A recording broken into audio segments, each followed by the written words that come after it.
Keith, could you please check that we are live on YouTube? Yeah, I'm double checking now.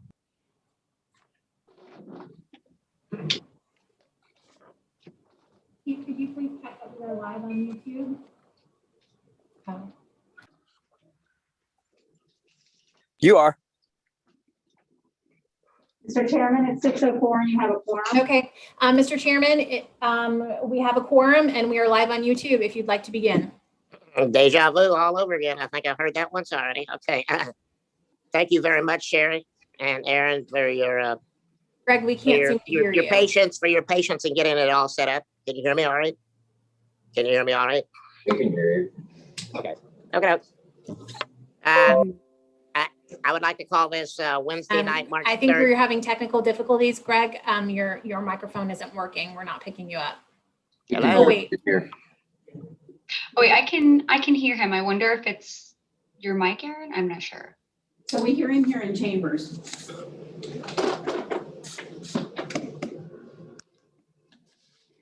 Aaron, can you hear me now? Testing 1, 2, 3. Okay, yeah, I see she had a thumbs up, so I think she can hear you now. Can she now? Thank you. Mm-hmm. Thank you, Alexis. Yep. Okay, are we ready? Let's try it again. Take 2. Hi, I'd like to call this Wednesday night, March 3rd, 2021, City of Lake Worth Beach Planning and Zoning meeting to order. Sherry, could you please call roll? Greg Rice, Here. Anthony Marana, Here. Mark Tom, Here. Laura Starr, Here. Bob Lipa, Here. Danny Tanner, Here. Ron Con. Here. You've got a quorum, you got a full board. We do. Thank you very much. And thank you, board members, for being here this evening. Bob, have you done the pledge yet in your tenure in that seat that you're occupying so diligently? He wants you to lead the pledge. Yeah, there you go.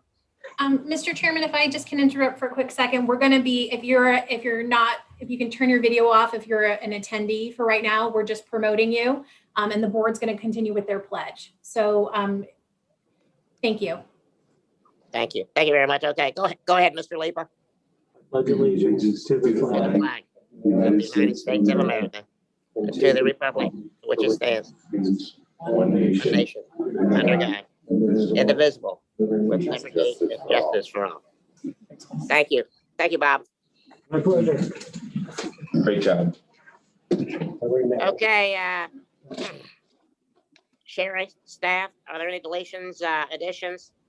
Are we reordering for any particular reason? If not, say so. No, Mr. Chairman, we are not. Thank you, Aaron. For those of you in the packets that I hope you received this week, we have 1, 2, 3 sets of minutes from the January 6th, January 27th, and February 3rd regular meetings. Did anybody have a chance to peruse those? And did you catch anything that needs to be corrected? I read them. They look pretty straightforward. Thank you. I'll just move to approve them as a slate, all 3 of them. We have a motion. Do we have a second? I'll second it. Was that you, Bob? It was. Okay. We have a motion. We have a second. All those in favor, please say so by aye. Aye. Thank you very much. Motion passes unanimously, Sherry. Thank you. Okay. Now for the fun part, the caseload for this evening. We've got a busy meeting tonight. We've got topics of concern and comments and things from the city, or the community rather.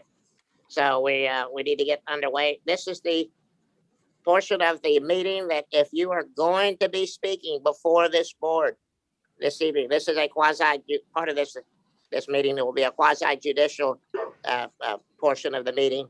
So you need to be, you'll need to be sworn in if you are going to be, for whatever, if you're just going to get up and introduce somebody else as your spokesman or mouthpiece, you need to stand up and be sworn in by Sherry. You can see her down there in the mask and the white sweater.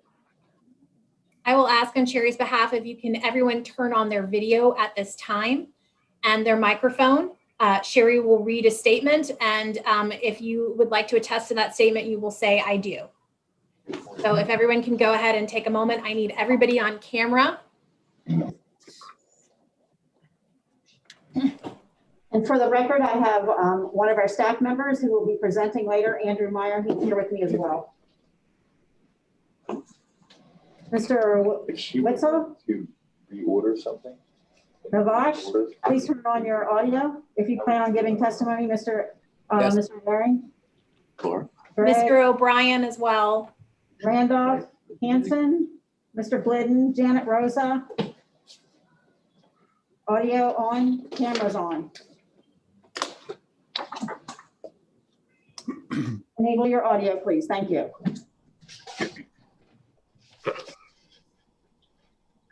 We still have two people who do not have their video on. Mr. O'Brien.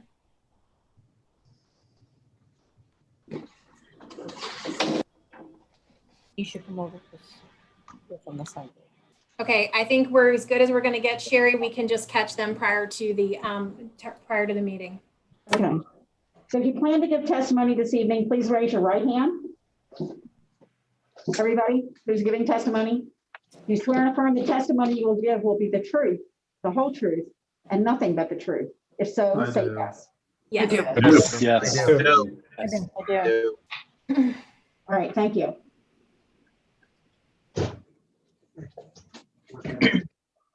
I'm hoping we're not driving while we're watching a Zoom meeting, but anyhow, we have proof of publication that this meeting was publicly noticed in the Lake Worth Herald publication. All the news, it is news worth reading. We have already learned that there's no withdrawals or postponements. We have no consent items on this agenda.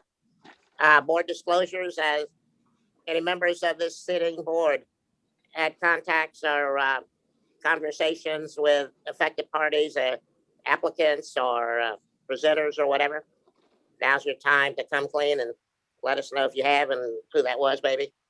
Mr. Chairman, staff has prepared a script to follow along, so we can. The order of that particular item is Alexis will present for the city, the applicant will present, and then we will take testimony from affected parties after the conclusion of the applicant's presentation. Okay, we can certainly do that.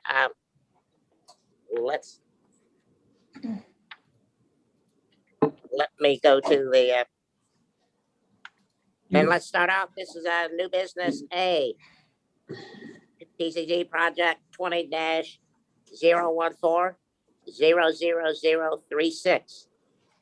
This is a request by Coulter and Herring, a land development firm, on behalf of the Lord's Place Incorporated, for consideration of a residential urban plan development, major site plan, conditional use permit, and right-of-way amendments to allow construction of an 8-unit multifamily residence at 825 South Federal Highway and 827 South Federal Highway, and a portion of 9th Avenue South within the mixed-use Federal Highway MUFH zoning district, subject to the subject properties are property control number 38-43-44-27-01-021-040 and 38-43-44-27-01-021-060.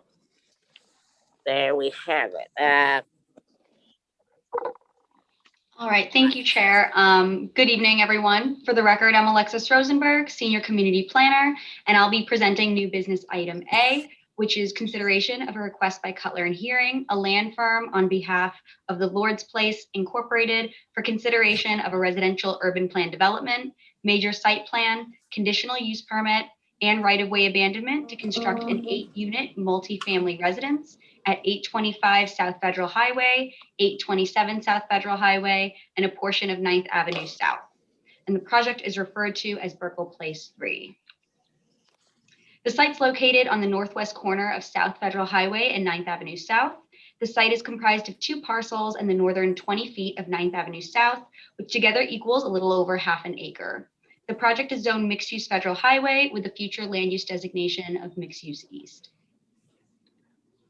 As mentioned, the applicant is Cutler and Hearing on behalf of the Lord's Place Incorporated, and the current owner of the two parcels is the Lord's Place Incorporated, and the city currently owns the portion of 9th Avenue South requesting to be abandoned.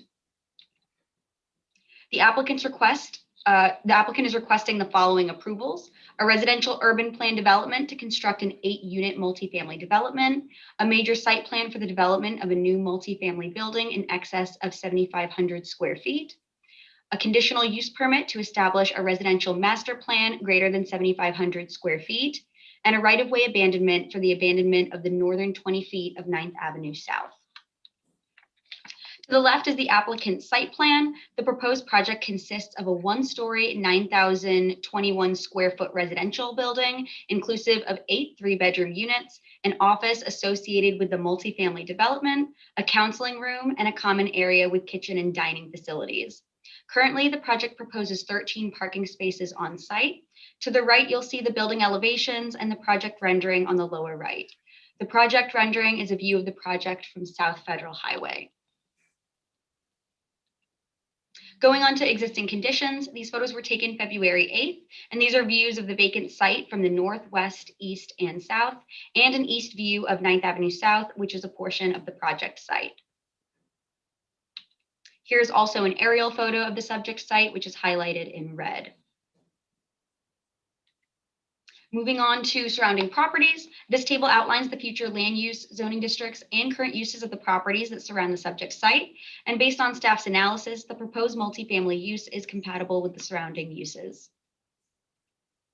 Going into staff's analysis, the proposal is found to be consistent with the city's comprehensive plan and strategic plan. The proposal is found to be generally consistent with the city's major thoroughfare design guidelines and the city's land development regulations. It's consistent with the criteria for all residential urban plan development districts, the community appearance criteria, the general findings to harmony with the LDRs and protection of the public interest, and consistent with the specific standards for all conditional uses. As it pertains to public outreach, while the code doesn't require applicants to reach out to the public, staff does highly encourage applicants to perform public outreach prior to the item coming before the board. And based on the information staff collected, here's an approximate timeline of public outreach efforts made by the Lord's Place and the applicant.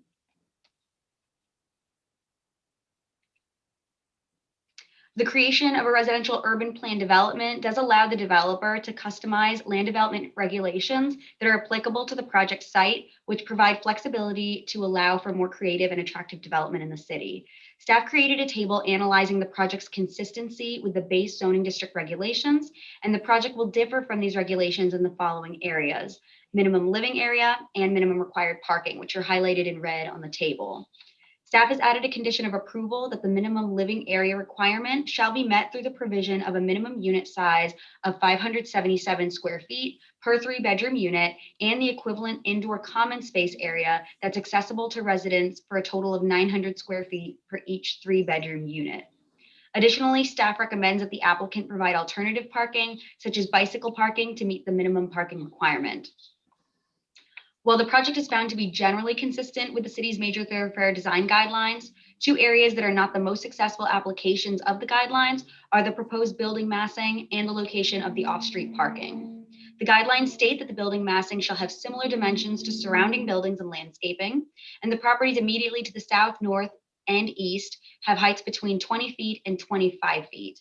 While the building height for the proposed building is measured at 14 feet and 3 inches, which is the average height between the eave and the ridge, the building is nearly 19 feet tall to the top of the ridge. Therefore, the building will be taller than many of the 1-story commercial properties in the corridor. In regards to the parking location, the most successful application of the guidelines is that all off-street parking be located either behind or on the side of the building, not in the front whenever possible. As the property is located in a mid-block location, the applicant has proposed the parking to be located on the portion of the eastern parking line fronting Federal Highway with fencing and landscape buffering. The proposed structure will front the eastern property line along Federal Highway for the southern 1/3 of the property.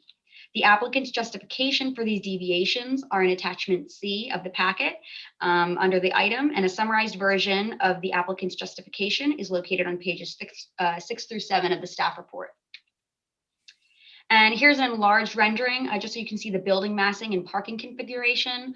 Just to note, this shows some landscaping, but it doesn't show the proposed fencing, which is located on the site plan. Staff recommends that the board recommend approval of the proposed project as conditioned to the City Commission. The conditions of approval are outlined on pages 16 through 18 of the staff report. And if you'd like, I could go over any of them. I do have those slides available. At this time, this concludes my staff presentation. The applicant also has a presentation, which I'll upload for all of you now. Thank you very much, Alexis. Thank you. Since this is a quasi judicial hearing and the city has made their presentation, next we will go to the applicant, Mr. Chairman. applicant, excuse me, yes, the applicant, and we will hear from them. And then we will go to the affected parties, and we know who they are. Portia Curley. Yes, we know who they are. We have a list, and the first presenter of the affected parties will be Miss Portia Cully. She will be after the applicant concludes their presentation. If I could just ask David Millage if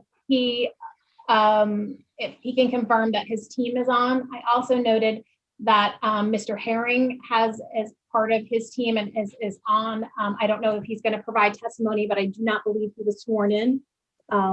He arrived a little bit later. So if I was sworn in. Okay, I apologize. If you can make sure your team is there, I have Mr. Witzel, Mr. Millage, Mr. Herring, and Greg Bolin and John Glidden and Diana Stanley and Andy Hansen are all available. Diana Stanley. All right. I have Mr. Glidden, Miss Stanley, And Mr. Hansen. Mr. Hansen.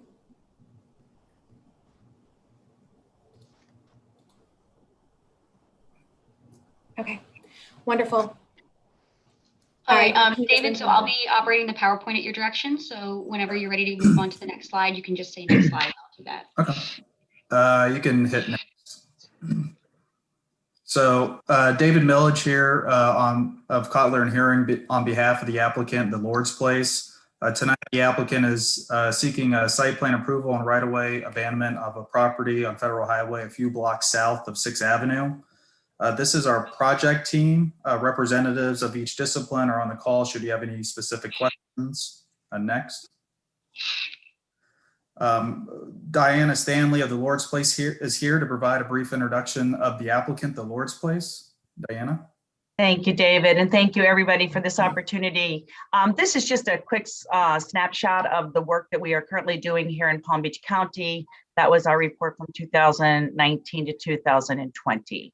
Talks about some of the programs we're currently operating, as well as the amount of people that we've been able to touch due to our services and programs. We'll go to the next slide, please. This slide here allows us to kind of just talk about the Lord's Place. I don't know how much everybody knows, but we've been around for 40 years.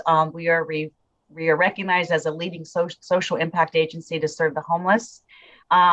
We are advocates for helping those in need, and all of our programs show that.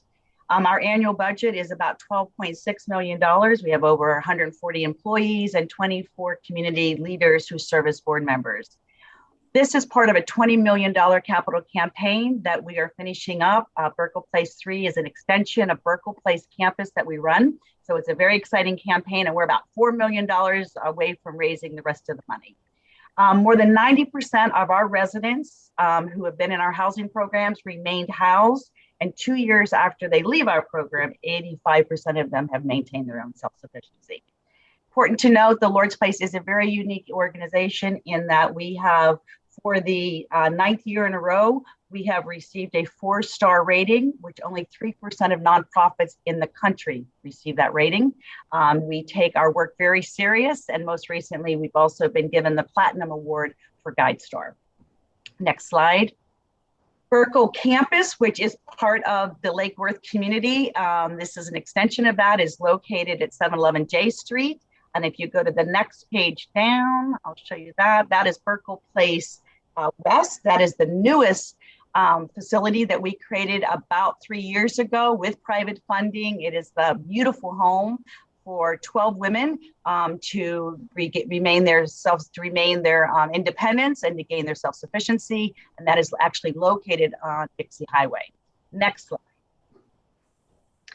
And this is our original Burkle Place. So this is 711 South J Street, and this is the Burkle Place experience that we talk about. We bring women in from all walks of life, and we empower them to become the best community leaders they can become. And so this is what this program is the extension of the work that we've been doing for the last 7 years at Lake Worth. So if you go to the next slide, please.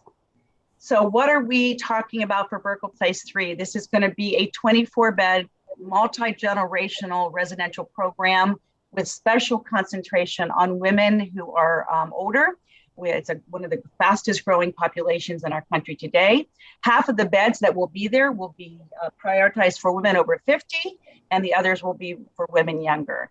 Many people have asked how long will they get to stay at Burkle Place 3, and the average stay is about a year up to 2 years. So this will be a residential home that would allow women to continue to give back to the community. I think it's important to note for the Planning and Zoning Committee that we are one of the very few nonprofits that we do not ask you to take us off the tax rolls. We actually include taxes in our pro forma. So that's important to know. And as we move forward on this project, we are open to listening to the neighbors, and we take serious the importance of being good neighbors. And it's a blessing to be in Lake Worth. I'll turn it back over to David. So you can proceed to the next slide. So the proposed site is approximately a half acre and it's within the MUFH zoning district. An applicant is requesting a urban plan development for a multifamily facility. The proposed building is approximately 8,500 square feet under air and will house 8 dwelling units, each 577 square feet. Per code, the required parking is 16 spaces, while we are proposing 13. Next. Here is the property in the surrounding zoning districts. On either side of the zoning district is single-family residences. Next. To the south is a motel. To the east and west are single-family structures, and to the north are additional multifamily buildings. Next. These are photos of the surrounding properties, a motel to the south and some multifamily to the southeast. Next. The top photo is a single family building across the street, and the bottom are additional multifamily buildings north of the property. Next. So as part of this application, applicant is requesting for the abandonment of the unimproved 9th Avenue right-of-way. This abandonment is essential to fully realize the proposed plan. Next. So here's a street view of the right-of-way from Federal Highway. Next. And here is the site plan with the surrounding area and how it engages the adjacent properties. Next. So as you can see, part of the building does immediately front Federal Highway. Vehicles entering the property would use the north gate and exit the south gate. Next. So to screen the parking, a dense buffer is proposed with Simpson stopper and 5 additional Eagleson holly trees. In addition to this buffer, the property would provide a lot of additional green space. So this is a rendering of the building, and below is what the site would actually look like with the buffer material along Federal Highway.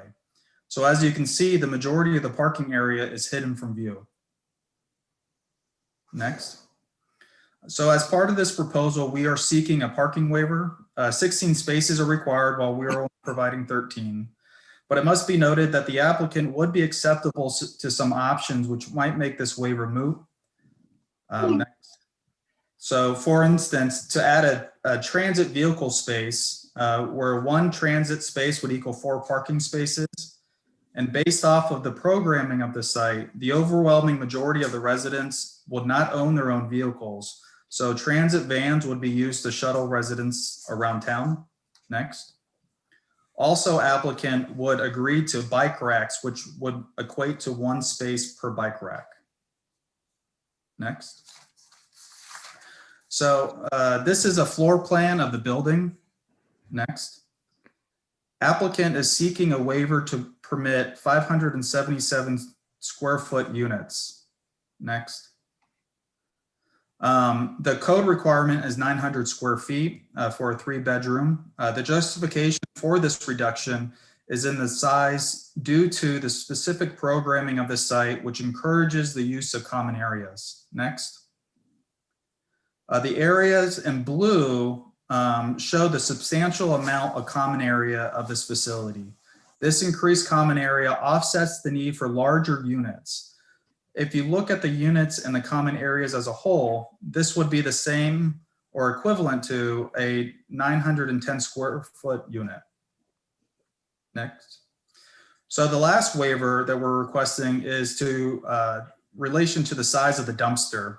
The overall square footage remains the same, but is slightly in a different layout. I've spoken with the city's public work department about this, and they have no concerns related to this. So the approval of this proposed project would bring a great opportunity to clean up this area with new and fresh architecture while also providing safe women housing. I wanted to thank staff for their time throughout this process and their assistance, and wanted to thank the board for their consideration. Thank you. Thank you.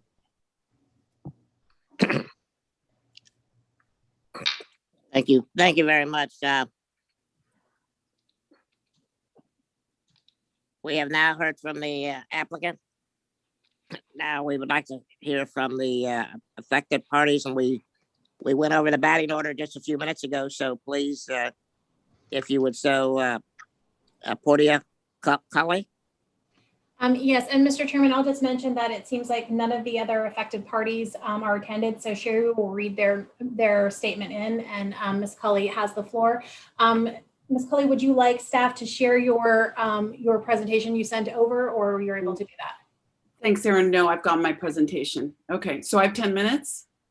Yes. Yes, Okay. we want to give everybody ample time to state their case, but like I like to say in every meeting, I believe that meetings should end on the same day that they begin. So please keep that in mind. And I will be succinct. Okay. Right. Thank you. Before I share my screen, I just want to give a little bit of background. My name is Portia Cully. I'm a almost 15-year resident of Lake Worth. I own property in Pineapple Village South, which is catty corner to the proposed property. And I have been in Lake Worth for 14 years, and my property has not appreciated at all. And while that's not concern of this meeting, obviously new developments are, and how they're built is of import to me. So I want to start off with my experience with the Lord's Place. Obviously, when I first heard about the project, I had concerns, and I want to know what it was more about, what it was about. And I was part of the public outreach, and I was very pleased with what I heard. It seemed to be a good project. Being a single female myself, I felt that it was an important thing, and I'm all for the mission. What I am not all for is what they're asking for, the waivers. And now I'm going to share my screen and show my property and what my developer did versus what they're asking for. So if you just give me a second. Sorry, I need to have my share screen activated, please. Erin? Hold on. Erin, you're on, right? Yes, I'm working on it. Hold on just Sure. a few seconds. All right, before we did that, I wanted to also start off that one of the things that they committed to in this, in the disclosure, was that protection of property values was important, and committed to being a good neighbor. If you're a good neighbor, you look to follow the rules that the neighborhood is abiding by, and that's not what's happening here. The city themselves have said that the proposed development does not provide best practices, for all elements of the guidelines, including providing a larger building massing and placing parking fully to the rear of the building, as my building does. Regarding the massing, no, I'll move to the facade issue. While a majority of the block is made up of one-story buildings, the buildings that are adjacent to the subject are two-story. Therefore, staff recommended the applicants revise the east facade of the building to have the appearance of a two-story building, but the applicants said they couldn't do that. I think the most egregious of the requests is the taking over of 9th Avenue, a portion of 9th Avenue. If my developer 15 years ago had requested that my portion that has the dead end had been, for their for-profit purposes, been taken over for their personal corporate uses, that would not have been accepted, and that would not have been okay. So I'm baffled by why this is something that the city is even proposing, even considering, because it's not something that my developer was allowed to do. Further, it's setting precedent. There's an empty lot on the other right in front of my property. Who's not to say that the individual who owns that property can't take his half of 9th Avenue South over? So that's another extreme objection that I have to it. And that's certainly not being a good neighbor. Okay, You should be able to share now. Yep. Hold on just a second. I think it's this screen. All right. So this is an overview of Pineapple Village South versus Burkle Place. I'm going to start here with what we did. We provided the correct facade on Federal Highway. We face Federal Highway. Hey, Portia. Yes, Portia. Is anybody else seeing these pictures? Unfortunately, Portia, you're going to have to, when you hit share, you have to select the actual photos. It'll give you an array of windows. I apologize. Okay, so is it right here? Hit share again, and then am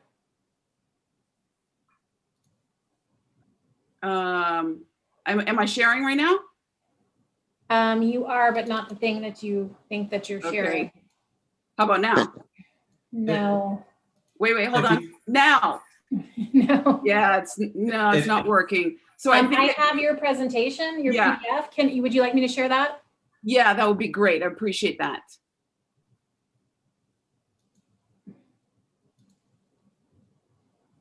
Okay, so yeah, that's exactly what I wanted to start with. Thank you.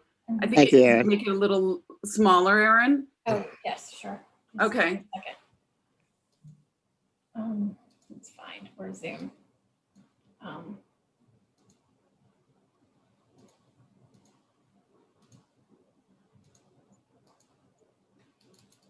There it is.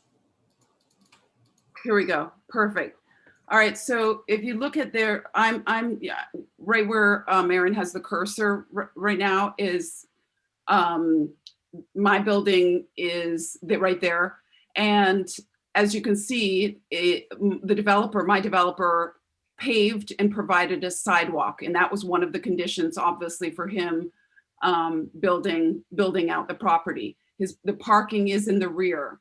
The garbage is out of sight and in the back, okay? And in contrast, what Burkle Place is looking to do is take over 9th Avenue South, a solution, and the fair thing would be to do what my developer had to do, is pave it and create a sidewalk and provide parking as the parking that is used on my portion. Further, the parking should be in the back for them as it is for 9th Avenue South. And utilities also are blocked in the way that they're trying to do it is take over 9th Avenue. Utilities are blocked. Erin, if you can go to the next one, please.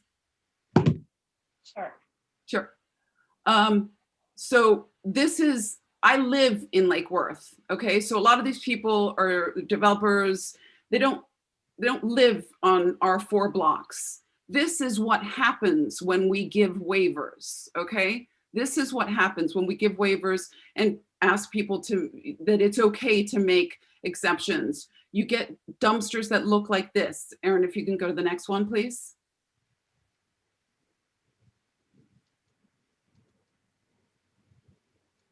And here is another example of a dumpster with not properly sized, not to code. You know, they were given a waiver for that, I imagine, too. Next, please. And, you know, in terms of, this is an aside, but in terms of being a good neighbor, the Lord's Place has owned this since June of 2020. And we have, you know, the site hasn't been properly kept up. There's garbage there that's been from other properties, but the garbage is there. It's been, you know, strewn around, not properly picked up, not the area not being properly maintained. Next slide, please. And this is what I also don't understand. So this is my most sensitive part, them taking over 9th Avenue, okay? People are using this to park on, you know, it's what they are calling a right of way, which my developer paved and provides sidewalk for. And the city, 3 or 4 days ago, all of a sudden came and put no parking signs. That's a little concerning to me because it seems like a decision has already been made, and that's not right. You know, if they want to take this over, then they can develop this, they can develop the street, they can put a proper sidewalk, just like my developer did, okay? It's all about setting precedent. Next slide, please. That's fine, just not keeping up with the property as I said. Here's a view of my street. With, you know, as my developer properly paved it, he put the sidewalk in, and people now use it to park. And, you know, Lord's Place is saying, oh, we want to make sure that we're good neighbors to you, but we're also asking for a waiver for parking. And within that, they're not thinking at all about the people who are impacted now, who are actually parking over there because there aren't places for them to park. So they want to take over. And so then that's going to cause a problem, a flow over onto my street where we're now running into issues where we don't have enough parking. And that's not the right thing to do. It's not the neighborly thing to do. A lot of these people are not high income people, and it's not fair to make them park, you know, 4 blocks from where they live simply because you have your mission and you have what you want to do. It's not the right thing to do. That's and in terms of what Burkle Place came in as the response to it, the right of way is unimproved and is not utilized as a normal thoroughfare. That's not true. People use it. One of the 3-story homes uses that to come in and out. They also have their parking in the back, and they use it as a normal thoroughfare. This right of way is typically used for parking. Yep, it is. So you're going to take away that parking? It's not right. The abandonment would not cause any negative impact to traffic nor any other foreseeable harm to the community. And I don't think that this has been properly analyzed. I live, as I said, I'm going to finish up. I live catty corner to this property. So I'm all for their mission. I'm a 50-year-old woman, and I believe women should be helped. I also believe in following the rules, following code, and you guys need to follow the rules just like my developer did. And with that, I will close. Thank you. Thank you, Ms. Kelly.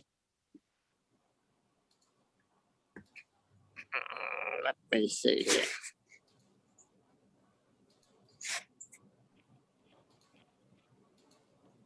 Okay, and we're saying that Aaron, are you gonna read or is Sherry Sherry gonna has, read? yeah, Sherry. Sherry has she has the first comment. The first comment is from Mr. Adam Peters. He stated that he could not be here today, but he had a comment. And then I don't know that we received formal comments from the other two, but they have not. I'll check again, but they did not appear to show up. So I'll leave it to Sherry. Sherry, are you ready?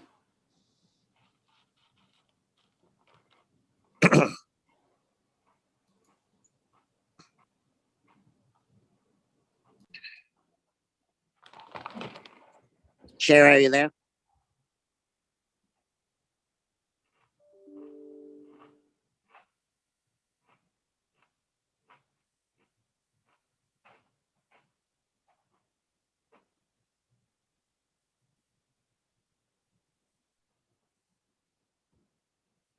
I'm not sure. She should be in chambers. I have a copy of Mr. Peters' testimony. He stated that he was in favor of the project, but had concern related to the waivers. The homes surrounding the area in which the Lord's Place, this is Mr. Peters' statement he provided, in which the Lord's Place is planning on building 2- and 3-story buildings. The projected construction of the Lord's Place should adhere to the City of Lake Worth Beach's design guidelines by reflecting the surrounding homes.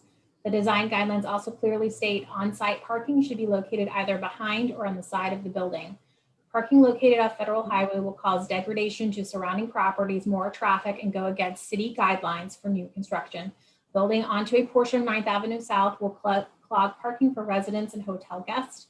9th Avenue South near Pineapple Village South allows access to emergency and utility responders. If blocked due to the overage of vehicles, fire, medical, police, and utility services will be prevented access in the case of an emergency. This poses a significant safety and security concern for residents. I do not grant a relaxing or waiving of the parking code requirements. Safety and security of residents' lives and homes will be at risk if code requirements are not met. The living quarters, which are well under the minimum code requirement, allows for more residents of the Lord's Place to be shoved into an impractical living space and bring more congested to live into parking and the main highway. So I do not grant a relaxing or waive of the minimum living area requirement. A relaxing or waive of dumpster code requirements is not granted due to its location causing the construction to overlap 9th Avenue South Street and parking area. I support the Lord's Place concept, but the residents purchase homes in Lake Worth Beach with the intent of it continue to grow and promote similar construction throughout. Decreasing the value of the hard work Lake Worth has put into the city goes against everything the residents stand for. The code requirements are in place to help our community achieve the goals of successfully building our city. Our city wants to move forward in a direction, not fall behind 20 years. The request to waive these requirements will do just that. Not granted. Sincerely, Adam C. Peters. So that includes his comment. Aaron, excuse me. Could you read his first couple of lines? I couldn't tell if he was for or he approves or he didn't approve, but then he went into a long laundry list of Okay, things. so he said the homes surrounding the area in which the Lord's Place is planning on building are 2- and 3-story buildings. The project construction of the Lord's Place should adhere to the City of Lake Worth Beach's design guidelines by reflecting the surrounding homes. The design guidelines. Thank you. Okay, that wasn't clear at first. Okay. So we haven't heard from any of the other affected parties. Have no. I do correspondence see email. one of them in attendance. So the 2 other affected parties was a Jay Swain. I don't see him here, but I do see Candace Holtzager. Oh, okay, good. There she is. So Candace, were you sworn in? Could you turn on your mic and your video, please? Were you sworn in, Candace? I don't believe you were sworn in. Yes, we were both sworn in earlier. Okay, excellent. So this is Jonas Holtzager and Candy Holtzager. We're a couple that live northeast of the proposed site. We just wanted to bring up our disagreement as well with the parking issue is a major issue. 13 proposed spots for what is most likely going to be far more than even the 16 that are going to wind up living there. I understand that they are probably not going to be people who can necessarily each afford a car, but regardless, it still goes against the current policy. As well, being made aware of the living conditions. Those living conditions seem to be, to put it bluntly, cramming people into a space. So it doesn't seem like it's in the best interest. I think it's very feasible to build a larger parking area in the back if you turn this into a 2-story building with a 2-story facade on the front of the property. And if you can't do that, then you're not meeting the requirements of the current neighborhood, and that there shouldn't be any sort of allowance, any sort of concession given for that situation. Again, just to echo Portia's comments earlier and the comment that was read before, I agree with the goal here. I definitely would like to see something built that would give women that need assistance. But I think that it needs to meet with what the rest of the neighborhood has followed. That's all. Thank you.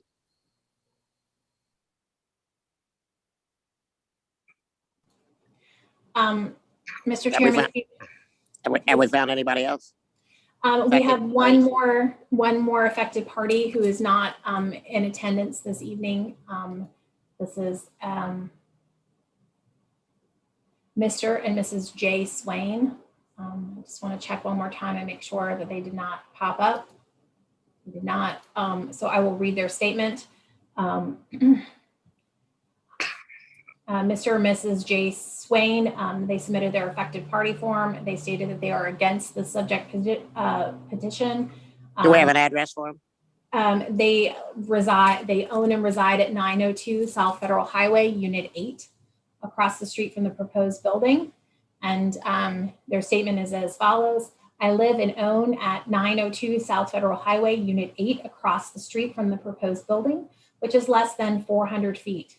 My main concern is with parking as we already have one visitor. We already only have one visitor spot in the complex. When I have company, I have to compete for the one spot or take my chances on the street. We are currently sharing parking with the complex at 828 South Federal Highway. This will cause an undue hardship. They should park behind the building. I'm not sure a vulnerable population should stay next to that hotel. I suppose this is not the forum for that. And that concludes their statement. Thank you. Mr. Chairman, we have concluded the testimony of the affected party at this time. Would you like to ask if there is any public comment? Yes, I will. Do we have anybody in the public that's here that would like to come up and speak on behalf of or against this particular project? And what about those that emailed or mailed in earlier in the day? Mm-hmm. Sherry, did we find Sherry? Yeah, Sherry's in chambers, but for some reason her microphone was accidentally turned off. I think she said she was muted, but I don't see the planning and zoning board muted. So it looks like the laptop's not muted, but that way. Yeah. Can the members, someone from the member of the planning and zoning board, can they speak into the microphone to test the microphone, please? We did. Can you hear us? Yes, we can. Okay. Sherry, if you can read the public comment, we should be able to pick you up in chambers, even if your own microphone is not working. Can you hear me from here? If not? Yes, we can hear you. Okay. I also have Jennifer Rodriguez. Jennifer, are you here to provide a public comment on the Burkle Place 3 project? I wasn't sure. Are you? Yes, I am. Okay. Yes, I'm here on the Burkle Place 3 project on behalf of Sungate Motel. Okay, Sherry, can we hear maybe from Ms. Rodriguez? Ms. Rodriguez, were you sworn in? Yes, I was. Okay, so you will have 3 minutes to speak as a member of the public. Okay, so it's my turn. Okay, so I just wanted to state on the position of the Sungate Motel in regards to the abandonment of the right-of-way. We obviously have been in the city for a while, and we want to 15 years as this business, and then the previous owner. We want to, agree or comply with what the city feels is best. However, we did have a couple of concerns that we want to bring up. So one of the things that we wanted to consider, the city to consider, is the fact that if the alleyway is removed, then there will be only one way to exit the alleyway between 8th and 10th. I think that there's a misconception that 9th is not currently being used, but it is used very frequently, as the first speaker presented. That alleyway is used as a parking and also as a right-of-way for the residents that live in the back of it. The other half of the alleyway between 9th and 10th has not been used. It doesn't seem like it's been used for a long time. So there's another over 15 years. There's a concern there that there's a lot of debris, downed wires, a lot of miscellaneous items. And what's going to happen to that part of the alleyway, since where people kind of currently enter and exit is going to be taken.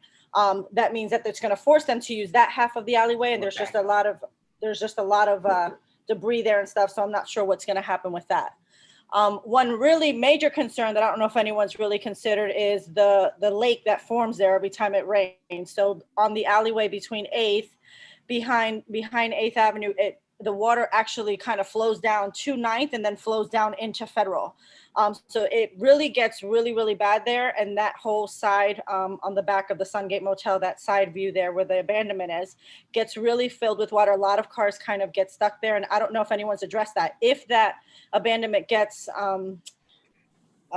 taken away and developed, what's going to happen with that waterway and all that? Where is that going to go? Is that going to kind of stay in the back? Is that going to be redirected? I don't know what happens with that. So we really want to make sure that the city's kind of considered that and looked into that. And I know the Lord's Place hasn't been there. I don't know if you guys have actually seen what happens there. So what the plan is for that. And I know Scott and I can talk offline about that.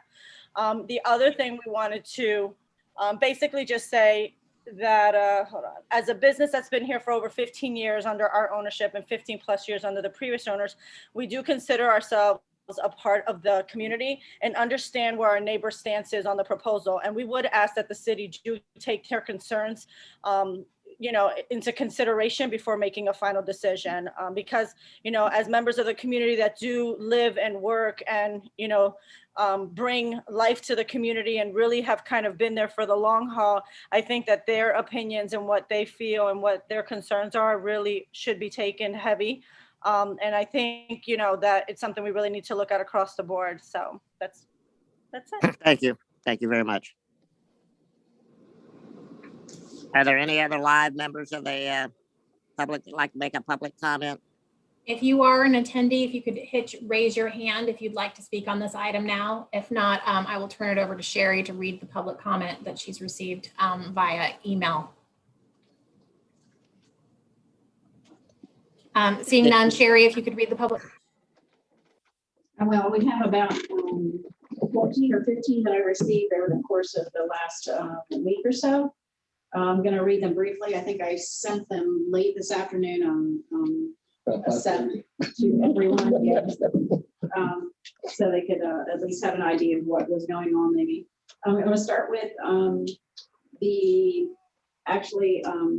with some of the people who are nearest to the project according to their address. It's going to be Brendan Lynch is the first one, and he's very much opposed to any parking variance in the abandonment of 9th Avenue right of way. There's already a parking issue on the side streets with no public parking of any kind within a reasonable distance. The project of this nature should be well inside all of the city zoning ordinances. He believes in property rights with the project. He states will not be paying property taxes. Variances should be reserved to incentivize the types of projects that we need and want in Lake Worth Beach. Representatives of the project may claim that the use will have limited parking needs, but we have to consider future owners of the project. And he resides at 920 South Lakeside Drive, and he's been there for 10 years. There's several of these types of uses already in this general area on South Federal Highway, and it is not possible to say that these projects do not bring problems of prostitution, theft, or other crimes. Please consider the impact to the families that live very close. The next one would be from Deborah Tobias, living at 902 South Palm Way. She's strongly opposed to any waivers and abandonment of the South 9th Avenue being closed off in this project overall in this location. It is poorly designed for so many reasons. Unlike the two Burkle places already in operation within feet of a bus stop, there's no public transportation at the proposed location. They're only proposing 12 parking spaces. The next one is from Robert Collins at 802 South Federal Highway. He's been there since 1984. He's very concerned with regard to the codes and the total impact it will bring to the area. Parking seems to already be a problem on 8th Avenue South of the east side of South Federal Highway. In the last couple of months, he's been at home full-time due to COVID-19 and has witnessed an increase of unknown cars parking in front of his home. They park at both ends of the property as well as on the north side of 8th Avenue South and again at both ends. These are not the same vehicles parking in 4 different spots. It's been 4 or 5 different vehicles. Upon the owners exiting their vehicles, some walk to the alley behind South Palm Way and South Federal and walk to the north as well as south. He's also witnessed them walking from west to South Federal Highway and again walking to the north as well as the south. Then we have Charles Phillips, 526 South Palm Way. As a resident of the South Palm Park neighborhood, the South Federal Highway corridor is of particular interest to me. While the Worst Place corridor does appear to be a very noble endeavor, it's his opinion that the location is not suited for such a facility. This incompatibility is illustrated in part by the need for the variance request you're considering. If approved, this action will result in additional parking load on our neighborhood streets, as well as the quality of life reduction for their surrounding neighbors. Setback and parking requirements support the best interest of the city, and the idea of rendering existing parking on the 9th Avenue right-of-way prohibited, and then allowing a new construction project to build with a significant parking deficit and encroach on its neighbors is something I hope that you have the good sense not to allow. I think this is the last in the immediate area, which was from Chip Guthrie, and he is living at, I should know this, 823 South Palm Way. He received the courtesy notice, and his home is separated by one property from the proposed development, and he will be affected by whatever eventually goes there. The original information being remembered about the neighborhood was that a homeless shelter complete with a soup kitchen was a done deal. From presentations I have seen and the track record of the 2 existing Burkle places, it appears that this is a worthwhile endeavor for the Lord's Place. Throughout most of the preliminary presentations, we were not given a site layout, only the good work of the program and successes of the previous 2 Burkle places. These presentations seem to dispel the argument of this being or becoming a homeless shelter with all the negative connotations and ongoing experiences we have to deal with on South Federal Highway now and in the past with very little enforcement on the part of the city. In fact, these existing shelter first facilities have contributed to a decline in the quality of life and property values for those homeowners within close proximity to these shelters. My fellow neighbors have every right to be concerned about what is being proposed that will affect their quality of life. Once the site plan was made public, it was apparent that there were some big flaws that fly in the face of our own building guidelines and parking requirements. The corner of 9th Avenue South and Federal Highway is a very congested intersection with the 9th Avenue right-of-way used as overflow parking for a townhouse community and a motel directly adjacent to the south of the proposed project. Abandoning this street or half of it will cause a parking problem that does not now exist. This is an adult congregate living facility. We were told that each apartment of this adult congregate living facility will have 3 bedrooms. We are told that each bedroom will be occupied by 1 adult, although it is common for facilities of this nature to stack bedrooms with 2 or more individuals. That means 24 women minimum living on this property and additional office and program staff there daily. The requirement for 2 off-street paid parking spaces per apartment is extremely conservative and does not account for friends, family, or even the client who requires space to park. Since there's no parking on South Federal Highway at all, and the overflow from this project and now the motel to the south will end up in the single-family neighborhoods east and west of this project. Either the dwelling units need to be reduced to 6 apartments with the 12 available spaces, parking spaces, or they need to find a way to go to 2 stories, which would fit more with the townhouse style neighborhood to give them the extra space they need for parking. In the site plan that we presented, the dumpster will be located near to the front doors of the condo owners to the north. Think of how you like to come out of your 2nd-story apartment onto your balcony in view of the neighbor's dumpster directly below. You can almost smell the wafting on a warm evening with our predominant southeast breeze. Our own development guidelines for new development encourages placing the building close to the street with parking in the rear. Why is this project an exception?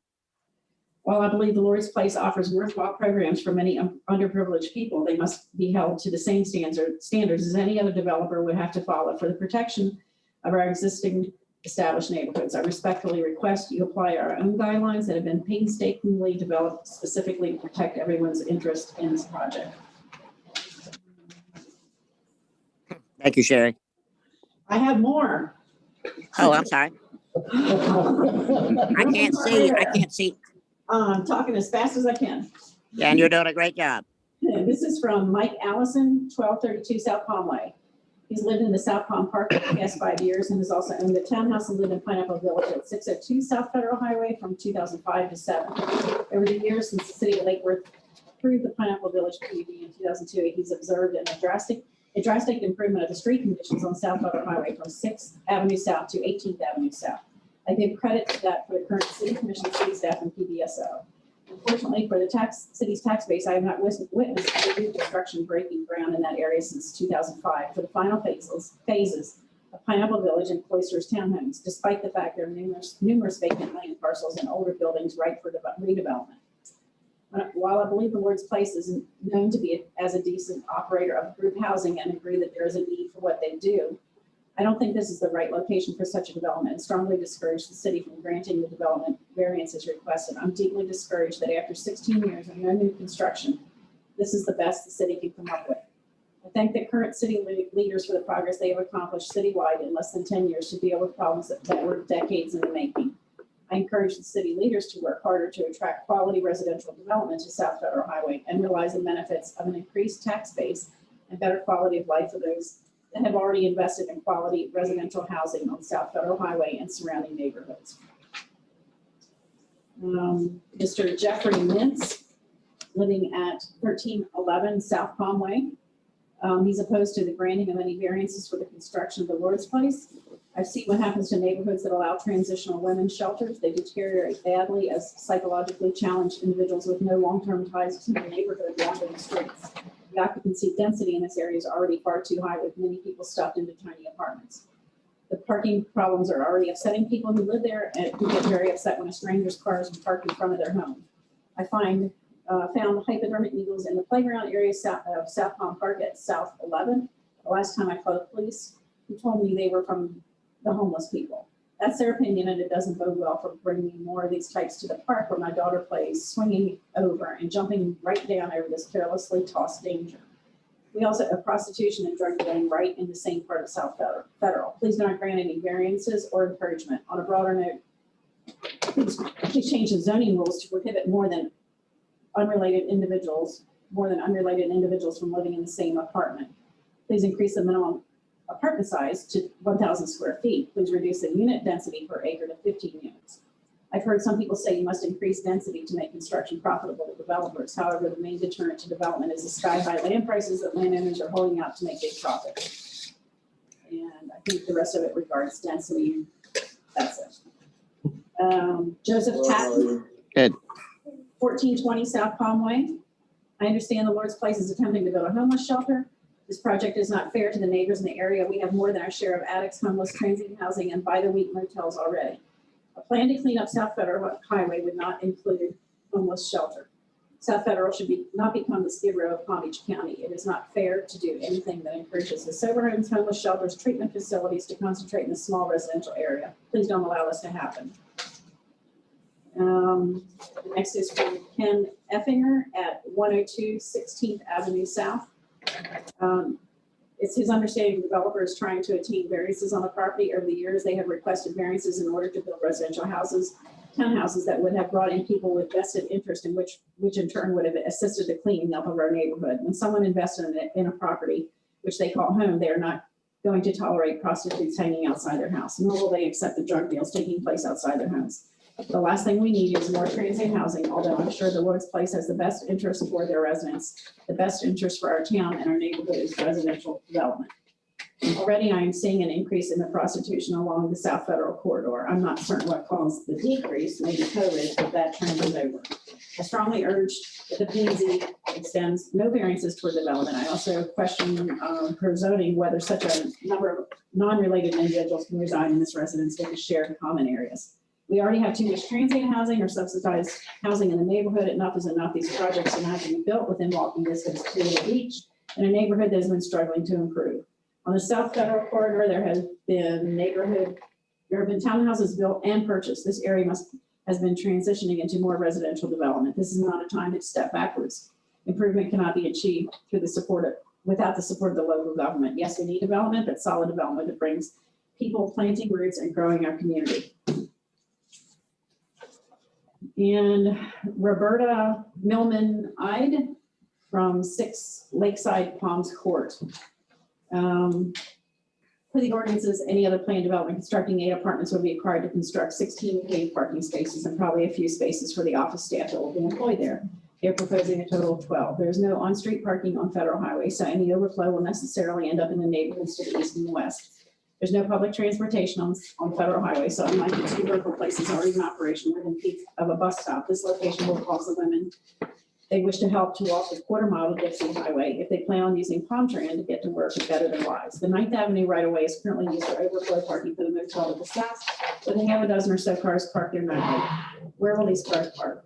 The proposed site plan positions a dumpster within feet of the condo bordering the north property. These apartments have only one entrance facing what will end up being a dumpster with the odors associated with it. It's a poorly designed project that will affect our neighborhood for decades to come. There are homeowners who take pride in our neighborhood and want to beautify it, and yet our town keeps viewing South Lake Worth Beach and South Federal Highway as their relocation where everything was desirable in the rest of the town. For the entrance into Lake Worth Beach coming north from our neighbors to the south, it should be made into a jewel that welcomes visitors, and it's happening with these kind of decisions. For all the reasons above, I implore you, do not move forward with the Lord's Place project. Almost there. Mara Hennessy of 1031 North M Street was brought to our attention about a proposed property of Lord's Place on South Federal is requesting parking waivers disregarding the rules has consequences. I would hope the consequences of reduced or eliminated parking options would have the Planning and Zoning Board hold the Lord's Place to the established rules and regulations. Corey Metzler, 219 North L Street. It was brought to my attention that a proposed property, Lord's Place in South Federal, is requesting parking waivers. I hope my example will offer you a pause before approving any such waivers. I live across the street from Coconut Walk Townhome Development at 219 North L. 11 units, an 11-unit building has respective 2-car garages for each of the units. Unfortunately, many of the garages have been converted into art studios, storage, yoga studios, and simply garages do not house cars. The result is an additional 20 to 30 cars added to our single block of North L. The lack of parking results in very restrictive guest parking, if any. That includes my 90-year-old mother attempting to find a park on very crowded streets. Disregarding the rules has consequences. I hope the consequences of reduced or eliminated parking options would have the Planning and Zoning Board hold the Lord's Place to establish rules and guidelines that be taken into consideration. The next one is from, it's a resident of 811 South Federal Highway. I don't believe he's a property owner, which is located very close to the proposed site. And he's writing a message to convey the concerns and disapproval for the project. There are many valid reasons why it should not be approved, including the fact that the plans do not currently provide enough parking for their own units and will eat into existing parking that is needed by residents. These high-density apartments will further exacerbate many of the issues that plague Federal Highway, including both parking shortage as well as crash issues. The developer must fulfill their obligations as other developers would have been required to provide off-street parking to not only fulfill the planning on 16 parking units, but also to improve the area with off-street parking on 9th Avenue instead of utilizing the space for extra square footage. In addition, the developer should be required to improve the road conditions in the surrounding area, such as the unpaved driveway on 9th Avenue. Parking also belongs in the rear of the service. How are you doing? Hi, how are you? As it stands, the proposed project is not adequate, and I urge you to not approve the plans. His name was Josh Andreacci. I think that's it. And we're almost there. Tommy Grass, I couldn't find, there was no address given, doesn't appear to be property owner in Palm Beach County, but apparently he maybe lives or something. In addition to the last thing Lake Worth needs is another halfway house. There's already way too many drug addicts walking around committing crimes out there. In the 5 years I've been here, I've had everything from junkies with needles in their arms sleeping behind my car to shootings happening right here. Enough is enough. Our children can't go out to get the mail. Clean this place up. So then the last one I had was from a Larry Boitano. And I don't believe he mentions his address at any rate. The project is requesting a number of waivers for their project on Federal Highway. While I'll support the mission behind the Lord's Place, I'm very disappointed by the number of exceptions they are requesting. In my opinion, they appear to be using their not-for-profit status as a reason that they should not be held to the same standards as traditional builders. For-profit developers are required to adhere to the strict building codes that our town has put in place, but it appears to me that because the Lord's Place is nonprofit, the city is leaning towards allowing a number of exceptions that they would never provide for a for-profit business. I firmly believe that the reason why Lake Worth Beach properties have failed to appreciate as significantly as counties surrounding ours is this kind of philosophy. Let's be tough on the for-profits and be lenient toward charities. So for the record, I would like to state my opposition to the following waivers. Parking, the design guidelines are also clearly state on-site parking should be located behind or on the side of the building.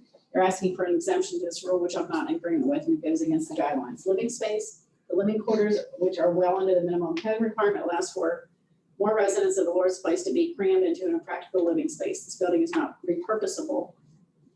And if something were to happen financially, this organization's building cannot be sold as something else easily. The city would be stuck with a building that has no interest in as a rehab center, because that will be in the dumpster. They need to have proper size dumpster for their property, no exceptions. Taking over the 9th Avenue South, developers are required to pave and sidewalk unpaved streets. In this case, the developer is not offering this. Instead, they're simply asking for a waiver, so they may take over a portion of 9th Avenue South to incorporate it into their property. If the Lord's Place was truly looking to be a good neighbor, they would realize that many of the local residents use that street to park. I ask you to reflect on what kind of precedent you're setting by granting these waivers to this organization. Instead, maintain a fair and equal standard for all builders. Thank you, Larry Boycano, Lake Worth Beach resident. That's it. Mr. Chairman, now is the portion of the quasi judicial hearing for questions. We want to go questions to the applicant first. Yes, city staff does not have any questions for the applicant or the affected parties. It would be the applicant has any questions for staff or the affected parties. The affected parties could turn on their cameras and microphones if they're if the applicant asks them a question. So if you can, Ms. Cully, I'm here. Mr. Holzinger, Mr. and Mrs. Holzinger, if you could turn on your camera, and then Mr. Millage, will you be leading the questions? Sure. Well, we have no specific questions to the affected parties, but we would like to respond. So you would have to do it in the form of a question to either staff or the affected party. So if you have something of that nature, this is the question portion. Okay. So a lot of the questions or a lot of the comments from the affected parties were related to the design guide for the thoroughfare. But isn't it true that these design guidelines are not codified in code, but actually it's the code requirements that the applicant should be held to? For instance, as it relates to parking location, although it's in the guidelines stating that it's encouraged to be on the side or the rear of the property, there is actually no code requirement that requires the applicant to have parking in the side or the rear. The only requirement is that there is a buffer or screening from the right of way. Where's the question? That is the question I'm speaking to. So, so I assume that's a question to staff. So the design guidelines are a part of the code, but they are guidelines. And so it's not written in the same way that the code requirements are as absolute thresholds. So, but they are required to adhere to, and so far as feasible, specifically for the parking, the specific page of the design guidelines does call for adhering to the parking in so far as feasible. The massing is obviously a requirement as well. And the massing was a little bit less than staff had initially requested. And it was my understanding from the applicant that based on their operational needs, that this was their preferred layout.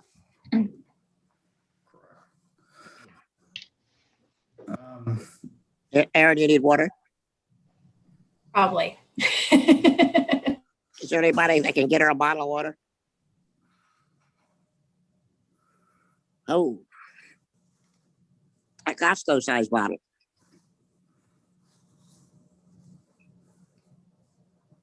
Mr. Chairman, would you like to offer the affected parties and the applicant concluding statements? I'd be happy to. We all just heard Aaron. If the applicant would like to make a closing statement, we welcome you the opportunity of doing that. We also would like to give the affected parties the opportunity to make a closing statement. If we could keep it to 3 minutes or so, it would be greatly appreciated. Mr. Chairman, oh, sorry. Let's finish with questions from the applicant and the affected parties, and then we can maybe go back to the conclusion statement. Sure. Are there any? Go ahead. Mr. Go ahead, Herring, David. do you have any questions that would be important to ask of staff at this time?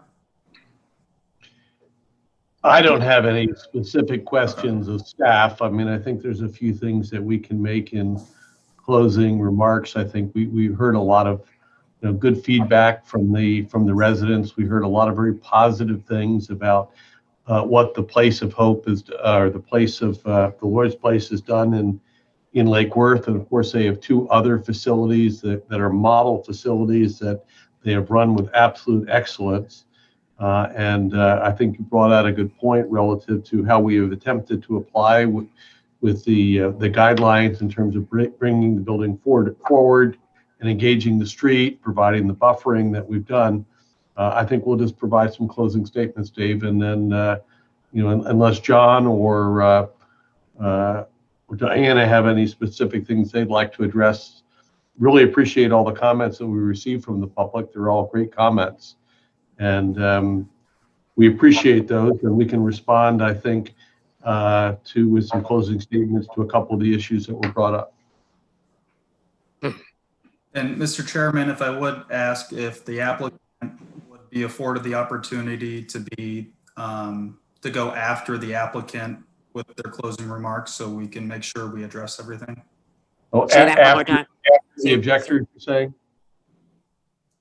Say that one more time, David. I would just request that the applicant can go last with its closing remarks so we can adequately address all of the concerns and be able to respond to all the affected parties. I don't have a problem with that.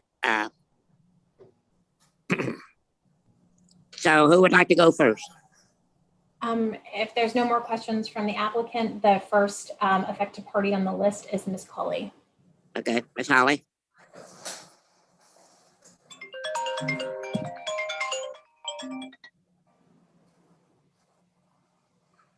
All right. Go ahead, Ms. Holly. Okay, sorry.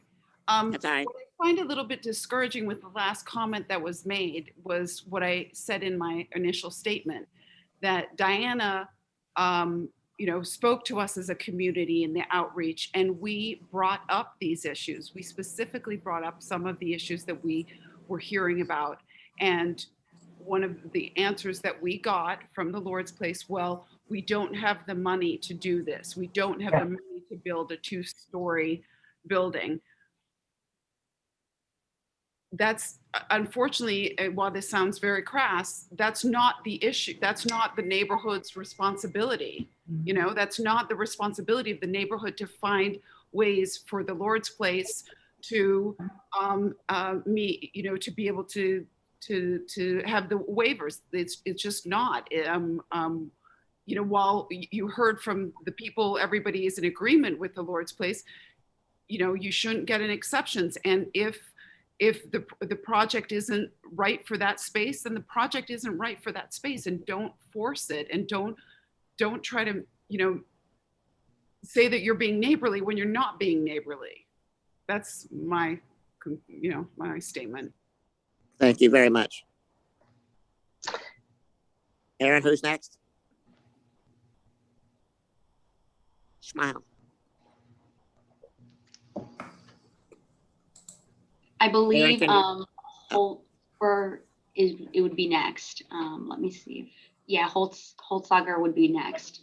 I apologize, Mr. Chairman. I stepped away for a second. Alexis is correct. Thank you.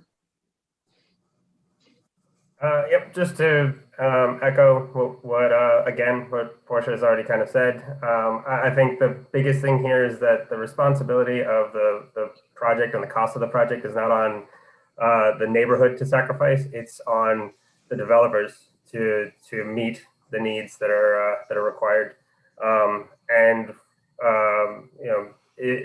The guidelines that are in place are there for a reason. They may be guidelines, but just that doesn't mean that they shouldn't be met.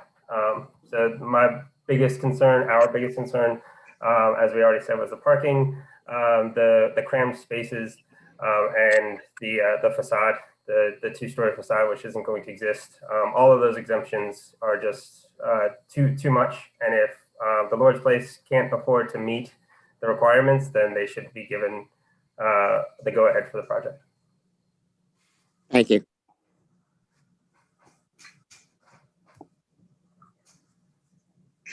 Aaron, do we have anybody else? No, that's it, Mr. Chairman. I believe you, I believe you said that you would offer the applicant concluding statements. Since we didn't really do questions, I think we just have the applicant do their conclusion now. So just making sure there wasn't any other affected parties or whatever that's snuck in the room or whatever. Okay. Yeah, I don't see Mr. Swain. He's not here. And then the other gentleman, Adam Peters, mentioned that he wasn't going to be here. So that was it. Thank you, Alexis. Thank you. Okay, David, would you like to bring this thing in for a landing for the Lord's Place? I'll start it off, and then I will allow either Ms. Stanley or Mr. Hearing to finish it off.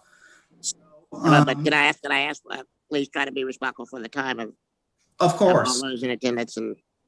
Of course, sir. Thanks, David.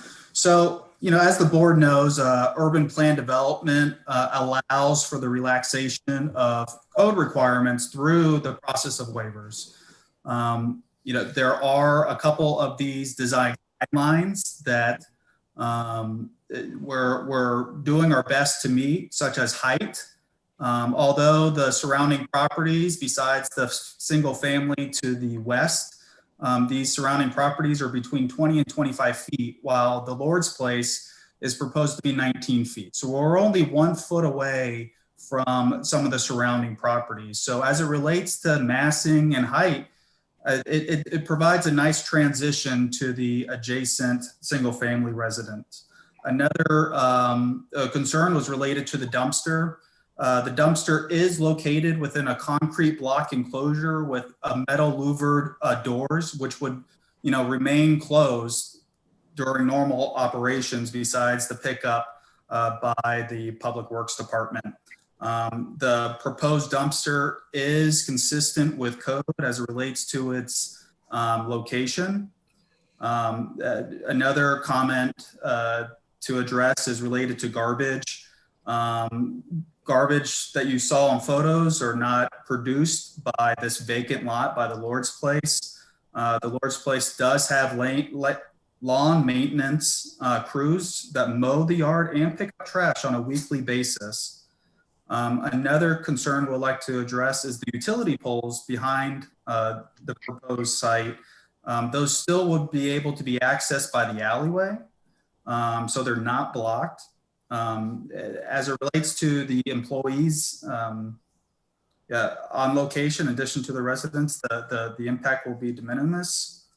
Parking, we're going to be self-park.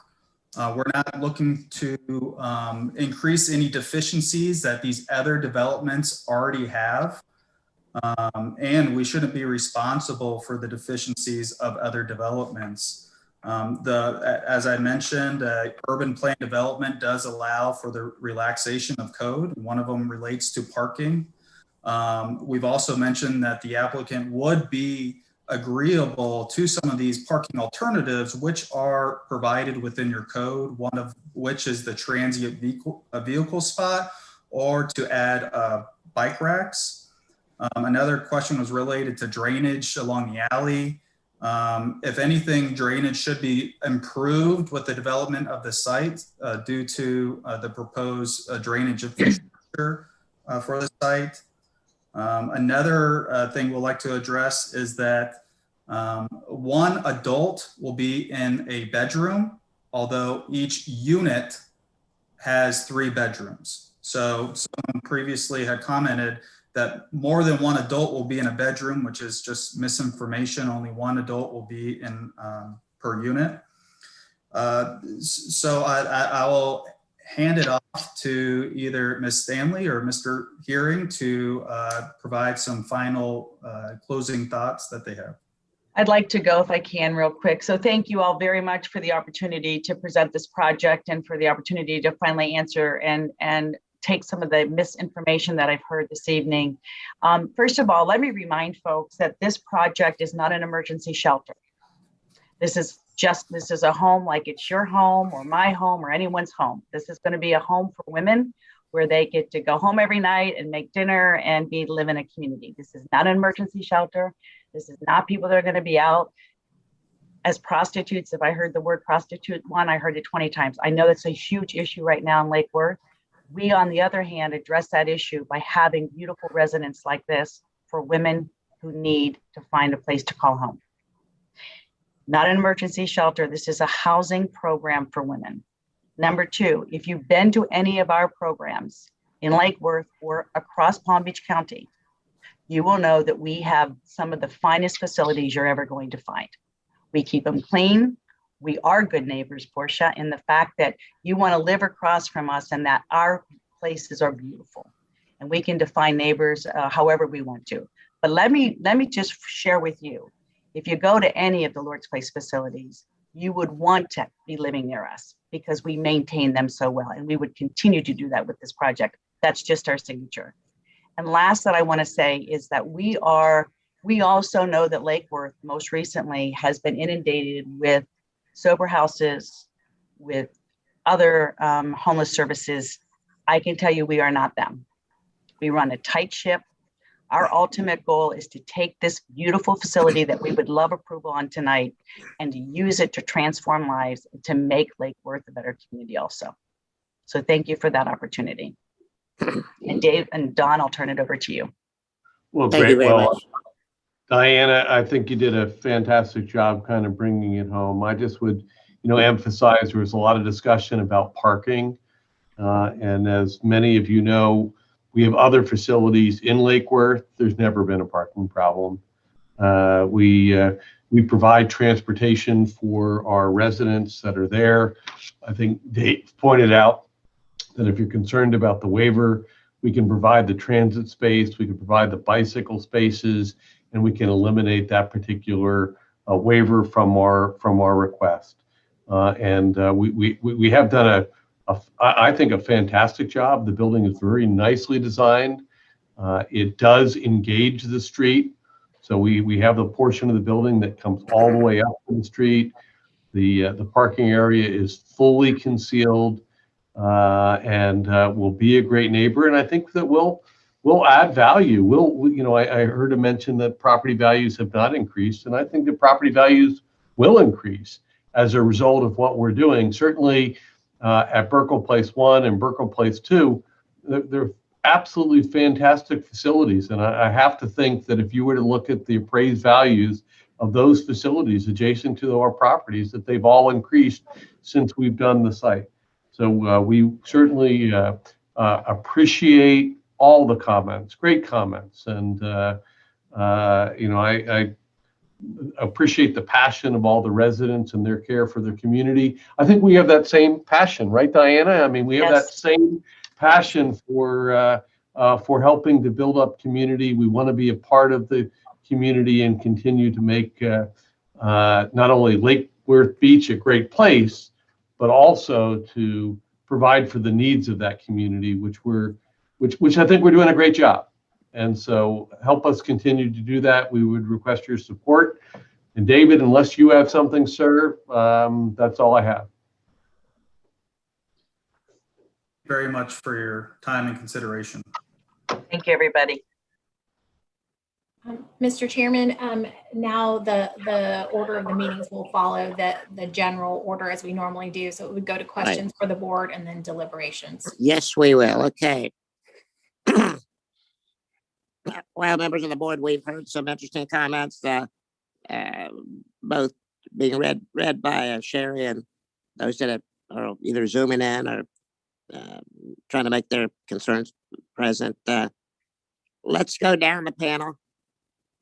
Everybody pick a question or whatever. Let's don't try to ask the same question more than once, and let's get all of our questions out of the way, and then we will deliberate amongst ourselves and see what we can come up with. Hello.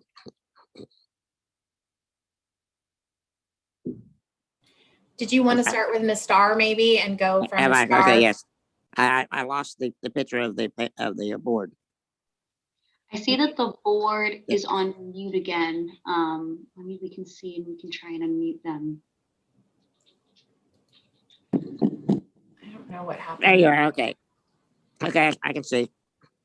Did you guys hear my? Greg, yeah, we heard you. Can you hear us? Yes, we can hear you fine. All Yes, right, great. Ms. Starr, would you like to start it off with questions from the board? No, Bob Lipa wants to start it off, so please let him start. If Bob wants to do it, by golly, we don't want to get in his way. Oh, my goodness.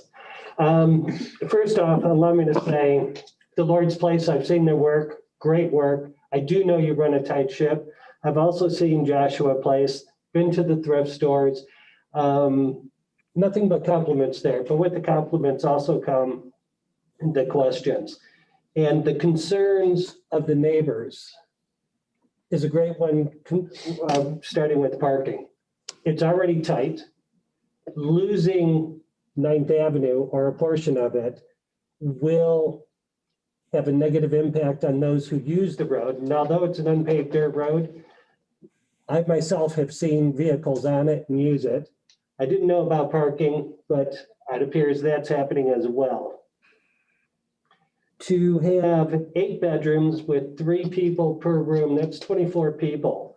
Plus you're going to have staff. And if I may ask, how much staff will be on site? So as of right now, it'll be, we will have 2.5 FTEs. And they will go back and forth. Keep in mind, many of the programs will not actually happen on that site either. So a lot of our women will go to Joshua Cafe for training. They'll go to other places for the programs and services. Could you answer his quick, wait a minute, Bob, could you answer or confirm his question or his comment about, because I'm hearing conflicting things, that there'll be 3 people per room? No, there's per unit, each unit has 3 bedrooms, right, and each bedroom has 1 woman in it. Did you hear that, Bob? Yes, I did. That I did know. So, and I'm sorry if I misspoke or misconstrued, but basically you're looking at 24 people living there full time. Yes, sir. That's correct. And will any of the staff be there full time? Yeah, we will have staff there probably as we do in all of our programs till, evening. And then we do an assessment on, do we go ahead and get security there? Many of our programs are self-contained. And so Burkle Place has a Burkle Place over on J Street. They actually don't have any security there at night because they didn't need it. We have security cameras.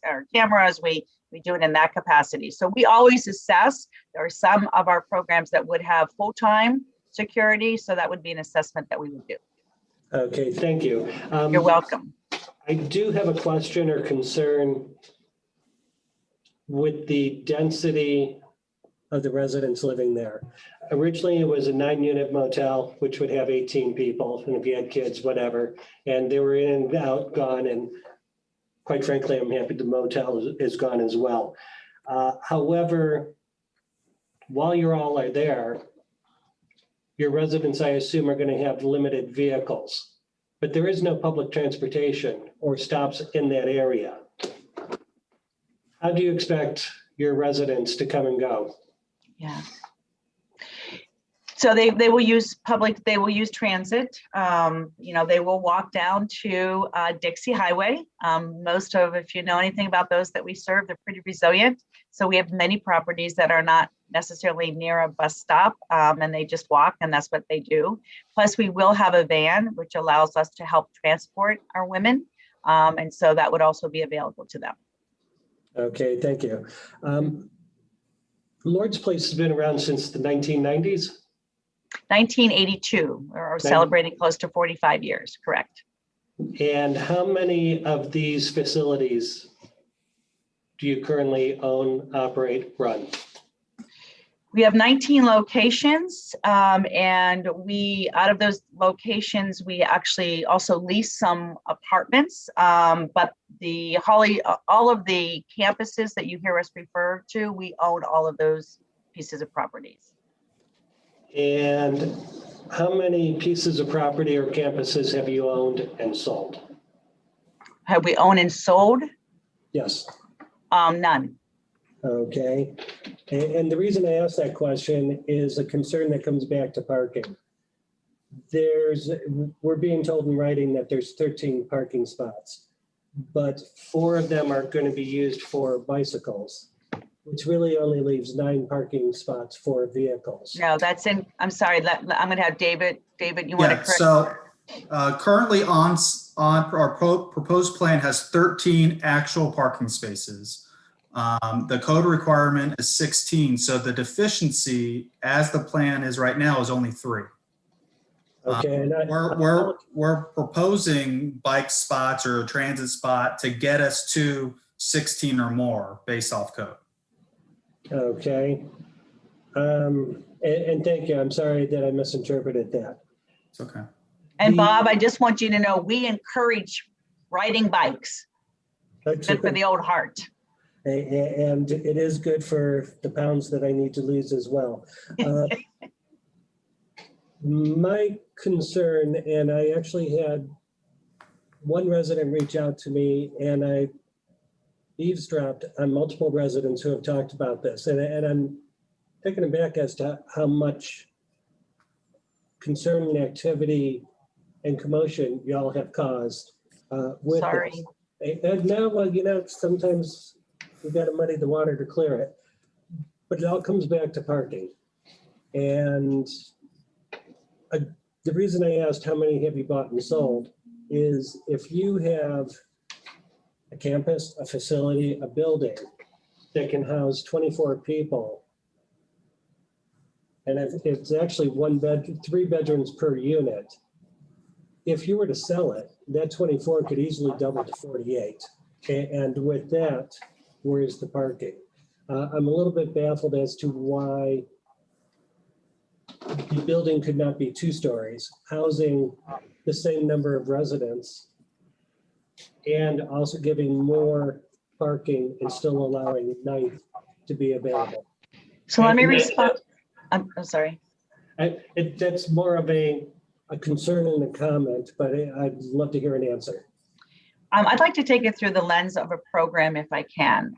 So keep in mind, as I started earlier, describing this program that we're going to have. This is going to be for 24 women. We're also earmarking 12 of those will be for women 50 and older.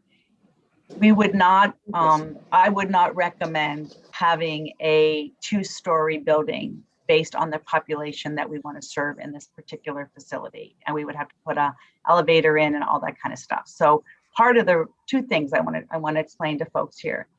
Part of the reason that we are keeping it 1st floor is because of the women that we're serving, and we want to have people to have easy accessibility to what they need. And then the second, and I think really important piece about the parking that is so important for us to know through our lenses is that when we decided to put it up front, we put it up there for some safety reasons also, right? We wanted to have the parking that was a buffer in many ways, right? So that the women felt safe, we could put up a gate around it. So everything that we've done in this building has been driven by what is the best way to serve these 24 women while now hearing what you want us to do.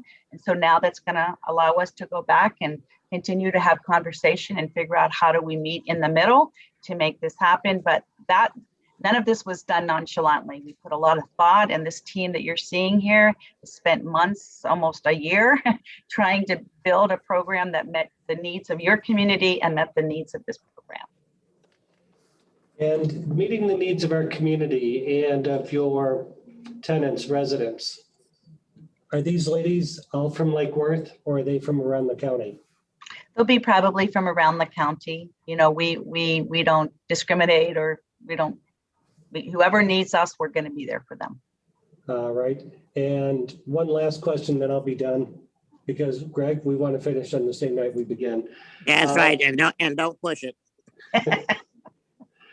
The density in the parking is a great concern that I have and that I've heard from my neighbors. And some of them are also my friends, and not all of them, but it is a great concern there. I don't want to interrupt. I've seen resolutions that were done in New York where buildings were erected for a purpose. And should the builders of it, basically the Lord's Place, leave, would you all be willing to demolish the building and put it back to a vacant lot?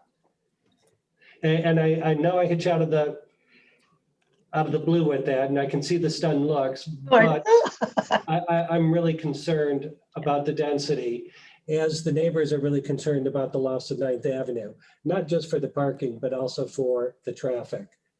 And I don't know if I'd be a fan of having the city forfeit part of 9th Avenue. And Greg, I'm done. Thank you. Thank you, Bob. Who would like to be next, or would you like me just to pull somebody's name out of the hat? Juan, you want to be next?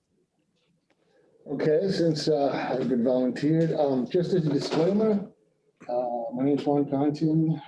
I am a practicing architect. I live across the street from this project. I've tried to be very neutral on this project just because of proximity to where I am. I know people on the board of the Lord's Place, which are, people that I've known as acquaintances, not very close, but just people that I've run into and things. And I really like what the Lord's Place does. I think it's incredible that they reach out to the community and do so much. The only problem is, I'm listening to, I do live there and I understand the problems and the things and everything that's been said, but I did not hear one positive remark from the community, not one. And that bothers me because that's telling me that there are issues very, very inherent to the plan.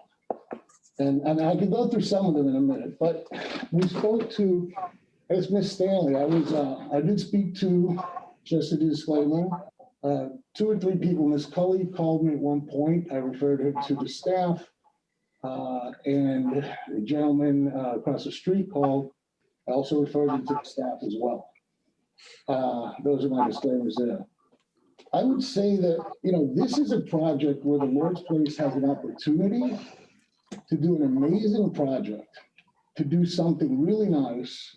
I think Ms. Stanley also heard this before at one of the reach out meetings that she had. What I'm seeing is, and what Ms. Stanley told us before, that due to cost, and the staff said it tonight, that the project was laid out the way that it was. But it turns out that what I'm seeing, even though I love the mission, because of cost, they're transferring a huge burden onto the neighbors. 9th Avenue, because, now it's the right of way has a sign put up, I don't know, Ms. Cully said a few days ago. For 140 years, there were no signs that said no parking. And all of a sudden, the signs show up on Thursday. I guess Ms. Cully could, that was in her presentation or something. That was a little strange. So I believe, it's very, very disheartening to hear that we've had guidelines and people say, oh, they're guidelines, they're not just code. But I think the city spent a lot of money doing the thoroughfare guidelines coming in. And for the Lord's Place to put the parking in the wrong place, the garbage in the wrong place, the doubled density, which I can't see how 24 people plus staff, which is probably going to end up being 10 people from time to time, where they're going to park and where they're going to be. Those things, I really can't understand how the project got this far. I believe it's something that, you know, for instance, the massing. The massing, the staff has said that it's a lot more than what they were even looking for. The 900 square feet, right, that was required is 577, almost half of what's needed. The parking, 16, everybody's gone through parking 1,000 times. The taxes, you talked about the taxes, and thank you very much if you said that you'd be paying taxes, which is a good thing for a nonprofit. But I don't know if that's written anywhere, or next year, if you decide not to pay taxes, if that could be stopped. I don't know if that's part of your development package or what's written into the city. The major thoroughfare guidelines, like the parking in the back, there's 2-story development right-of-way. The right-of-way is something I don't understand, because the gentleman on right next door, or 45 degrees from him, he was forced to put the garbage in the back. We saw some of the overheads. We saw a sidewalk and a street. And that street people park on. He probably provided another 10 parking spaces there. And I can't see why. You guys have talented architects, good people who have been in the business for a long time, and just to save some money, are not doing the right thing by building a 2-story building, working with the community, and getting all of your requirements the way they should be. I'm a little over myself. And I'll finish with that. Thank you, Juan.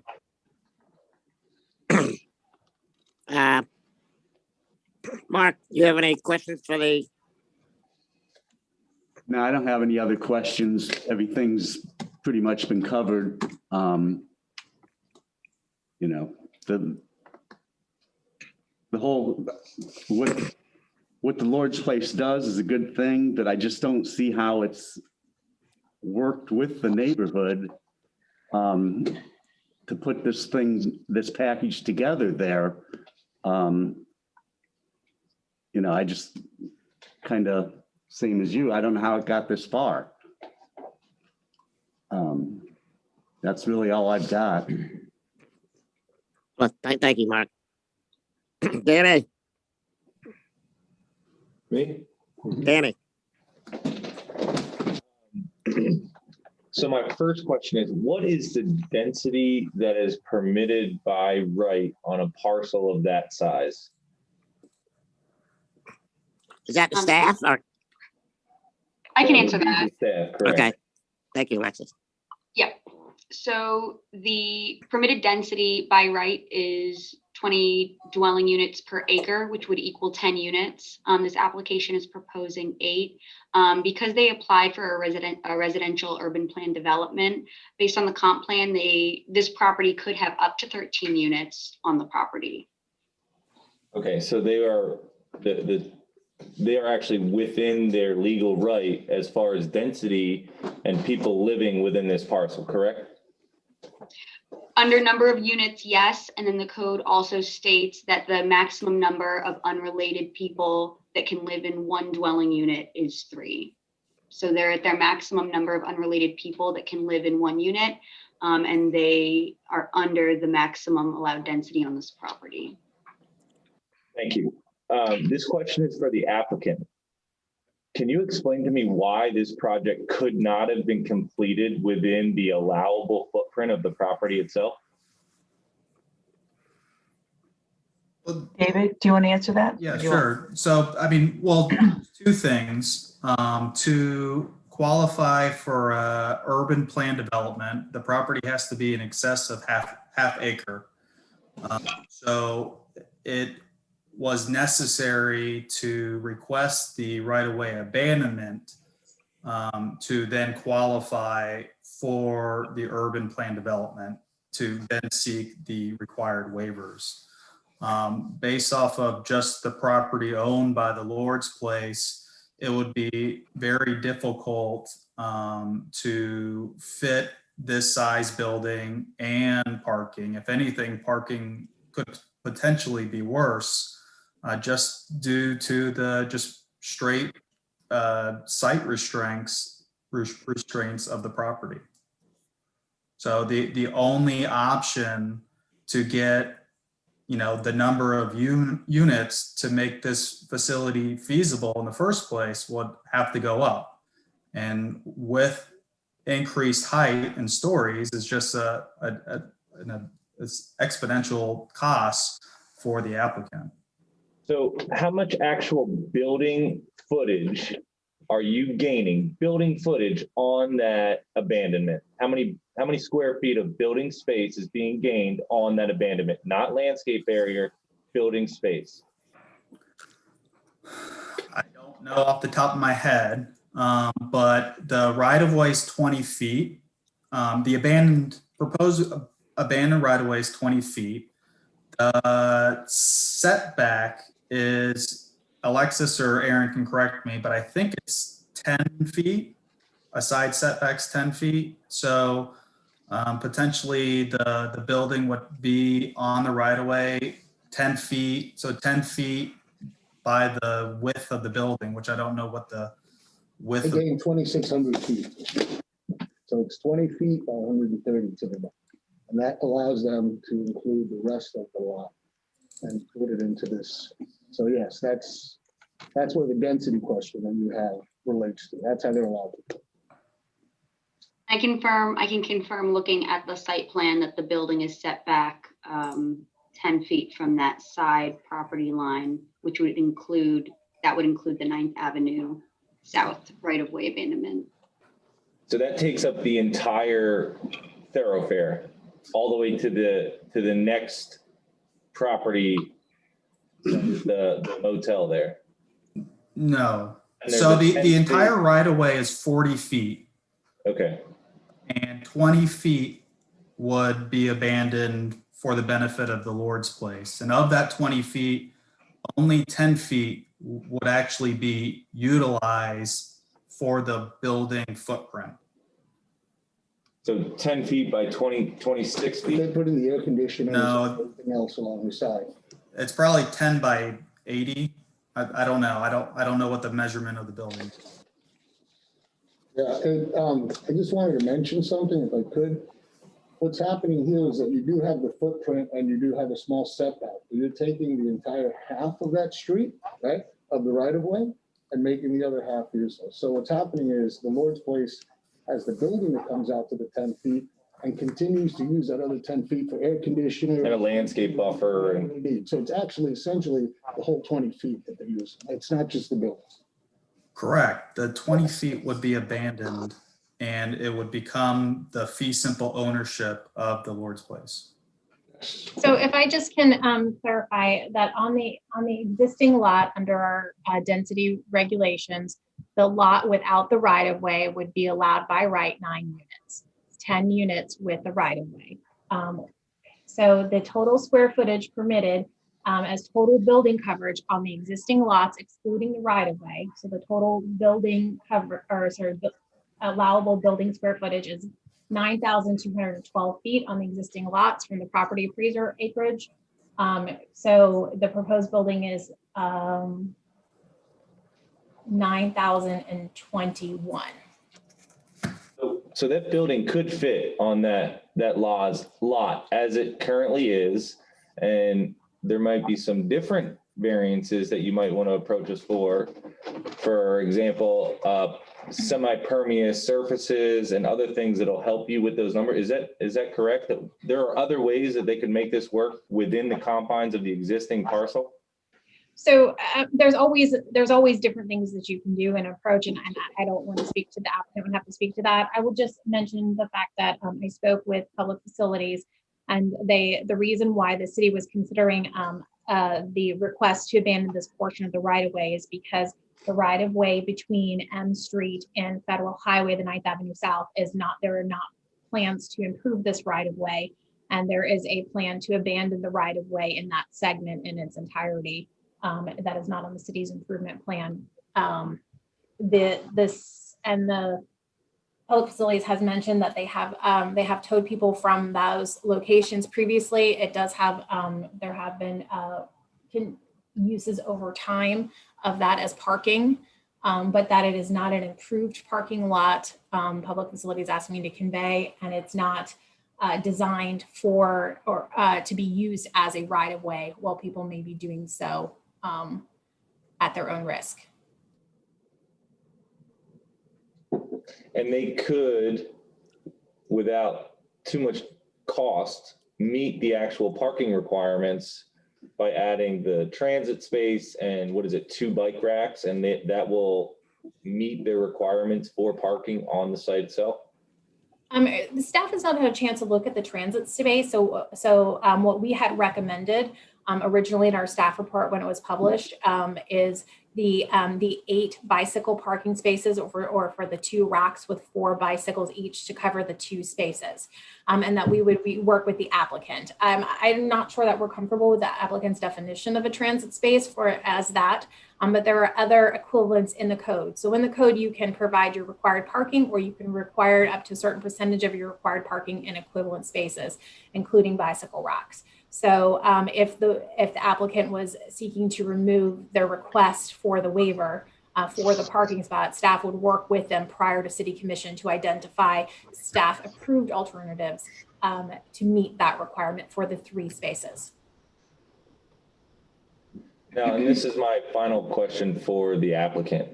What would you be willing to do to help? I know you're not going to increase, well, actually, in a way, in an effect, you will be adding to the problem in the fact that it's very clear that people are currently parking where you would like to build a building.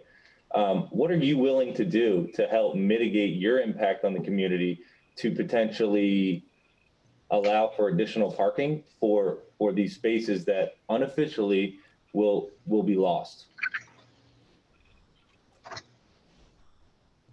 Well, I guess I'm going to have a question back to you. What should we be doing in order for us to have this project look favorably by this board?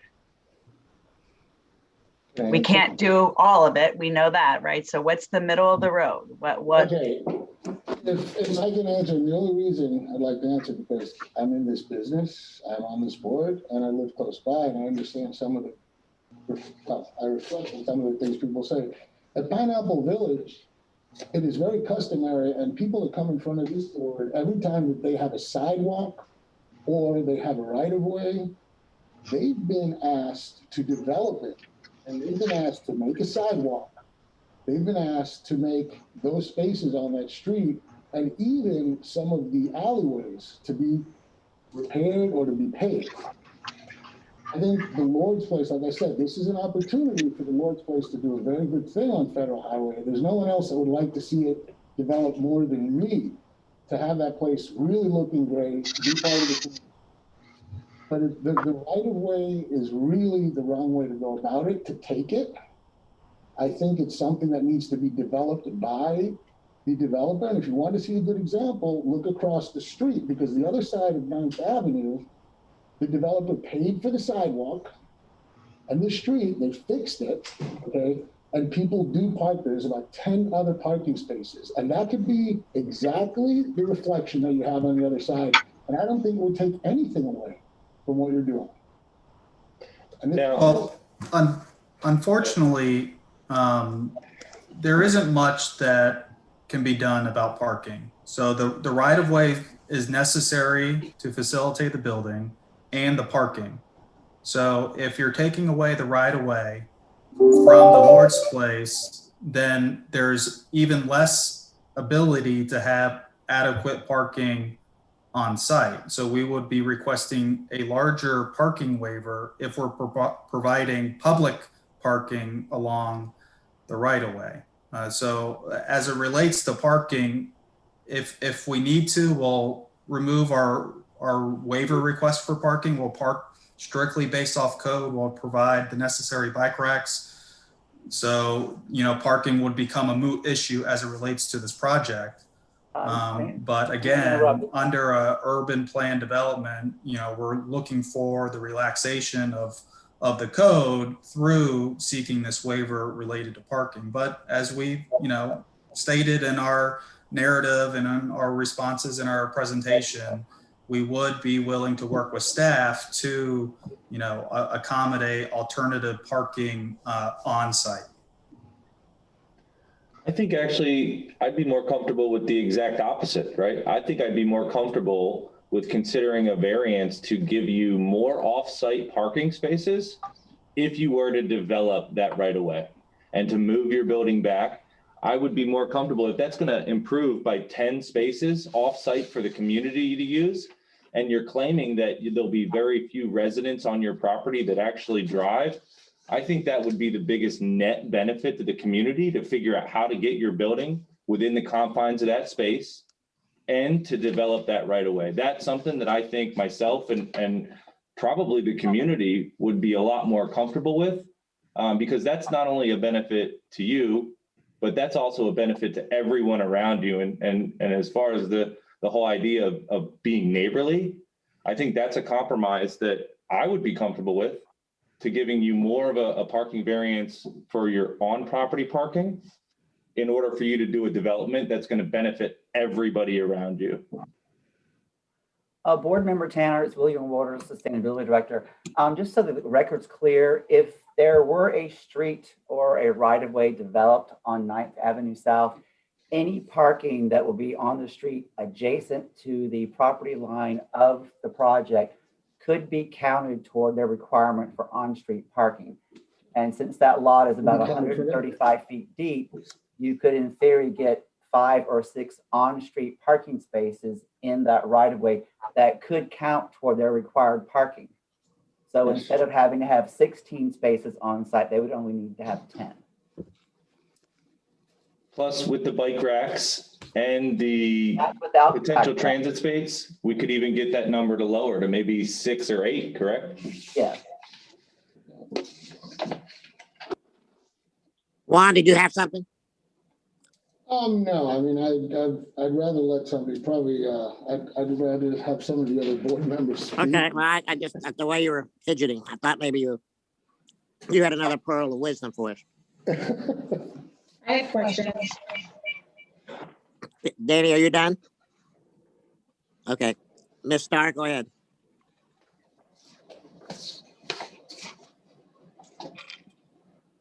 Laura? You plan on, It's your computer. The computer's there. Yeah, Laura, you have to mute your computer because it's going through the microphone, and turn off your sound. I think you're good. how's it now? Not any better. Bottom left. There you go. You're good. It's muted. Okay. Okay, you plan on having staff on the premises? Do you hear me? No. Yes, we can hear you. Yes, there is proposed 2 staff on premises. Okay, so those 2 staff members will have vehicles, right? That is correct, most And likely. in addition to that, you also stated that you plan on having security, although when Ms. Stanley was speaking before, she said it was an option that was still on the table. You weren't decided on it and we're giving further analysis to it, but your proposal that you put into the city says you will have security on the premises. So that's another parking space, right? Potentially. Potentially. So you're not committed to having security on the premises? It has also been noted that there will be overnight security personnel at sites. Is that not true? Yeah, it's security, whether it is a staff person or a lead resident. So security is there. It's how we define security. If you're talking about security with, security guard, that's determined based on the program. But yes, there will always be leadership there to protect the women.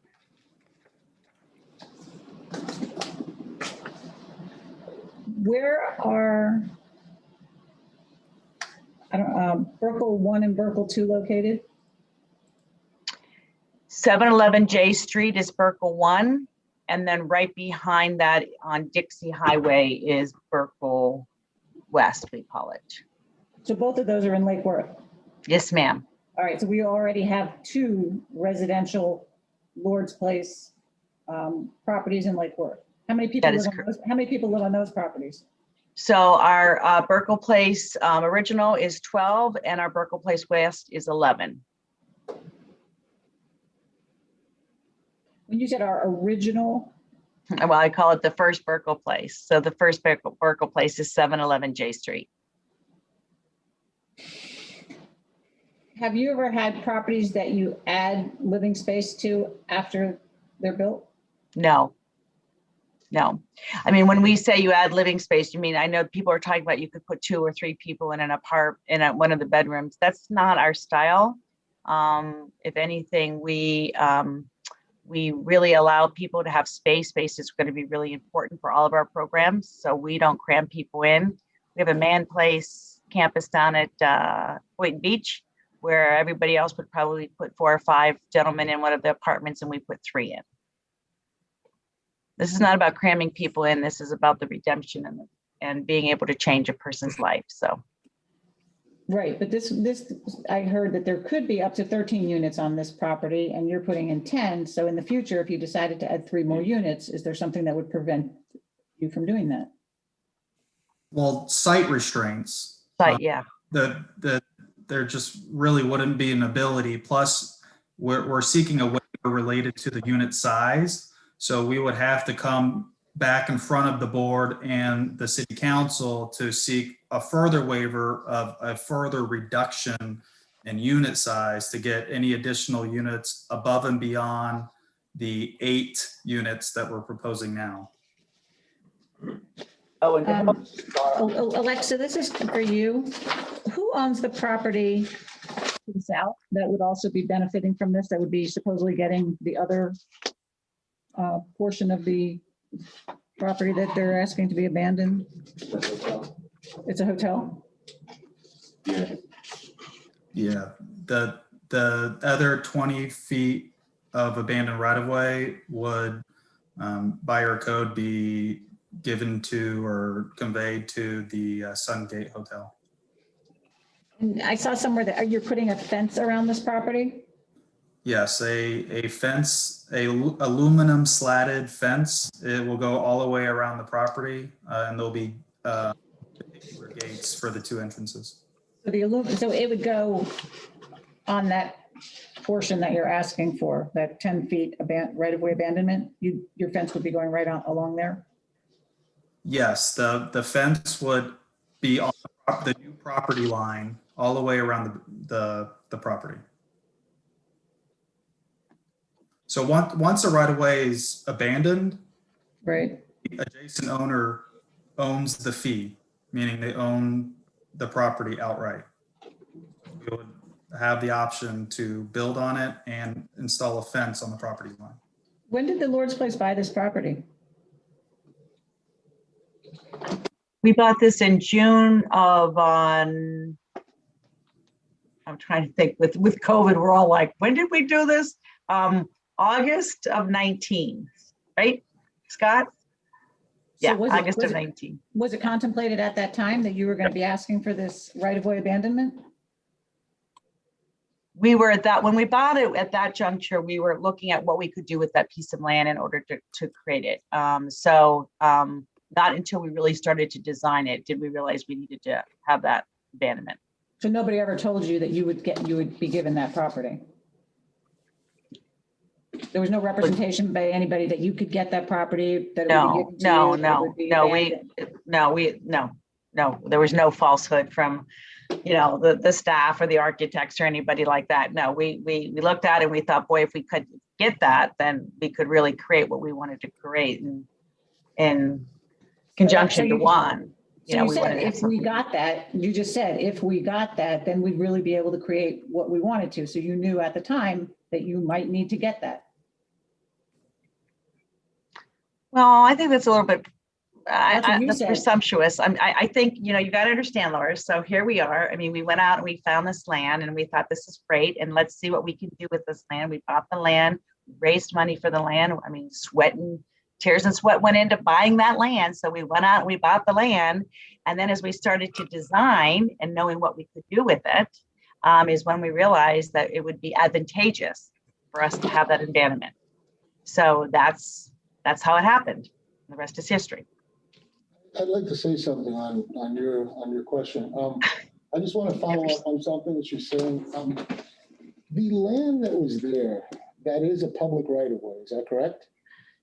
Yes. Yes, it is, right? Okay. So, Ms. Stanley, you said that the Lord's Place, that you would pay taxes, is that correct? And I had a question asking as to, if you're gonna pay taxes, is that just for 1 year? Property sorry. taxes are paid every year and are assessed as of January 1st of every tax year. Yeah, I know when taxes are paid. The I'm right talking of way about- is abandoned. Essentially, the tax base actually increased because a non-taxable piece of land is now taxable. Right. And that's, I think a lot of people know when you pay taxes and how you pay taxes. The issue really is that I just want to know if the Lord's Place has the opportunity to begin not paying taxes on that parcel later on, after it's acquired. Because I don't want it to be one of these things that, oh, we're paying taxes because we want this public piece of land, and then after a year or two, the taxes go away. And Okay, it's- so Juan, you know Jack Scarola, you know our board. Do you think we would run a shop like that? No. We would not run a shop like that. If we make a commitment to you, and we're going to put it in our pro forma that we are going to pay taxes, we're going to honor that. We're an honorable organization. Of course we will. Do you pay taxes on the other 2 properties that you have in Lake Worth? Yes. We're waiting. Yes, we have been. Property taxes?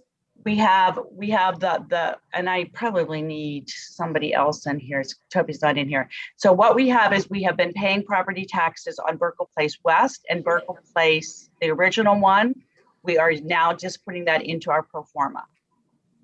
But look, folks, we don't have to do that either. You know, we don't have to do that. We're doing that because that's what we believe we should do.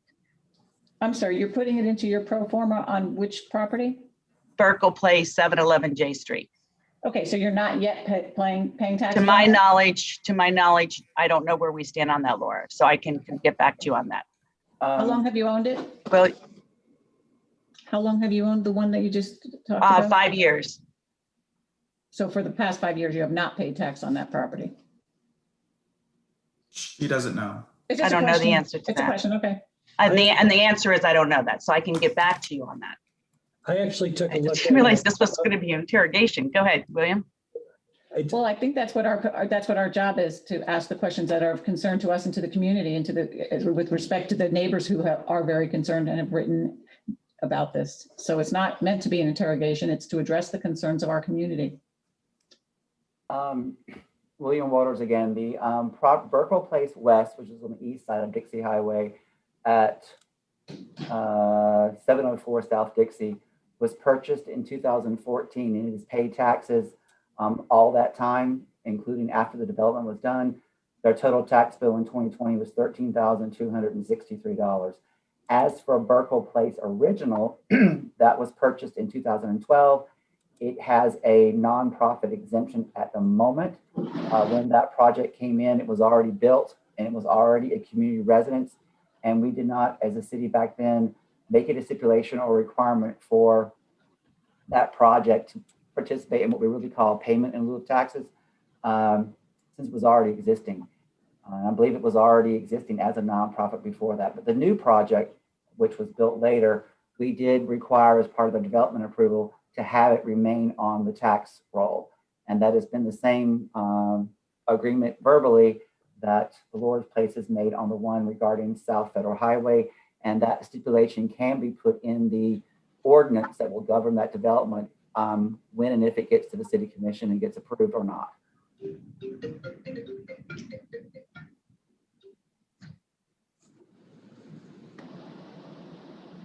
Laura, anything else?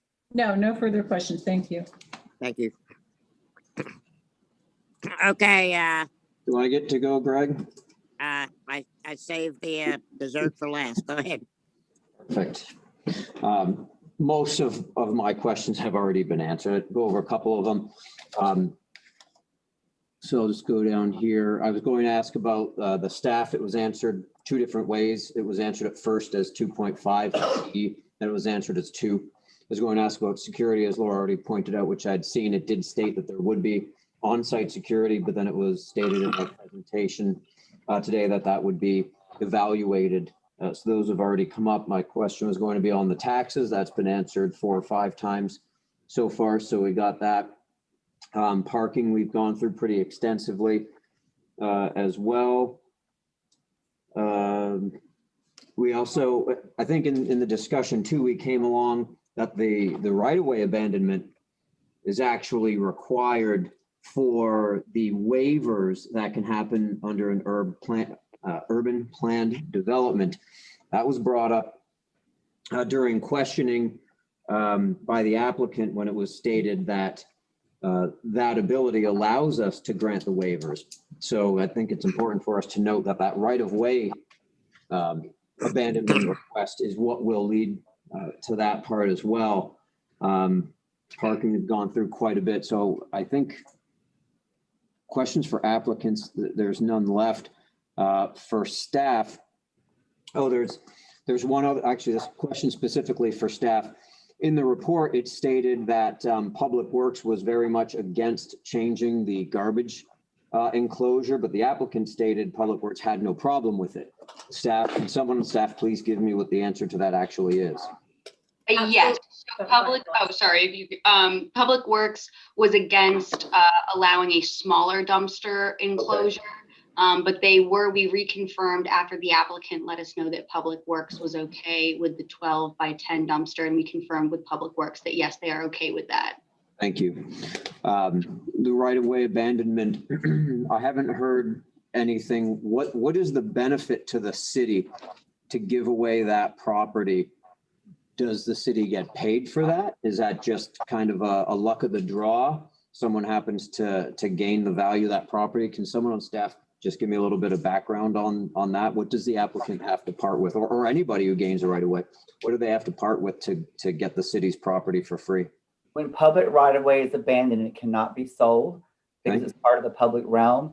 And per Florida statute and abandonment rules, when a right-of-way is abandoned, half goes to each property owner on either side of the right-of-way.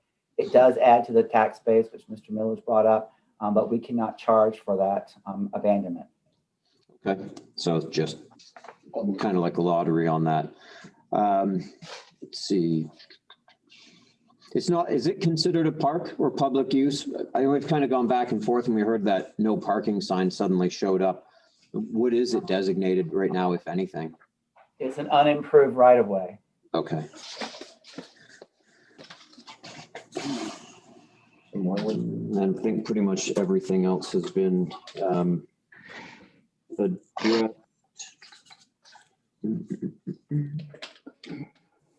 That's it for my questions. The rest I'll just say when we do our deliberation. Thank you, Mr. Chair. I have one more question. Yes, Laura, Ms. Starr, go ahead. Yeah, this is for. Uh-oh, turn your computer off. Let me get our IT guy, Danny, to fix it for you. Come on in, Danny. I don't know why it keeps doing that. It's fine now. When did this property become designated as an abandoned property? That's for staff. That's for William Waters, because he just talked about, abandoned property and how we can't charge for it. And it hasn't been, there is a process for a roadway to be abandoned. It has to go through the city commission under a resolution for a notice of abandonment and be advertised. And then there's a hearing on it. It has not been deemed abandoned yet. Still 9th Avenue South. Okay, so it's not abandoned. Okay. The request for abandonment will go to the city commission in tandem with the 2 readings of the ordinance that govern the urban plan development. Okay, and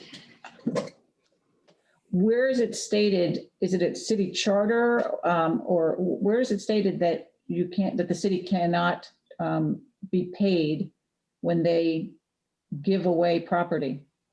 That's under Florida statute. Do you know the statute? I don't know it, but I've been reminded of it every time an abandonment has come up, and we've done probably 12 of them since I've been here.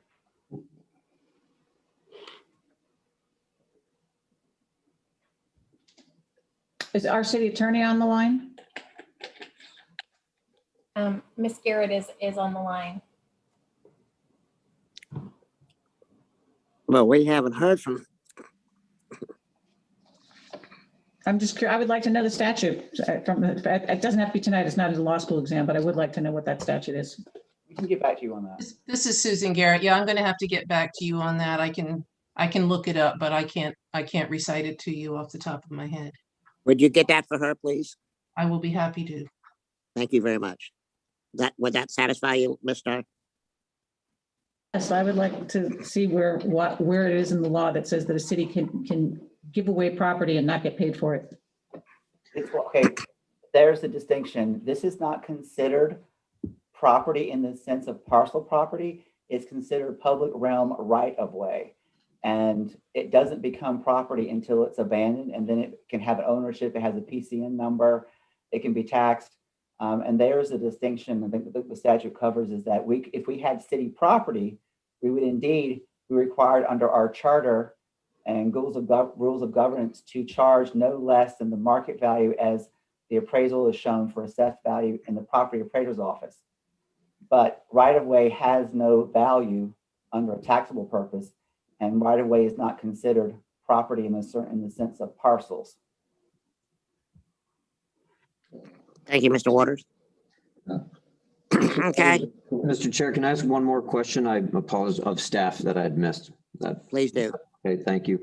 On the right of way, have we as a city given away any right of way previously or at any other time to make a project feasible? We did it for the Starbucks project. We abandoned an alley. We did an abandonment of an alley for TD Bank. Let me see what else. We've done about 12 since I've been here. Some of them have not been in the programs of the project. They have been abandoned because the neighboring property owners complained about the city not being able to maintain the property, and it was deemed that we did not necessarily need that property. There was a end of a street abandoned on North Lakeside Drive.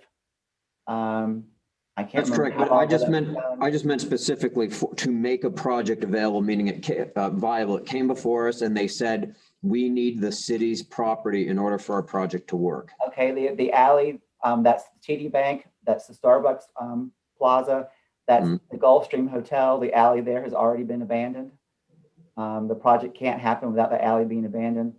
I believe Dunkin' Donuts too, because it had an alley going through it. It did. Thank you, Alexis. Thank you for your answer.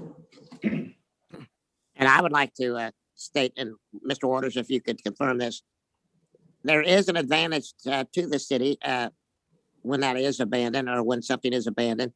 It lessens the burden of the city to maintain that, to cut the grass and pick up the trash and do all the other things that property owners need to do.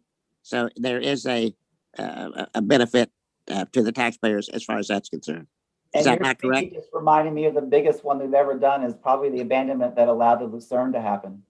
I wasn't going to bring that up. Since you lived there, it reminded me. There was an That's abandonment. right. The jewel of the downtown. Yes, you had to bring it up. But in those other abandoned properties, did you have all the residents in the surrounding area objecting to the project? I can't speak to that. We'd have to do research on each public record on that one. And he wasn't here during the Lucerne. I'm glad I wasn't.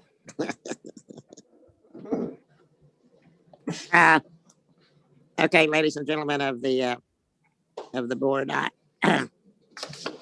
there's no other questions for the applicant or staff. I guess it'll be time for me to climb up on my soapbox and give my 2 cents.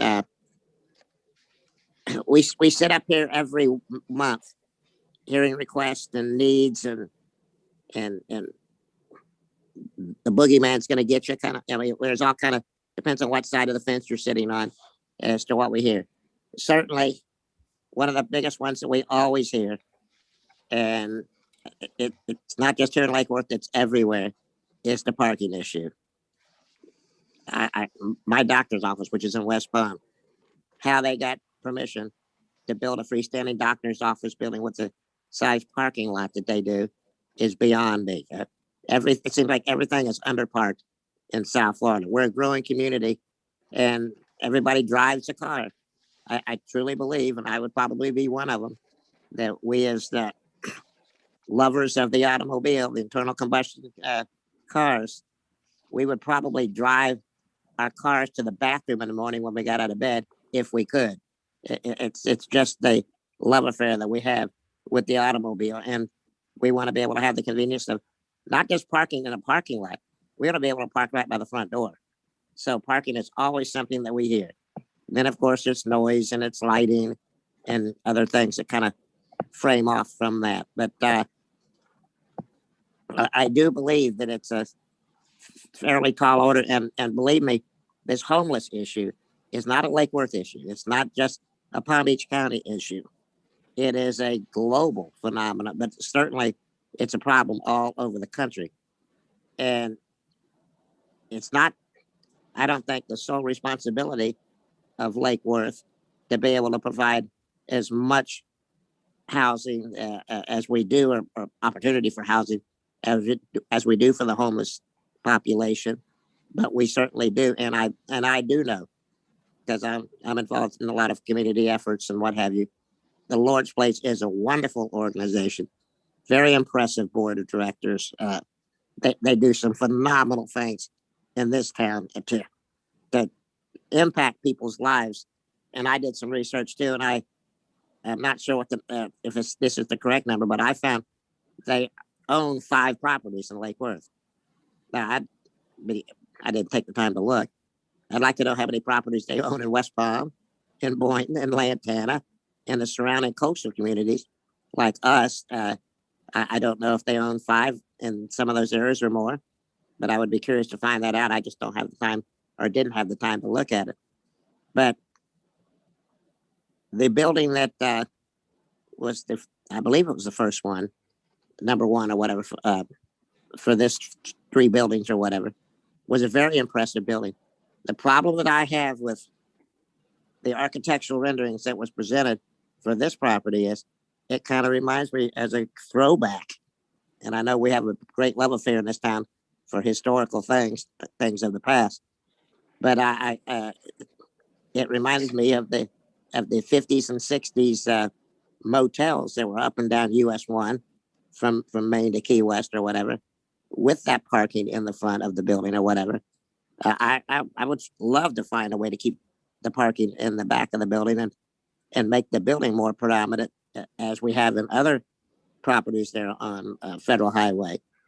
And I do know that making everything accessible for all the people in the world, i.e. elevators or whatever, it would be great if we could make every building have an elevator. I had to have a knee replaced 4 months ago. And I know now more than ever why elevators were invented and put in buildings, because it's we're an aging population and what have you, but it does add to the cost. But I also believe that great organizations like the Lord's Place has the wherewithal. It's an effort. It's hard twisting people's arms raising money, even for great causes like the Lord's Place represents, but it is possible. And I don't think that the surrounding property owners, that some, as we heard tonight, have lived in the area for decades, to have to live the rest of their time, if they choose to live so, in Lake Worth, looking at a building that's not compatible, or as compatible as it could be. And so tonight we got to make a decision. Now, are we making a recommendation to the commission? Yes. Yes, Mr. Chairman, this is a plan development, so tonight you will make a recommendation of approval or denial, and then that recommendation would move forward to the City Commission for first reading. Thank you once again, Erin. And staff has done a great job fretting out all the concerns and what have you. I want to thank, on behalf of this board, all of those that wrote letters or came in as affected parties, and the people that I hear on the street, and believe me, I hear it all, who make comments about this. there's so much unknown or mistruths about some of the things that goes on here in Lake Worth that sometimes you don't know what to believe. But believe you me, the staff has worked diligently to fret out and answer at least all the questions that I've brought to him during the process of going over there over this. And I obviously am not going to make a motion. Chairmen don't do that sort of thing. But I do know that we have a competent board sitting up there that will hopefully come up with a motion that will be able to bring this thing home for us. And if it doesn't turn out the way that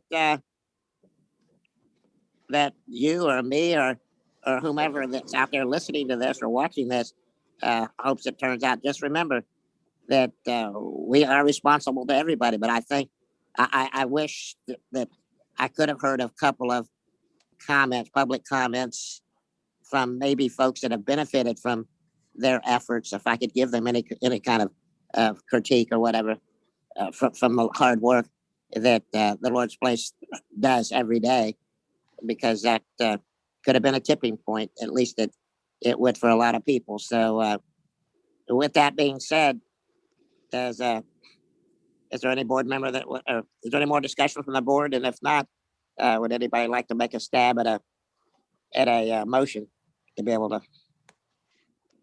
recommend this, make some kind of recommendation to our city commission board? Have we been muted? Can you guys hear us? We can hear you. Things up there. Greg, would it be appropriate to do board member comments down the line for that portion, then go along, or are you looking to go right to a motion? Well, if you want to do a comment, let's try to keep them brief. I know I didn't, but let's try to keep them brief. And I'll start with you, Anthony. Start with me. Thank you. I go back to my notes here. I'll keep them brief and let everyone else go through theirs. As we've all heard, Lord's Place does excellent work, very reputable organization. Disclosure on myself, I also sit on a board for a homeless charity, so the mission is very near and dear to me. We've heard a lot of comments from the public. Many of them were concentrated on the design of the project. Some of them, as we've had some retorts to them, weren't necessarily towards what we're considering this evening, and that's the important part about the design. My personal opinion, in terms of supporting the mission, which I think is great, what they're trying to do there is wonderful. I think it needs to go back to the drawing board to meet these. I believe this is the most waivers and accommodations requests that I've seen in one project in a board since I've been on the board. So I would like to see the project come back, maybe addressing a lot of those concerns, the design, the parking, the major thoroughfare an issue, the height. There's just so many of them that we'd like to see handled and accommodated. So that would be my comment. Thank you. Thank you. Ms. Starr, would you like to go next?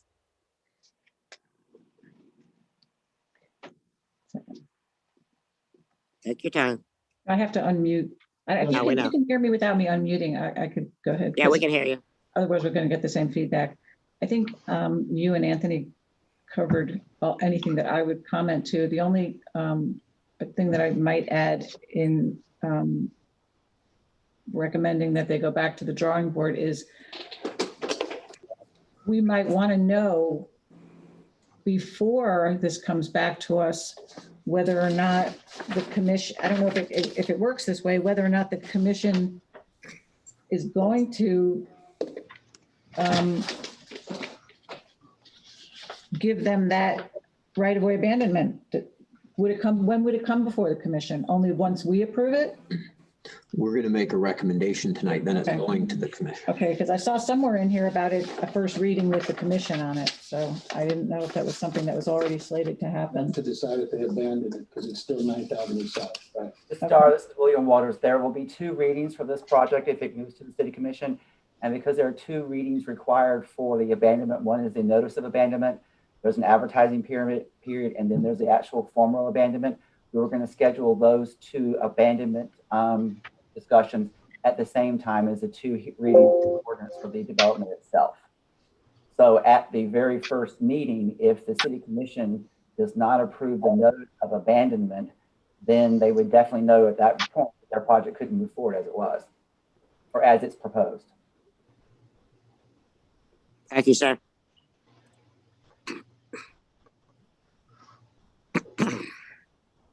Ms. Starr, is there anything else? No, that's it. That's all I have. Okay, Danny? No comment. Thank you, Danny. Juan, any comments? Yes, I do. I think nobody questions what the Lord's Place does. I think we've heard a lot of positive comments about their mission and what they do and what work, but unfortunately. Juan, pull your mask down, please. I'm sorry. Okay. Unfortunately, this project sets a really bad precedent. We've heard a board member say, and it's true, I haven't seen anything before the board that has so many variations layered on top of each other just to get the project done. Lake Worth, look at Delray Beach. They've spent so much money and they finally got it right. We have a lot of the major thoroughfares, which are a lot like theirs, and yet the project chooses to not really follow them and saying, well, it's not cast in stone, but yet Lake Worth Beach spent millions of dollars on consultants and on people getting these thoroughfares and the rules set up, only to have them completely bent. And I think that's a really bad precedent for other projects that are coming up. And I think they need to go back to the drawing board and really figure out, they have good architects, they have good people, but the design is really not up to snuff. Those are my comments. Thank you, sir. Okay, Mark, pass it off to you. I don't have any other comments. Good. Okay, sir. We got one more left, one more in the batter's box. I truly do and enjoy and support what the Lord's Place does. However, this project has one too many, as Mr. Morata said, waivers to it. Based on the age of the residents or tenants, half of them 55 and older. I'm 60 plus, I can climb stairs. The other half are younger. So, I'm sure that could be worked out with or without an elevator. Parking in the front, parking in the rear, to me really doesn't matter because I do know the quality of work the Lord's Place does. But the abandonment or the giving away of 9th Avenue, when we heard from the residents in the area, just doesn't seem right to me. And I could not support it in the way it is. I will say though, I do support the Lord's Place, and the comments of drugs and hookers and whatnot are not the type of tenants that the Lord's Place would have there. I just know that from past experience, but the building itself, that's it. Okie dokie. Would anybody be willing to step up to the mic and make a motion? Make a motion. Make a motion for subject PZB, project number 20-01 400036.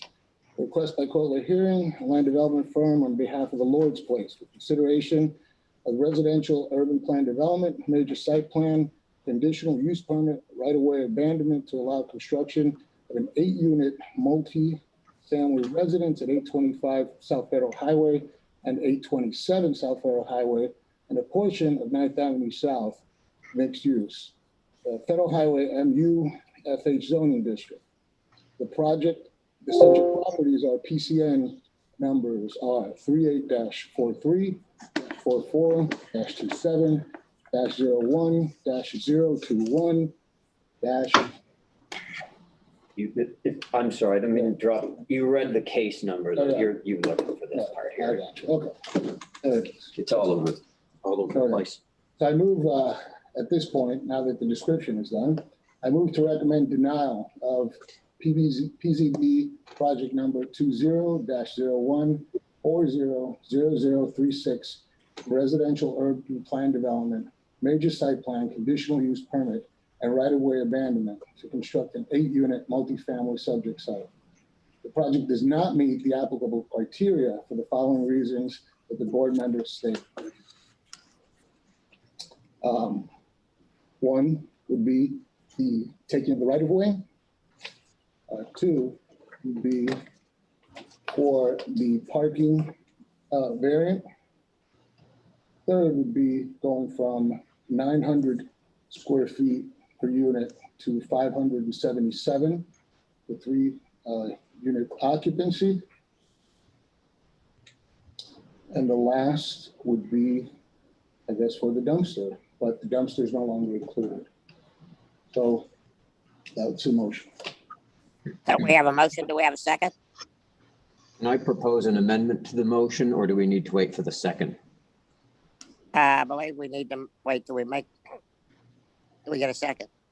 I'll make that second. We have a motion and a second. Do we Chair, have any discussion? I'd like to respectfully suggest an amendment to that, which is not compatible with the major thoroughfare And not- guidelines. And I'll accept that, not compatible with the major thoroughfares as well. So Sherry, you got that?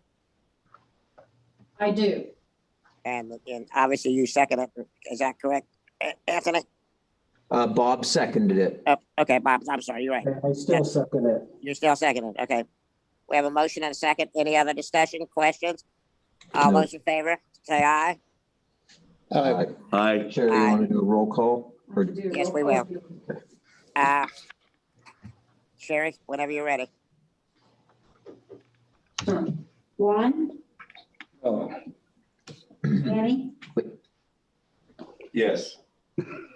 no, I mean, no, but Yes, what? yeah, so I support the motion. I support the motion. I support the motion. I support Juan in supporting Juan's motion. okay, so a yes vote will be to support Juan, a no vote will be to not support Juan's Okay. motion. Yes. for So that. yes on Juan, yes on Danny. Yes. Bob, Yes. Laura, Yes. Mark, Yes. Anthony, Aye. and Greg. Yes.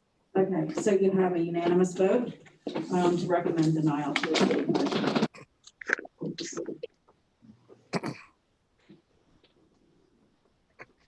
Well, thank you very much, guys, and please, don't give up on you. Don't give up on the work you guys are doing, and come back and hopefully see us. Thanks. Thank you very much. We Thank you, really do guys. appreciate the feedback. Thank you. Okay. Mr. Chairman, might we take a 3-minute break? What do you think this is, a city commission meeting? We're planning. I'm running the Zoom and I would really love to take a 3-minute break. Oh, sure, okay. Go ahead. Okay, I'd like to, a 3-minute recess. I don't know who's gonna call us back to order. We have no sergeant of arms, so try to make it brief, guys. All right, I'm gonna mute the Planning and Zoning Board.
Yes.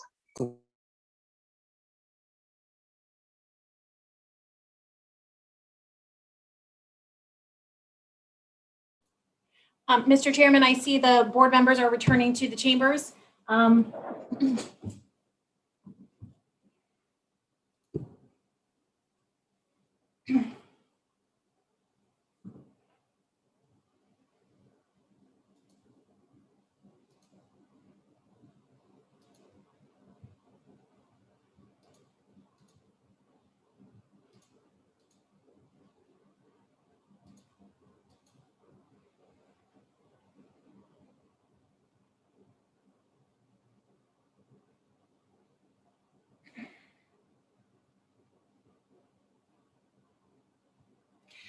Johan and Lindsay, is your team here? Am I missing somebody? Tiffany May, Tiffany, Adam Adam Schiermeyer. and Juan. Yep. It looks like also Navish, Willie.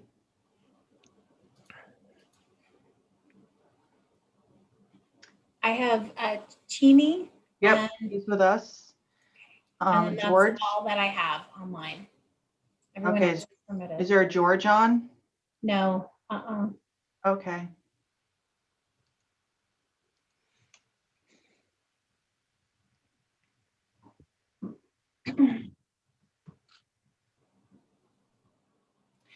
Mr. Chairman, staff has a presentation for item B. Whenever you're ready, Alexis can present on behalf of the city.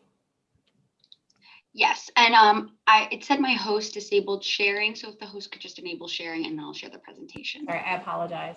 Oh, that's fine. Should I, as a matter of reference, should I read the case number? Yes, Mr. Chairman, I apologize. And the accompanying. Okay. Let me know when we're ready, Aaron. We are ready. We are ready. Okay. Thank you, board members. Welcome back.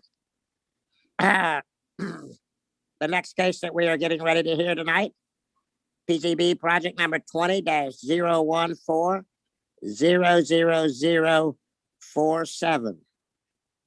Make sure I got all the zeros in there.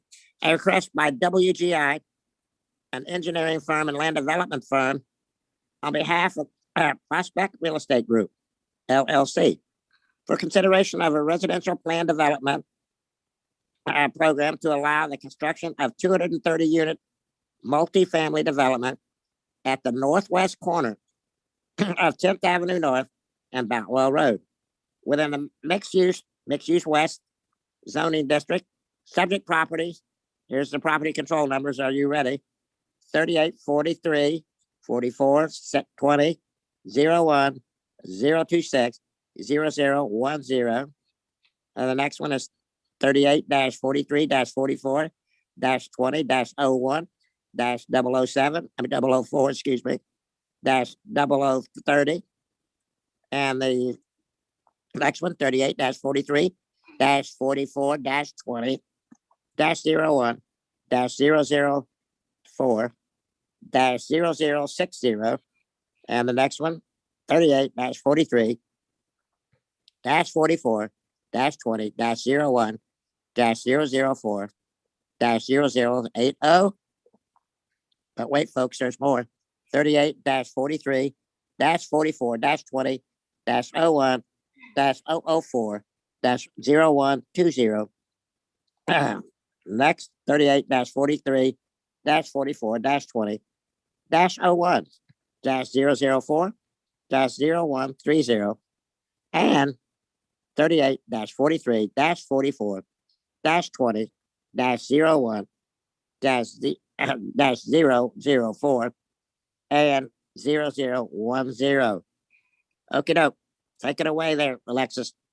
All right, thanks you so much. Good evening again. I'm Alexis Rosenberg, Senior Community Planner, and I'm going to be presenting new business item B, consideration of a request by WGI, an engineering and land development firm, on behalf of Prospect Real Estate Group, LLC, for consideration of a development of significant impact, residential plan development, major site plan, conditional use permit, and sustainable bonus incentive program to construct a 230-unit multifamily development at the northwest corner of 10th Avenue North and Batwell Road. The project site is comprised of 7 parcels, all highlighted in yellow. The project site has a total area of 6.39 acres, and the properties are all zoned mixed use west, with a future land use designation of mixed use west as well. As mentioned, the applicant is WGI on behalf of Prospect Real Estate Group, and the current owner of the properties is Lake Worth Investment Group, LLC. Some of you might recall that a multifamily project referred to as Golden Roads was approved at this site on October 3rd, 2018. And while the project before you tonight is also named Golden Road Apartments, it's being processed as a brand new application, completely separate from the previous approved Golden Road Apartments. The applicant is requesting the following approvals: a development of significant impact, which is required for development with over 100 residential dwelling units. Development of significant impacts are reviewed by the City Commission and against additional technical review criteria. They're also requesting residential plan development to construct a 230-unit multifamily development, a major site plan for the development of a new multifamily building in excess of 7,500 square feet, a conditional use permit to establish a residential master plan greater than 7,500 square feet, and lastly, a sustainable bonus incentive program for an additional 24 feet in height and an additional density of 6 units per acre. The proposed development consists of 5 multifamily buildings and a separate clubhouse mailroom building. 2 of the multifamily buildings are 5 stories and 3 of the multifamily buildings are 3 stories. And the project provides 379 parking spaces on site. This is an architectural rendering of the proposed project.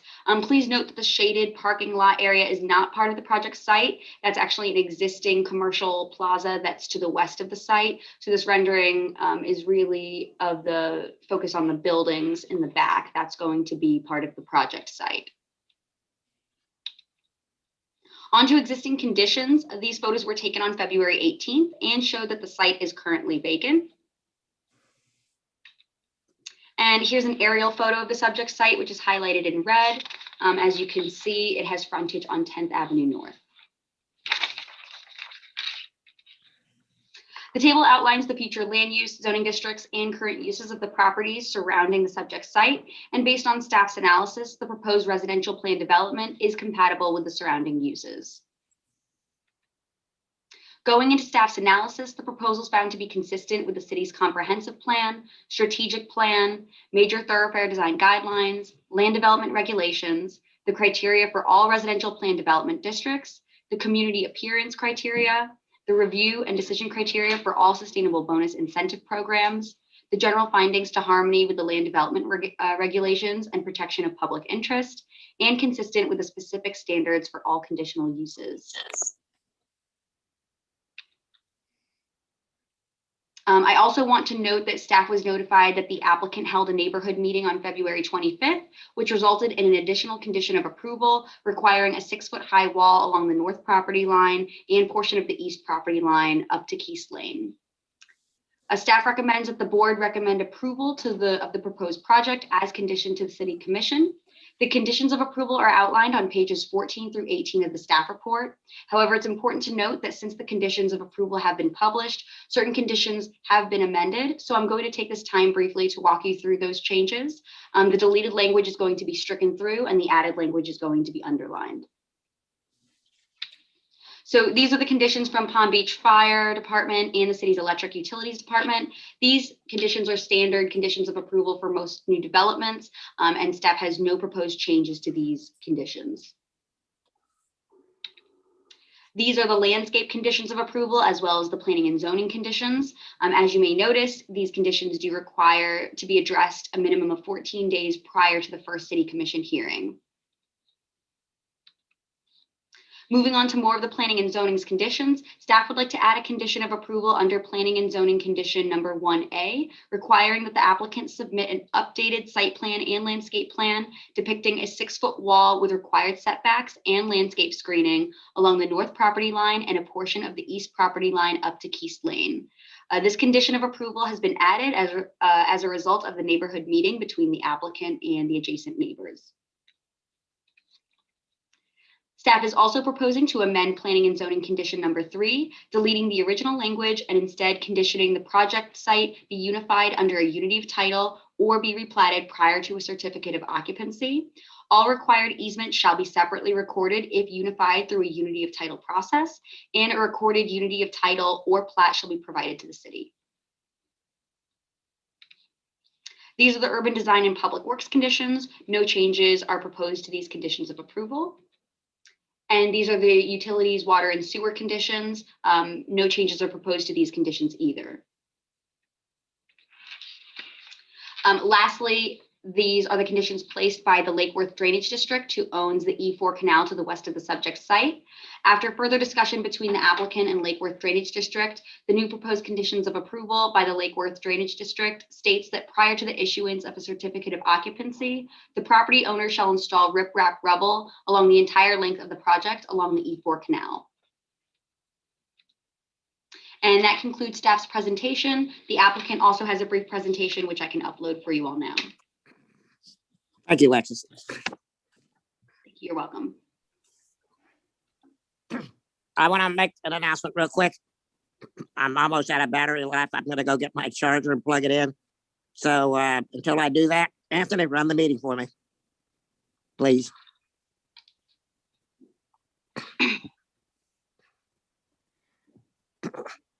Alexis, did you hear me? Yes. Thank you. I think the planning and zoning board, I think they're muted, but I believe they can hear you. Okay. Sherry, can you please check to unmute the planning and zoning board? I don't know why they keep getting muted. Keep them off mute, please. And then Lindsay and Johan, when you Anyone hear us? present, if you can Yeah, just we can hear you now. Thank you. slide, and I'll go ahead and do that. I am ready. Good evening, everybody. Thank you for having us tonight. Thank you, Alexis, for your presentation. My name is Lindsay Libis. I am the project manager and agent for the applicant before you tonight to present Golden Road Apartments. Next slide.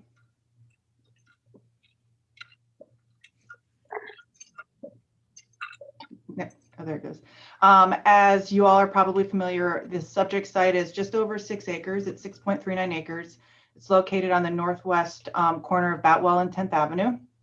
And the land area is exactly the same as what came through the first time. Next slide.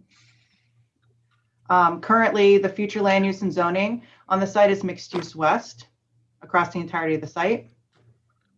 Next slide.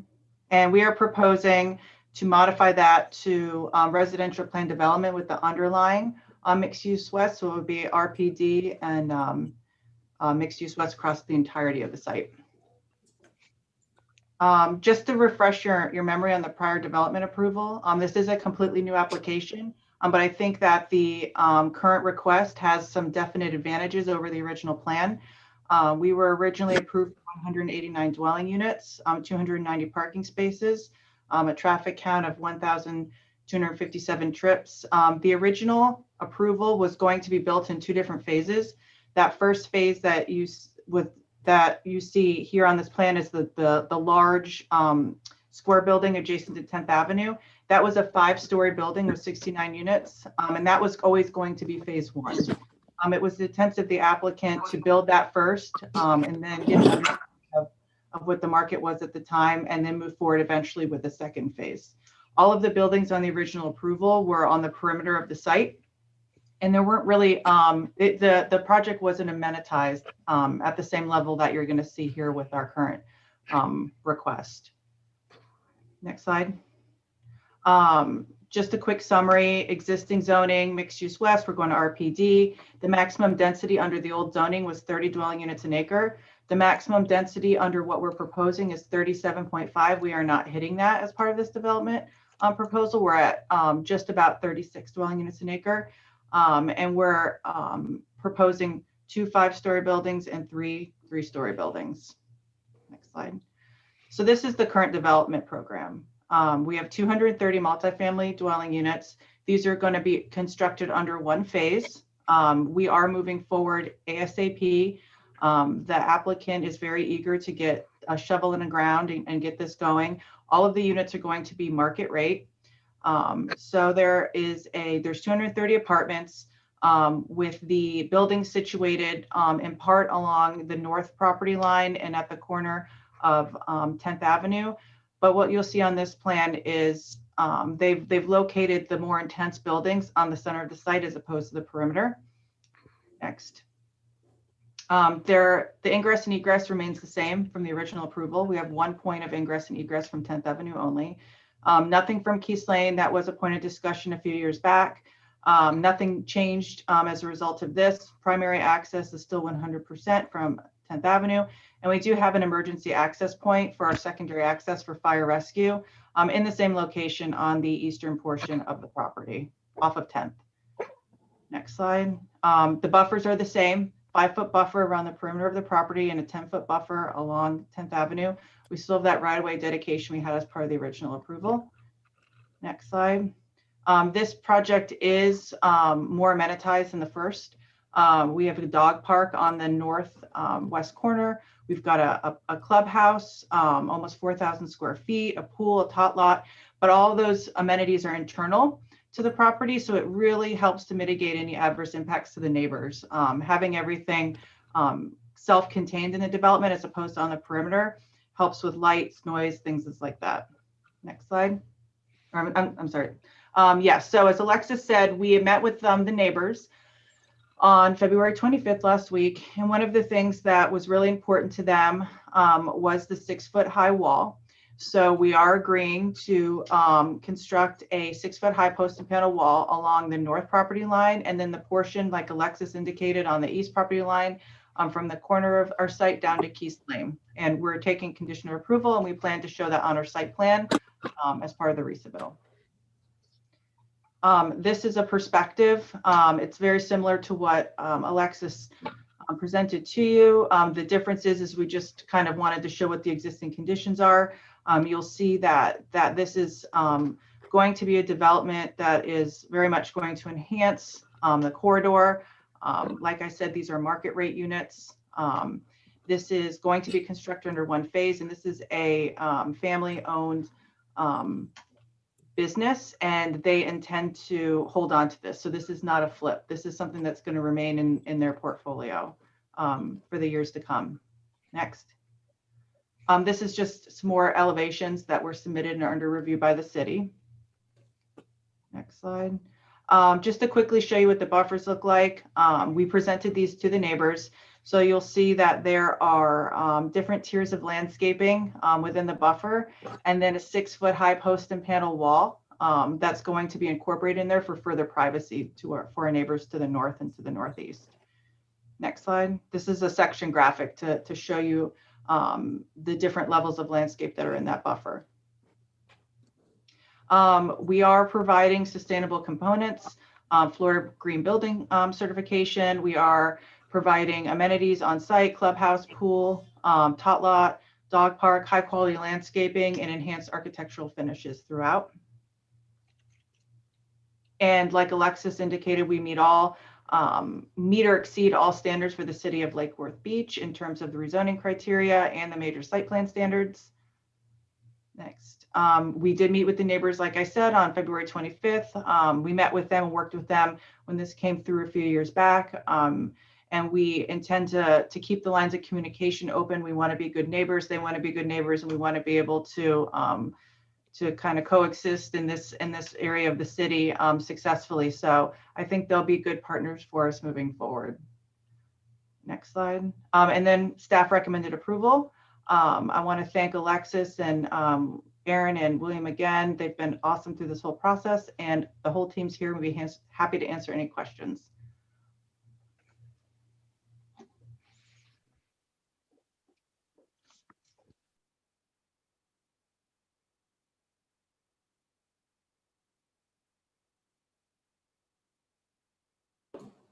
Anthony, I don't believe Greg is back on. So if you'd like to go ahead and take the helm, I believe since we have no affected parties, now would be the time for board questions, and then subsequent to board questions would be the time for a board deliberation.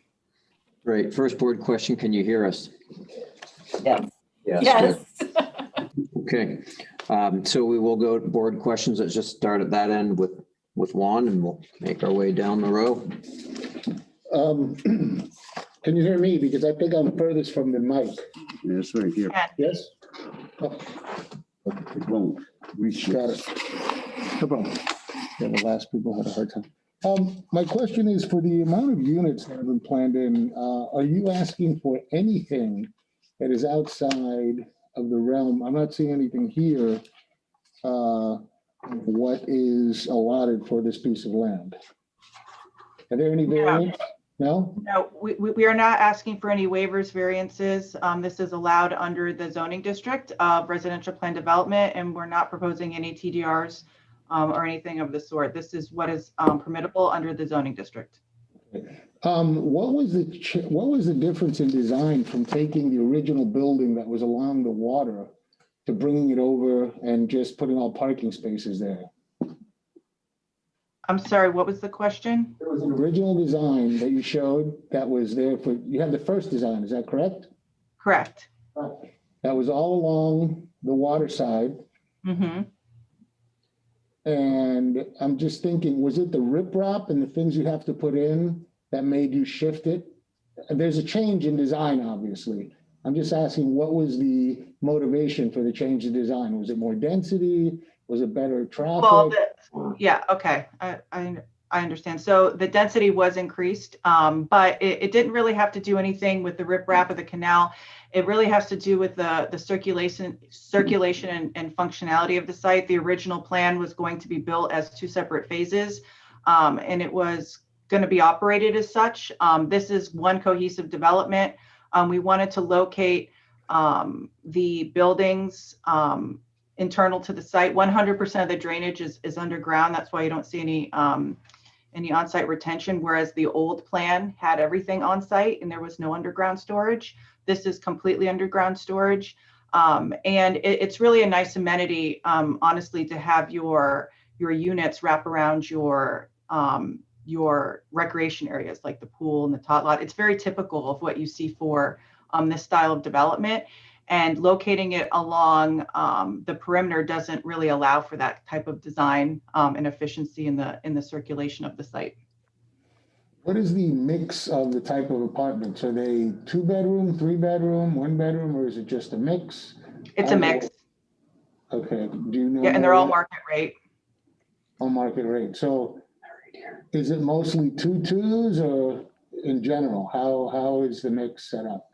There are proposed, if I may, 104 units, one bedroom, 117 units, 2 bedrooms, and 9 units, 3 bedrooms. Right. Okay. So predominantly 1 and 2 bedroom units. Got it. Thank you.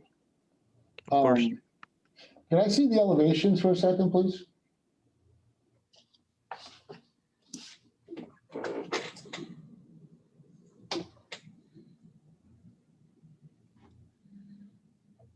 elevation. Next one down. Yeah, let me bring that up. Sorry about that. Thank you. It's a growing area there, and we know that you've got the taller buildings across the way on 10th Avenue.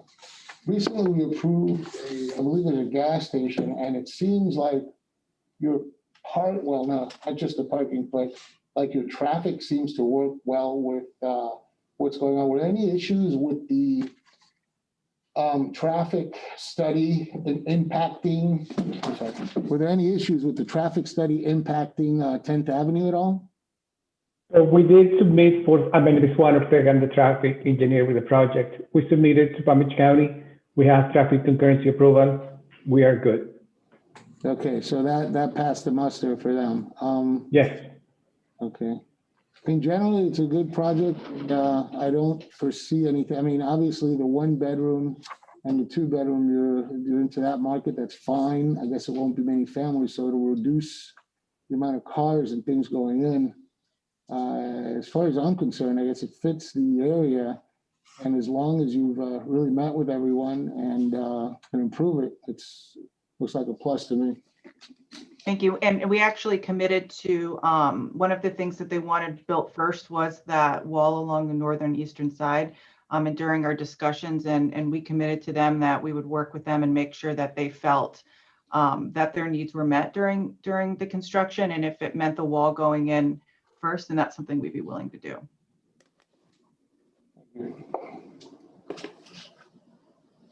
Mark, how about yourself? Okay, if this gets approved, how soon would you start it? We are planning on submitting our land development permits next month. And as we're up at council, I believe commission April 6th. We're going in for permit the next day, and we have a shovel in the ground as soon as we can get permits approved through the city. This is high priority. Okay, what was the last time too? So the last time was always going to be built in 2 phases. When we came here the last time, the property owner intended to break out the phasing because he wasn't sure what he wanted to do with the development. And when we met with the neighbors the first time, that was always kind of a point of slight discomfort, is because you'd come in with 1 phase, and we always were going to do it in 2 phases because the timing is not something that they were very concrete on. So this one, the benefit is it is all under 1 phase. And I mean, we are actively preparing land development permits right now, and plan on submitting as soon as we get commission approval for permit. They want a 60 to 90 day closing on this. So, I mean, this is a very quick turnaround for us. Have you already lined up the contractor? Yes, the contractor is going to be I believe it's BCC Construction.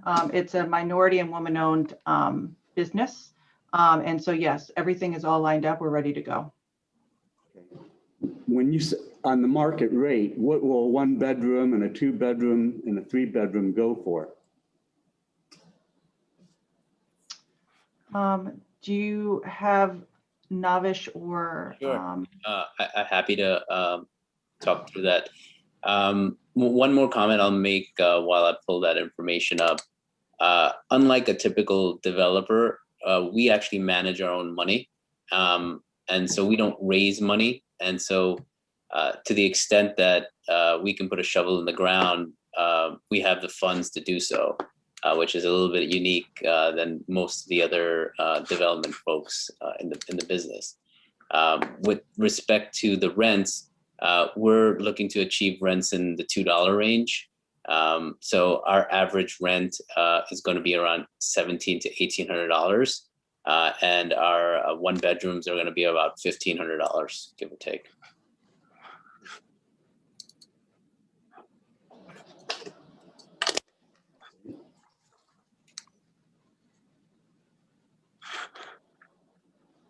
That's all I got. You're good. All right. Bob? I was not here when the original proposal happened, so help me out with traffic, please.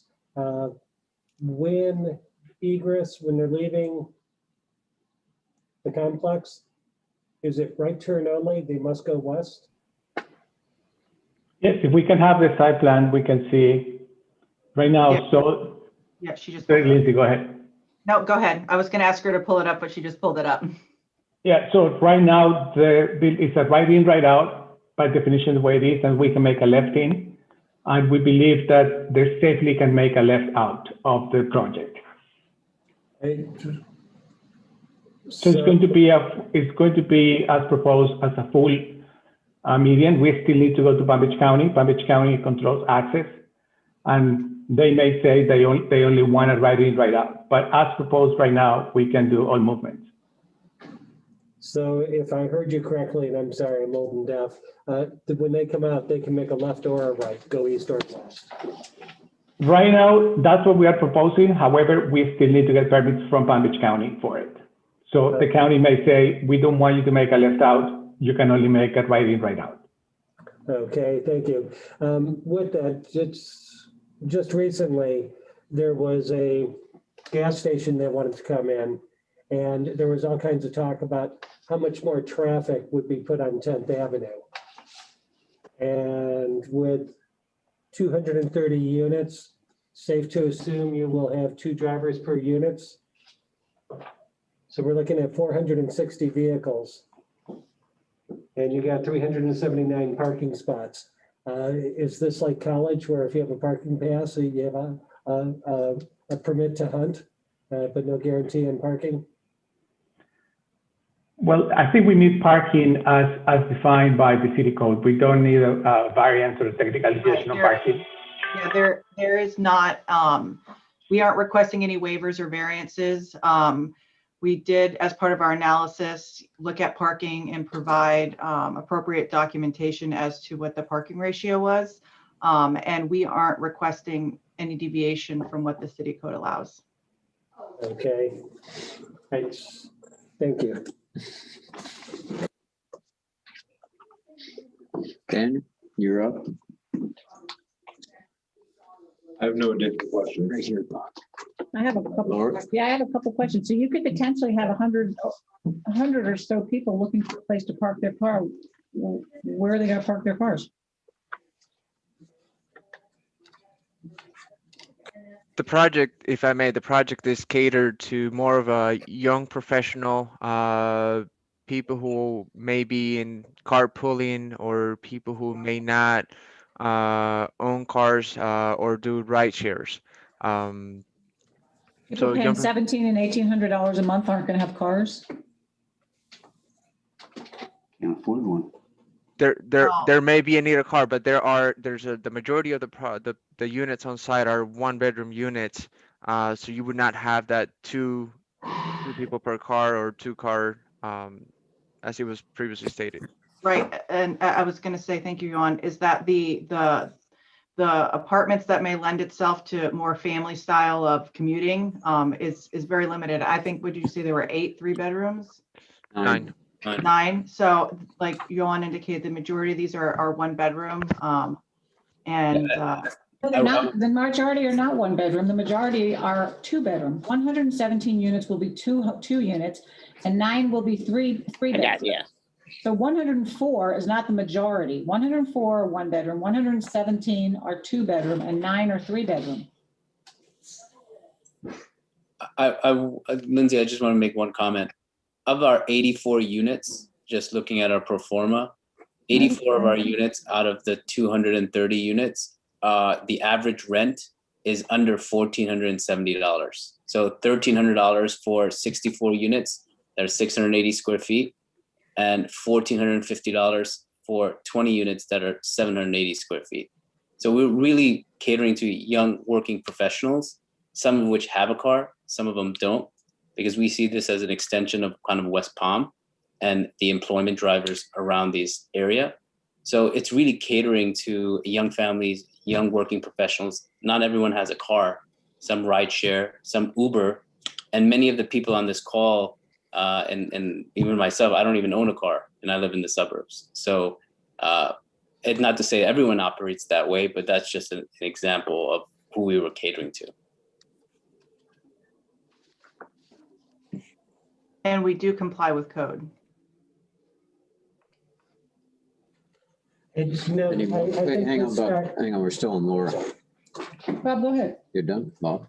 I might have another question, but I think Ms. Summer and I are both on the same page, and parking and traffic are concerns. But coming back to parking, is there any way you could get more spots in there?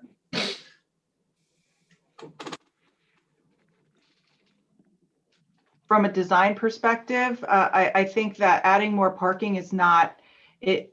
We have analyzed the site. We have worked with our architects. We have worked with our traffic engineer, Dr. Ortega. We've worked with the city.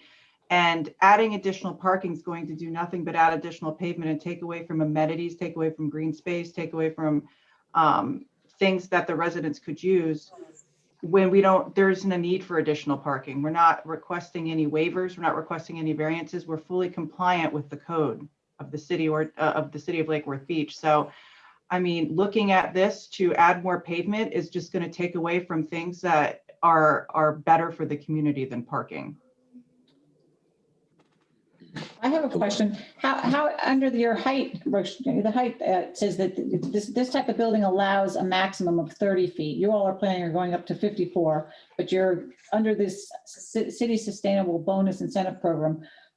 How is it? This might be a question better for Alexa. How are you qualifying or requesting or getting permission to go an extra 24 feet high? If I could, if William's on, William's pretty much the expert on that. He can explain the breakdown. William, are you on? It's an automatic, you automatically, even though we have a height restriction of 30 feet, you automatically, under the city sustainable bonus program, get to go an extra 24 feet? There's a whole formula that they factor in, the things they listed, pool and all that. That's why I was asking if William's on, because he's very good at, there he is. William, would you mind answering The that? one? number of projects that you all approved, it's interesting, this question keeps coming up. Let's go back to the Bohemian, which is 7 stories. It's in a district that has a height limitation of 4. Through a combination of sustainable bonus incentives and a planned development, it was able to go to that 7 floors from a base zoning limitation of 4. The same principle works in mixed use west here. The base zoning allows 2 stories and 30 feet. Under a sustainable bonus without a planned development, you can go to 6 stories and 65 feet in mixed use west. With the planned development, you can actually go as high as 9 stories and 97.5 feet. So they are about just a little bit over half of what the height and stories is allowed with a planned development of over 2 acres in the mixed use west district.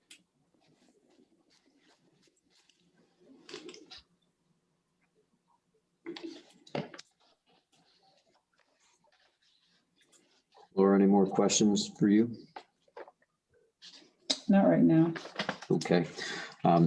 My questions have all been answered. Just 2 things that I'll comment on.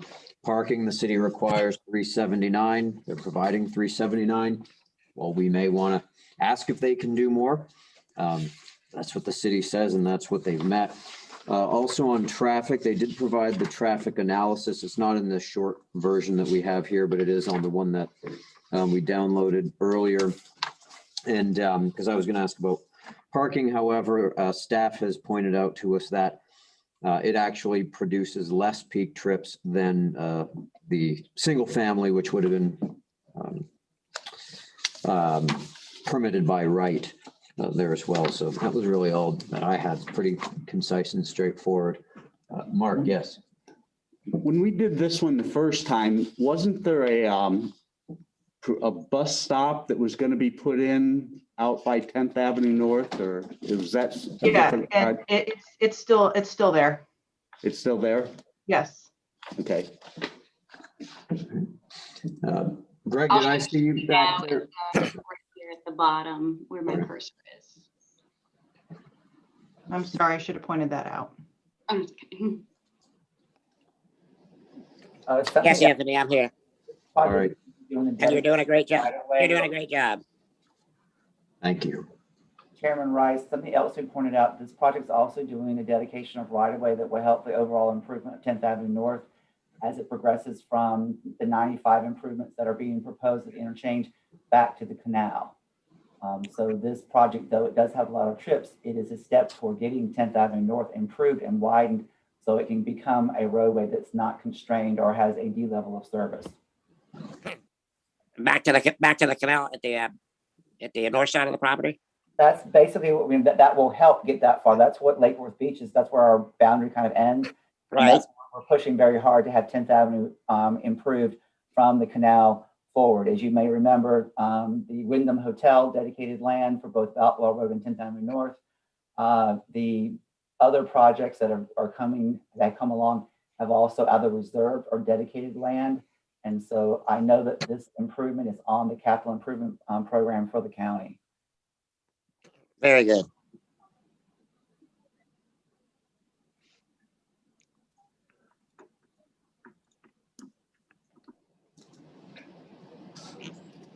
Greg, are you taking back over? If so, it's your. No, go ahead and finish, Your turn. Anthony, if you Okay. don't mind. I don't mind at all. Greg, do you have any questions? I want to make a comment on the car situation. I too was born in that era where I couldn't wait to get my first car. It was, just something I think that guys in my era, that was something they lived for. That's how we made it through high school. Looking forward to getting that first car. But anyhow, I have a friend of mine that I've been friends with since high school. He works for a big automotive dealer in the North Carolina area. And no, it's not Rick Hendricks, but actually Rick Hendricks used to work for my buddy's boss. Anyhow, he tells me that today it's unbelievable that when kids turn 18 or 16 or whatever time they can get their driver's license, that's not the first thing they want to do when they wake up on their 16th or 18th birthday is go take the test and get their license. He said it's amazing that a lot of the times they're 21, 22 years old and still don't have driver's license. And it does have the car dealers, the big car dealers concerned because it's not the same, that transportation freedom or whatever does not represent the same thing that it did for guys in my generation. So I can believe that there's not as, in this type of market, the market that this building's being, or this project's being developed for, there'll be a lot of people that don't have cars. Probably more of them have skateboards than will have cars. So you can see that in downtown Lake Worth. So anyhow, that's my 2 cents on the car thing. I would have never believed it, but this guy that I'm talking about owns like 40 car dealerships, so he should know something. Thank you, Greg. Greg did include us at his first car with a brand new Model T. Mr. Chairman, if I may just draw your attention on page 16 of the staff report, what we have asked them to do is to identify a designated rideshare parking space and drop off area outside of the gate. The applicant has agreed to the conditions of approval, and this modification will be required prior to first reading into the commission. Right. Thank you for pointing that out. Any more questions from the board? If not, do we have any public comment? Anybody either present? Wait, we have one more question. Laura, When we were considering the 7-Eleven with the gas station, we were told that there is a potential that 10th Avenue may be widened to include another lane. And that lane would be on the north side of the street. And I'm looking at the setback for this property, and it looks like it's 20 feet. And I don't, what's the setback from 10th Avenue?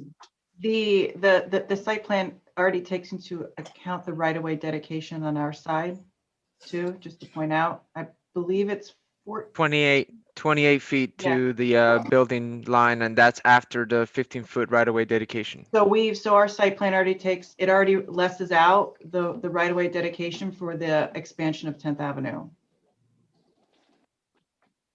So this site plan assumes that.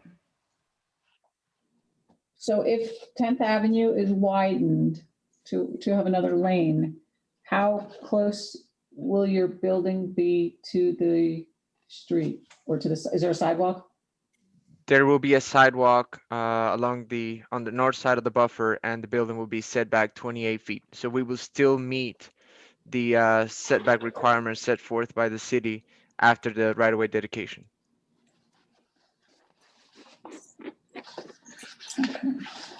And of the parking spaces that you had talked about, I was just looking at some of those of the 379 parking spaces that you have, 13 of those are going to be used for bike racks and 15 are going to be used for charging stations. So 28 of the spaces have another purpose, right? So there is a number of bike racks that equate to 13 parking spaces that is allowed by code.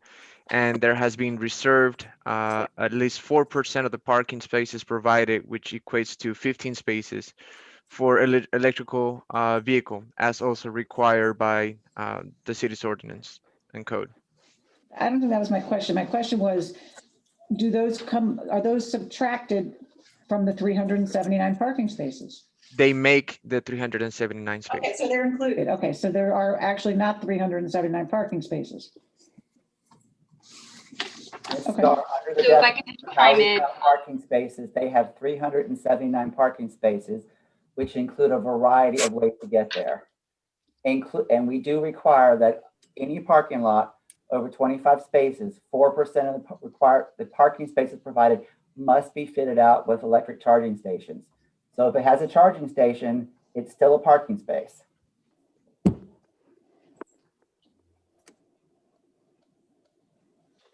You can park there if you don't have an electric car.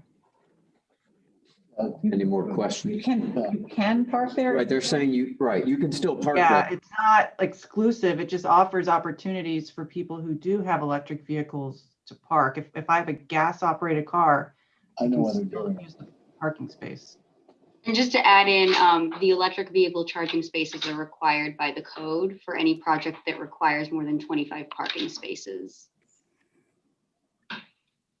How many pursuant to code, how many charging stations are required? I believe it's, let me check, it might be 5. Well, just said 4%, did you not? Right, 4% of the total minimum required off-street parking spaces shall be designated to electric vehicle charging spaces. That's the 15 provided. Yeah, so the 15 are actually mandated by the city. Wait, hang on one. That's it. Okay. Go ahead, Doris. Yeah, I understand you have a 6-foot high post and panel wall on the north end, right to Keast Lane. The rest of it is a buffer. More specifically, I guess it seems like a pretty open buffer. You won't have any wall or any fence to all like the empty lot off of Botwell. And I guess it's a street that you're bringing down that 10-foot buffer. There's an emergency access, I guess. There's a fence. There's a fence. There's a fence. The wall- Okay. Yes, there is a fence. We proposed initially to fence the entire perimeter of the site. After we met with our neighbors, they preferred on this portion to have a wall because it directly abuts their community, their houses, and they wanted some extra privacy. So we agreed to do that, with the remainder of the site being the originally proposed fence. Okay, that was more my question. And the other side is that retail plaza, this retail plaza that's there on the west. Mm-hmm. Okay, and that would also just be the buffer. Would that also have a fence as well, like a chain link fence, right? Yes, correct. All right, those are my questions. And the property is gated. I don't think I mentioned that. There is a gate. Thank you. Is that it for board member questions? What's the difference? I see that the property is Lake Worth Investment Group. That's the owner of the property. Okay, but the engineering and land development firm is requesting this on behalf of Prospect Real Estate Group. Who's Prospect? Right, they're the contract purchaser.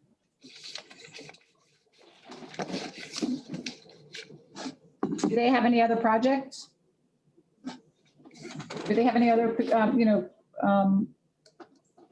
Now, Yes, actually several. We have about 40 projects ongoing. We're doing a 355 unit in Orlando, currently with American Landmark and Michael Desert. We're doing a condo development in Bradenton, not too far from the water. We have 2 projects in Palm Bay that will be breaking ground later this year. We have 1 project in Jacksonville that will be 400 units, workforce housing. We have several HUD projects that we do in Salt Lake City. We have a very large project in West Palm Beach that we are, going in for site plan approval. And that's just some of the projects that we're working on. Are any of these completing projects? In fact, I can happy to send you our brochure that can highlight kind of all the projects that we've completed over the last 5 years. That equate to about $1.5 billion of new construction. And then several of the projects, the one I mentioned in Orlando with American Landmark and Michael Desert, is actually probably 9 months from completion. It has a 500 parking spot, garage, 6-story wood frame construction. All right, I'm going to remind the board, if I could, of Greg's words of wisdom, as it's now pushing 20 to 10, that we want to try to finish up on the same day as we started, so we can move it along. I think that's it for everybody, right? Yep. All right, then a call for public comment. Do we have anybody on the call? No comments either. Sure. All right. That being the case, if there's any board member comments, certainly happy to hear them. Otherwise, we want to move it along to a motion. I'll call for that. Would anybody care to make a motion? I'll go ahead and make a motion. I move to recommend approval of Palm Beach Zoning Board project number 20-014-0047 with staff recommendation conditions for residential plan development of significant impact, major site plan, conditional use permit, and sustainable bonus incentive program to construct a 230-unit multifamily development at the subject site. The project meets the applicable criteria based on the data and analysis in the staff report. We have a motion, second, coming from Mark. Discussion, I'll add one item. Staff added some additional conditions that they had mentioned earlier that I believe is not in here. Bob, would you like to call for the inclusion of the staff additional condition amendments? That I would. Okay. To include the staff recommendation, but I cannot rattle them off. No, that's all right. Perfect. I will say the staff condition amendments as read off by Alexis earlier. Mark, you good with? I'll amend my second. All right. Another second. So we're good. We have motion and a second. We'll do a roll call vote if we may, please, Sharon. Warren Cotton, Approved. Danny Tanner, Aye. Robert Lipa, Aye. Laura Starr, No.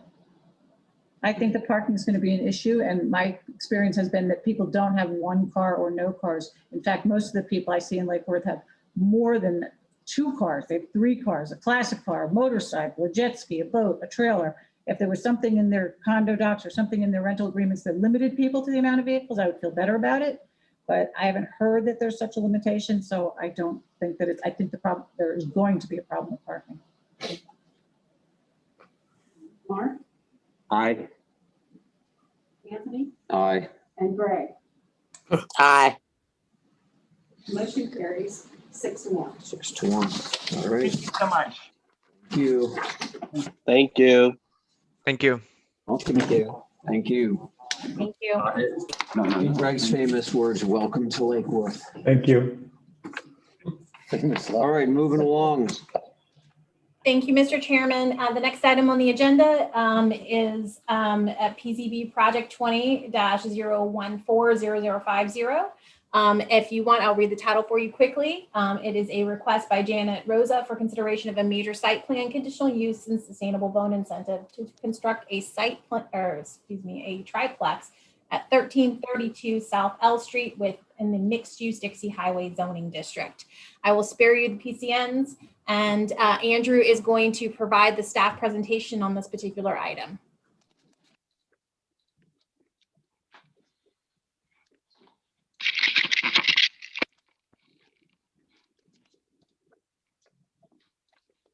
All right, good evening. My name is Andrew Meyer, Senior Community Planner, and I will be presenting new business item C, a request by Janet Rosa for consideration of a major site plan, conditional use, and sustainable bonus incentive program to construct a residential triplex at 1332 South L Street. Janet Rosa, the owner with Matt Fino, are requesting to build a 3-story residential triplex consisting of a total of 3 units. As such, the owner is requesting the following approvals: a major site plan for the development of a 7,835 square foot residential triplex, a sustainable bonus incentive program for the addition of a 3rd floor totaling 3,004 square feet, and a conditional use permit to establish residential uses in excess of 7,500 square feet. The subject site is located at the northeast corner of the intersection at South L Street and 14th Avenue South within the mixed-use Dixie Highway zoning district, and is adjacent to properties zoned single-family residential and mixed-use Dixie Highway. As you can see in the bird's eye aerial, 1332 South L Street is surrounded by a mixture of commercial and single-family residential uses. The single-family structure on the site was demolished a year ago and no longer exists. Today, the lot exists as a vacant lot with minimal landscaping. This view is looking east from South L Street. The proposed residential triplex consists of 3 4-bedroom dwelling units totaling 7,835 square feet. The 3 residential units each span 3 floors with a garage and guest bedroom on the 1st floor, living space and kitchen on the 2nd floor, and 3 bedrooms on the 3rd floor. Access to each unit is through separate driveways off of South L Street, 14th Avenue South, and the alley. Currently, 14th Avenue South and the alley are unimproved.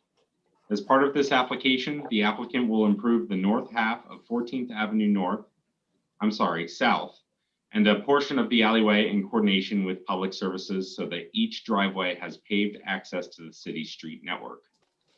A condition of approval has been added to require these right-of-way improvements, as well as provide a pedestrian path from the rear unit to 14th Avenue South. Although the units have an appearance similar to townhomes, the 3 units will remain under one parcel and will not have separate ownership. The proposed residential triplex features a minimalist and modern architectural style. Staff provided several urban design comments during the review process, including that the middle unit have stacked windows that are centered over the garage. The project has been conditioned to require the applicant to address the middle unit window. In addition, it was noted that the proposed elevations depicted only textured stucco, while the rendering shows extensive tile work. Staff has included a condition of approval to require the applicant to provide the tile as depicted in the rendering. The table outlines the future land use, zoning districts, and current uses of the properties that surround the subject site. Based on staff's analysis and the city's land development regulations, the proposed uses are compatible with the surrounding uses. In staff's analysis, the proposal is found to be consistent with policy 1.1.1.5 of the city's comprehensive plan and pillar 2A of the city's strategic plan. Staff found the project to be consistent with the qualitative development standards and the community appearance criteria sections of the land development regulations.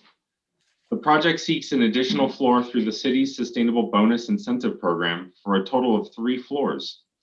The applicant is providing a fee in lieu payment of the total sustainable bonus amount of $15,020 to a citywide sustainable bonus incentive trust account, which is permitted by section 23.2-33, subsection E in the city's land development regulations. The project has been conditioned to require the payment of the sustainable bonus prior to the issuance of the certificate of occupancy. Staff found the proposal meets the requirements of the Sustainable Bonus Incentive Program.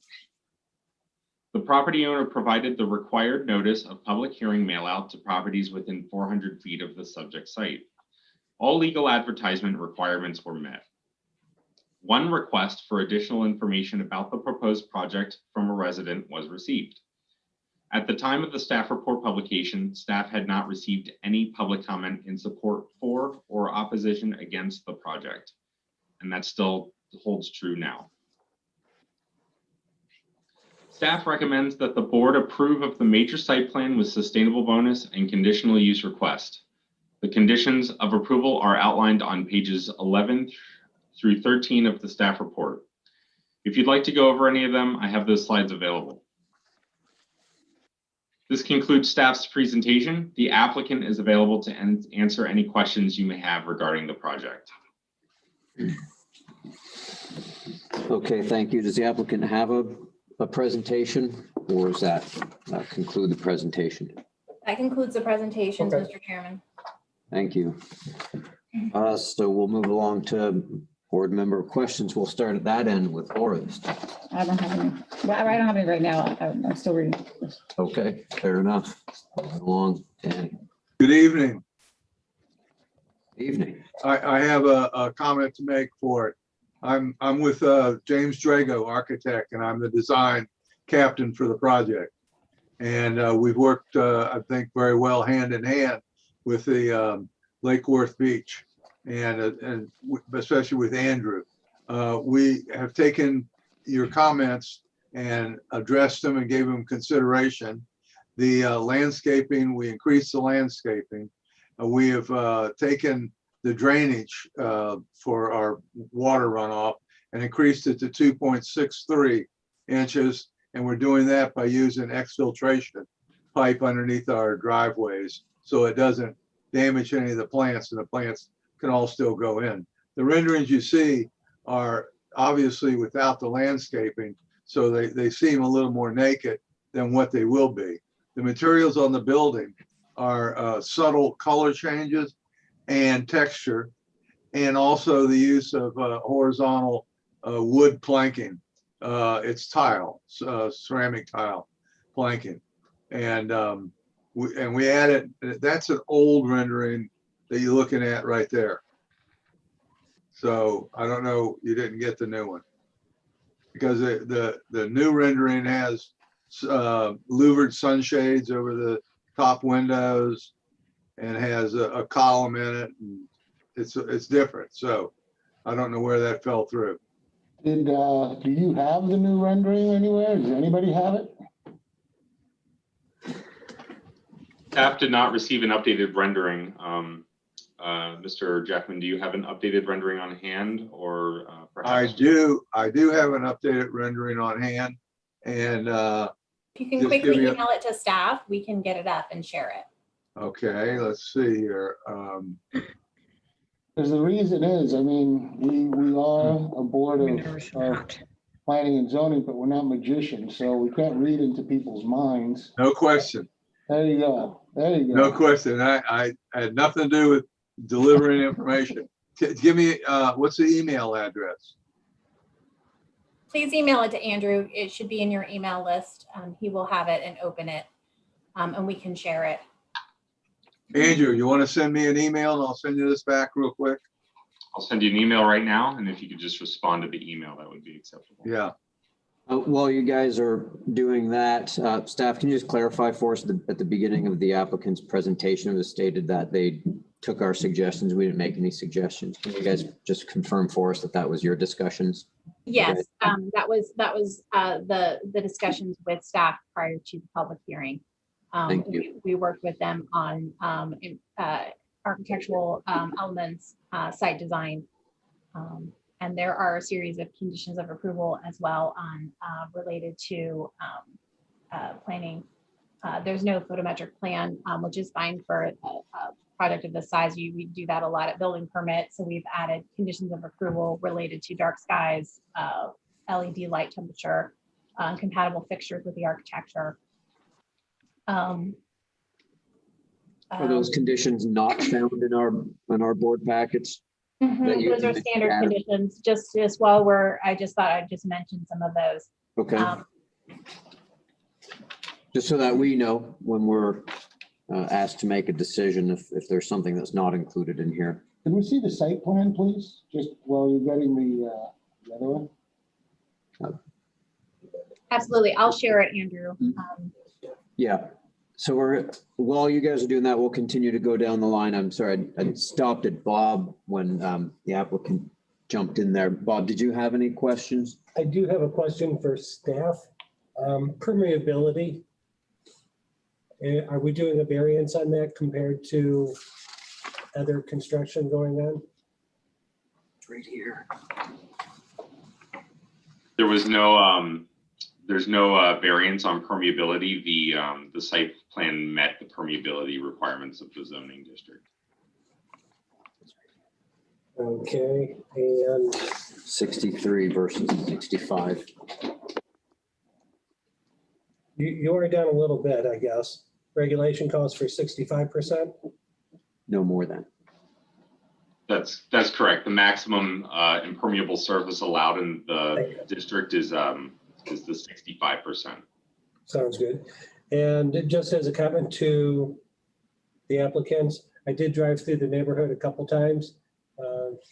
Quite the structure you're going to have going on there. Hopefully you'll start a trend. Anything else? Nope. All right, moving along to Mark. Any questions, Mark? No, just I'd like to see the new elevations because in my opinion, it's really ugly. I would like. Let's hope it's outside of the building and there's a lot riding on this email. All right. Other than that, Mark, anything else? No. All right. Juan, we'll move on to you. Yeah, I've got a question where you've got, are you improving the sidewalk and going up to the central driveway with the turf block on it? Yes, That is, so you're actually building the sidewalk and then the curb cuts to come into the central unit, is that correct? correct. Okay, see that, and I just want to go back to a previous thing. If a developer comes in, the least they do to the right of way is put in this, and then on the side there, see where they've got the driveway. And not only that, but people can park on the side of this, on this walk. So that's kind of what we were asking for. In terms of, is this a wood structure or is it a CBS structure? CBS, all concrete, including the roof. Okay. And I don't see a landscape plan. Yes, there is in that package. In the full package. Yeah, I know, it's in the full, but So Juan, I want to show you here, we're still waiting on the color rendering depicting the awnings. So you can see here is the architectural elevations.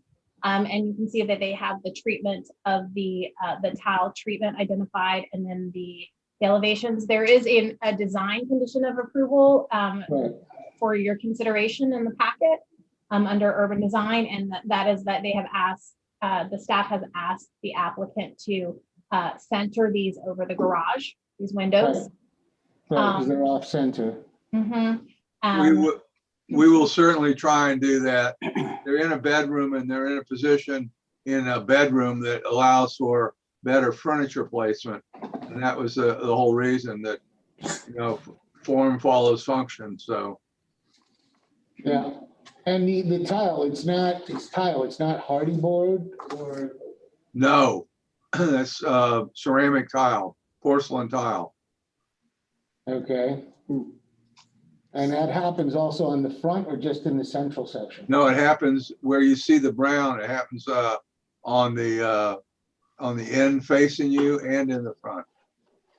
Okay, yeah, because they're different hatches. You've got a linear hatch and a dotted hatch, you know, on the drawing. So I just didn't know if that was, I unfortunately cannot get this to come over. Oh, I don't know. All right, I just wanted to see a clear picture of what we were looking at. All right, and I understand 100%. It was on a disc and somewhere it got misplaced. Gotcha. I have it. I'm looking at it, but I can't get it to come over. So if I can walk you through the architectural elevations, Mr. Chairman, as you can see, that there is a parapet at the roof. There are some steppers. There are awnings. The windows are single hung. There is a more modern style door. It is a sand finished stucco with a simulated wood cladding. The proposed fixtures, which we don't have the fixtures, but the locations are supposed to be wall mounted LED lights. The condition of approval is to shield those lightings and have a warm lighting tone and provide fixtures that are consistent with the dark skies recommendations, which are a shielded fixture. Again, the proposed color palette is more of a beige color palette. And I believe the applicant stated that the awnings will be painted. Mr. Jackman, you said that the awnings will be painted a blue color. I'm sorry, the what? Were they a navy color? I'm sorry, I didn't hear the color of the awnings you were saying. The awning, color of the awning, be a Yeah. blue. Blue. Is it more of a navy or a brighter blue? Oh, no, a muted blue, navy. All right. So we can review the color. If you'd like to add a condition, we can review the color of the awning as staff. Right. Subsequent to the public hearing, if that's a condition of approval. And we'll have a sample of each item. Yeah, I was speaking to the board, so we can do that if you'd like to add that as a condition of approval, or you could continue the item. The screen that you're looking at right now, the sunshade that you see on the two windows at the top, that's what you would see on the rendering. The colors didn't change. The siding, the cladding, that didn't change. Nothing changed except for that. It adds a little bit of interest value to the building. Doesn't make it look so up and down. Mr. Chairman, do any of the board members have any questions related to the elevation this time, or should we now share the landscape? Before we move forward, though, I have a technical question. You mentioned a few moments ago that there are some windows that aren't centered, and the answer I heard was we'll try. I don't want to speak for the rest of the board, but I would like to know, will they be centered or won't they be? So that way we know what we're voting on. We'll center the windows. Okay. All right. That'll get that out of the way. They don't position themselves in the bedroom properly, but we can work around it. I understand, and I'm not particularly asking you to center them or not to. I just want something definitive so we know what we'll be considering. That's all. We will center the windows. Okay. If the board were to go with staff recommended conditions of approval, the boards would be required to be centered over the garage. Okay, thank you for the clarification on that. Again, speaking for myself, not the whole board, I think it's pretty important that we get to see that rendering come through. So whatever it's going to take for the applicant to figure out how to email that in, I would suggest, at least from my standpoint, that the approval on this is okay. There's a general thing that I'd like to mention, if I could, that in general, I mean, we come together once a month, and I think the staff works really hard to get this stuff going. There's so much flying around for you, for the staff, right? But I think there's enough time for everybody to really organize this thing so that we can see it and vote. There have been a couple of instances where we're seeing things that we don't know, they're saying, people are saying, hey, there's this, there's that, but if it's not on paper, it's very difficult for us to vote on. Understood. Mark, I will note that staff was not aware that there was another rendering. So we brought the board to the packet with the packet that we believed we had intact. Understood. Thank you for clarification. I'm going to jump up to Greg before we come back to Laura. Greg, do you have any questions for applicant or staff? I guess I'm going to have to quit using the statement that I often overuse, I'm sure, that nobody's going to ever tell you that you've got an ugly baby after Mark's comment about the Can't help it, That's a good. After 9, Mark speaks his mind. Good for you. Usually the only people that would say that is drunks or politicians. So which are you, Mark? Anyhow, no, I'm fine, and I don't care where you put the windows there. I think because of the minimalist design. Is that such a thing, Juan? Is there such a thing as minimalist Minimalist design, design? yeah. Yeah, I have no problem with it. I'm sure there are others that in Lake Worth that says that doesn't fit the cottage look that we've so embraced and what have you. But yeah, no, I'm fine with it. I'm amazed that a structure like this is going to. I've driven through that part of town too, and it's going to be a great addition, no doubt about it. Hope it creates a trend. Okay, here come the renderings. All right. All right. Well, staff's receiving them. Let's move along to Laura. Laura, you have any questions? Can you hear them coming here? I have a question. The driveway and garage, how wide is the driveway? 24 feet. Oh, So the width of the driveway is 24 feet? wait, don't let me yell that out of hand here. Okay, I just It's sent those. 17 feet. The width of the driveway and the turf block driveway for each driveway is approximately 17. Where are you pointing to it? Somebody pointing to it? Where are they? Are you able to see it, Ms. Starr? And what's the width of the garage? 20-foot garage door. We have two projects on it, and I've got to look. I have to look here and see what that one is.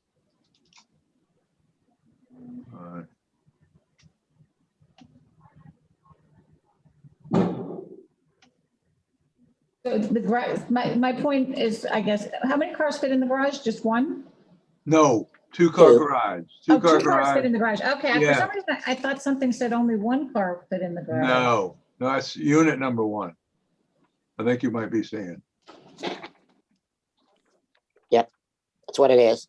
And is the driveway as wide as the garage door opening? Yes, it is. Okay, that's it. That's it. No more questions. All right, thank you.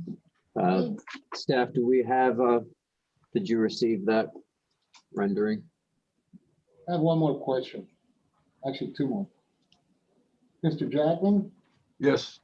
I'd like to know, why is the sidewalk, back to the sidewalk, thing, why is it significantly bigger in the right of way than what size is it? Because you have a 5-foot concrete sidewalk on the main street, but in the right of way, it seems to be larger. How big is that?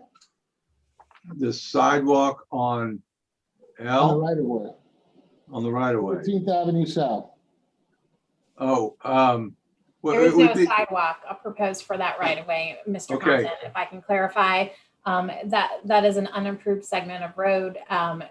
Public Facilities at this time has only required the improvement of the main sidewalk along South L Street and did not request the addition of a sidewalk on 14th Avenue South. If you all would like to add a condition for a sidewalk on that segment of roadway. I don't understand how you're gonna get a curb cut. I don't understand how you're gonna get a curb cut into there without a sidewalk. It just makes no sense. I don't know what all that space is right there. well, in the beginning of time, when the clients were developing the site, the city was going to develop that half of the road. Okay, in time passing, they decided not to, and so the clients agreed to paving half of that road. And my understanding is there's a development coming in to the south of us that will pave the other half of the road. Okay, and so since it was not a requirement for a sidewalk, we did not put one in. Well, I think there should be a sidewalk in there for pedestrian traffic and the betterment of your project than the other person across the way. Because with people now with an improved road, you're gonna be parking somewhere, they're gonna be on your grass and everywhere else. So there should be some type of pedestrian space to go back between the houses. I don't disagree. Okay. Somebody give us direction. That's all right. The second thing is, can I go back to the facade elevation that you had on the previous slide, please? For the garage? Your question again? There was on the facade elevation where we were looking at the windows. Okay, go, not that one, not that one. The one on the other side. Yeah, okay, see this, stop. This happens there and it happens on the other side. Why is that door? We're talking about getting windows over the garage. There's a door there that says LED can fixture. Why is that not aligned with the void that's right on the facade of the building? It's just where the column. I know the it's column- behind. Well, it's where the column fell out. And you're not gonna ever be able to tell that it isn't aligned unless you did take and stood right there on that very single plane and look back to it. That's the only way you'll be able to tell. So it happens there and it happens on the mirror image on the back side as well, doesn't it? There's no doors on the backside.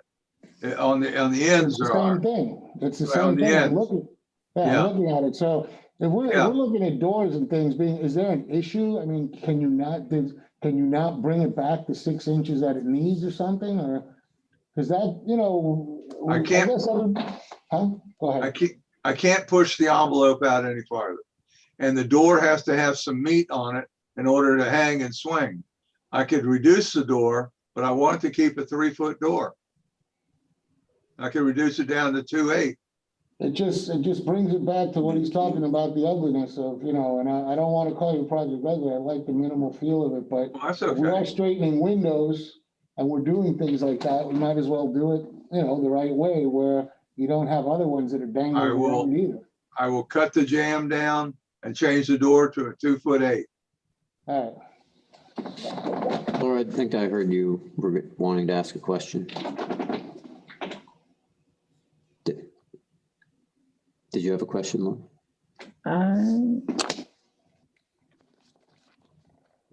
We can come back. Can't remember. That's good. So I can ask, did we get the color renderings we were looking for? I have not yet received the color rendering. I know what it is. Okay, Laura remembered her question anyway, so we'll buy a couple more minutes. Do the surrounding properties, do the properties, I don't know, is there a property to the, have sidewalks in front of them? Are there existing sidewalks in the neighborhood?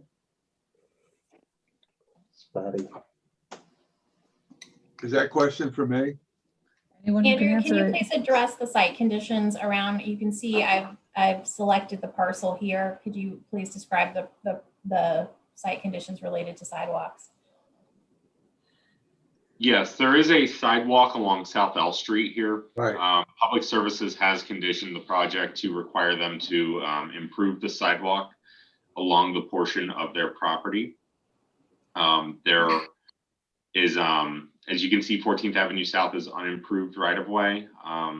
As discussed, the north part of that will be improved to provide a paved drivable access to the driveway. And also the alley in the rear will be paved to provide access to the driveway off the alley of the site. Yeah, condition 4A under Public Works says they'll construct a new 5-foot sidewalk. Yeah. I just didn't see it on the site plan, so I was just asking, you know, I didn't see the line sidewalk. All right. I think we're coming to a dead end here, so I'm going to ask my fellow board members, how much time do we want to wait for an email of a rendering to come through? Or is someone willing to approve a project without seeing what it's going to look like? Or do you want to bring it back next month? There's no project we approved. Yep, Bob. Go ahead. One, you had asked about sidewalks on 14th Avenue, and today I drove 14th Avenue South, and a lot of those streets are, well, it's not a street, it's gravel, and it has yellow posts in there that does allow a vehicle to drive through it. So it's really not a road per se. I don't know if putting a sidewalk in is really necessary from what I saw while driving through. And I am a proponent of them, but it was just a comment. I was a little taken aback when I saw the post, and yet I was able to drive through it. So I don't think it's a heavily traveled road. I know that the motorcycle policemen like to sit there and clock you going down Dixie. Fair enough. I'm going to ask our city attorney a question, a procedural question. I know we can table matters to date certain. Can we or I guess what would the procedure be to put this one on hold so we can move to the next one and come back to it prior to the conclusion of our meeting if the board so chooses? I'm going to have to ask for staff's help with that, since this is my very first planning and zoning meeting with Lake Worth Beach. But normally you can, in my experience, other places you can do that by a vote of the commission or with, well, let me ask staff what the custom is here.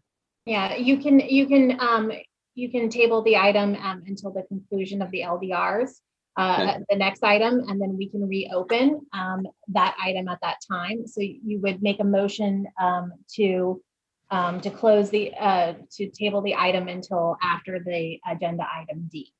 Great. And thank you for the procedural information. So I'll look to my other board members. I guess we have a couple choices. Someone can make a motion one way or the other, and I'll table it to move on.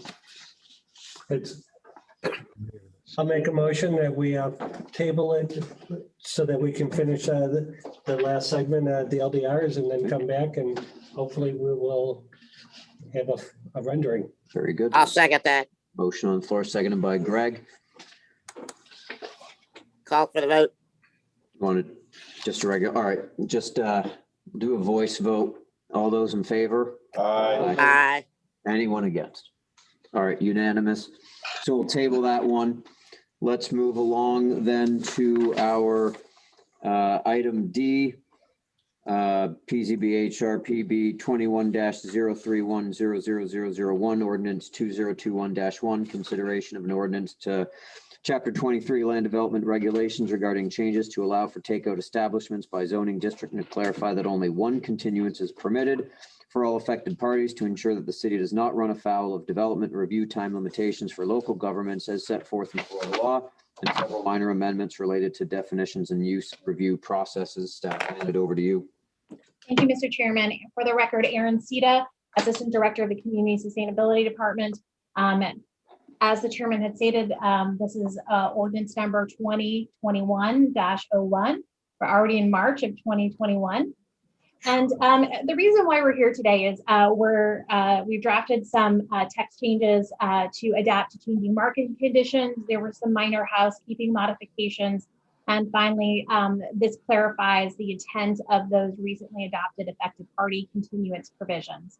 You may recall those from the fall, where we addressed and clarified affected parties quasi-judicial procedures. There's a big ordinance there. When that ordinance got to City Commission, there was a concern that affected parties did not feel they had enough time to prepare. And so Commissioner Maxwell asked staff to come up with, discuss with us a solution, and the solution was to allow for a continuance if requested for specific reasons for affected parties, which is to hire to hire an attorney, to hire consultants, to be able to better prepare and provide testimony in these matters. So a continuance is a by right request for affected parties, but there are time limitations under Florida law for development order approvals. I believe it's 180 days. And so it was never intended. What we had is from some requests from affected parties for each one of the affected parties to have a 30-day continuance. And that was not consistent with the intent of the requirement. So we'll go into that. So again, Chapter 23, we're amending Article 1, 2, 3, and 4. Very simple.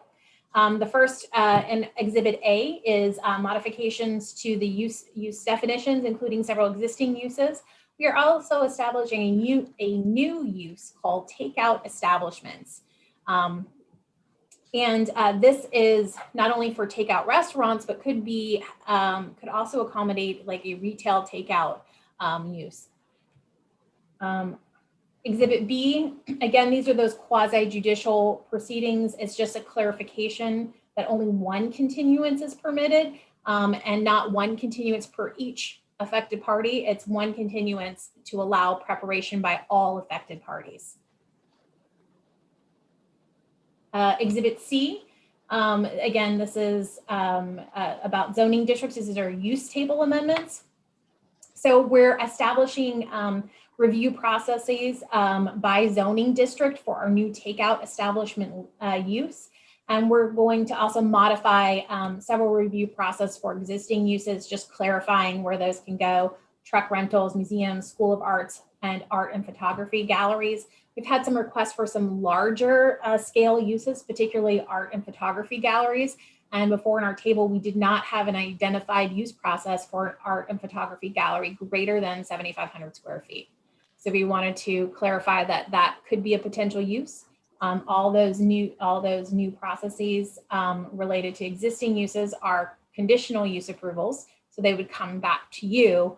The use approvals outlined for takeout establishments vary from administrative use approvals, which are granted which are reviewed by staff and granted by staff, and conditional use approvals at the larger scale, which would be reviewed and granted by this board.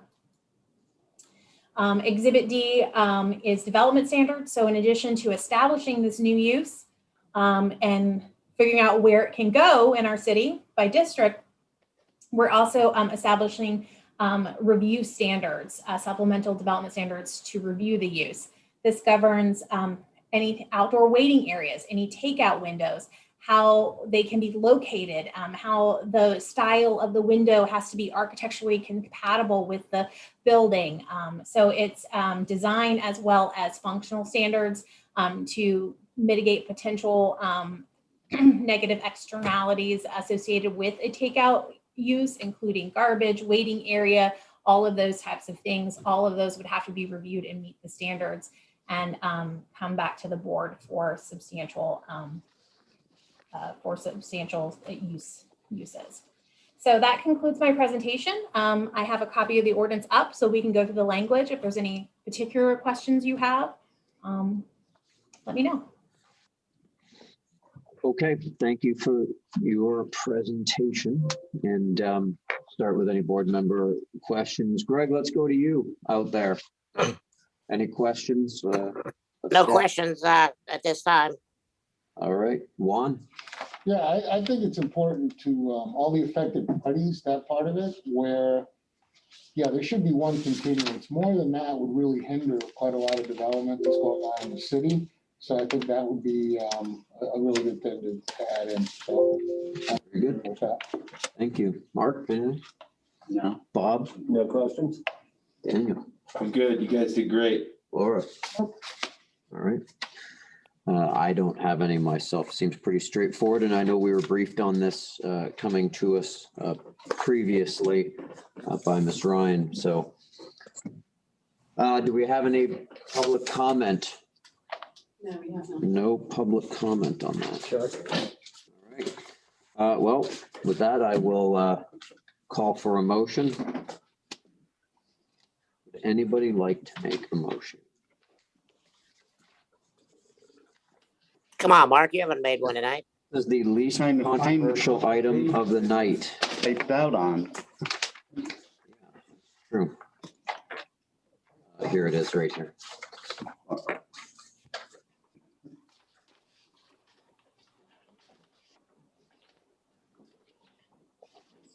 You could just simply say, oh, go ahead, sorry. I move to recommend that the city commission adopt the proposed LDR text amendments included in PZB HRPB 21-031-0000. I have enough there. 1. Ordinance 2021-01. Very nice. We have a motion on the floor. Do we have a second? Bob seconded. You wanna roll?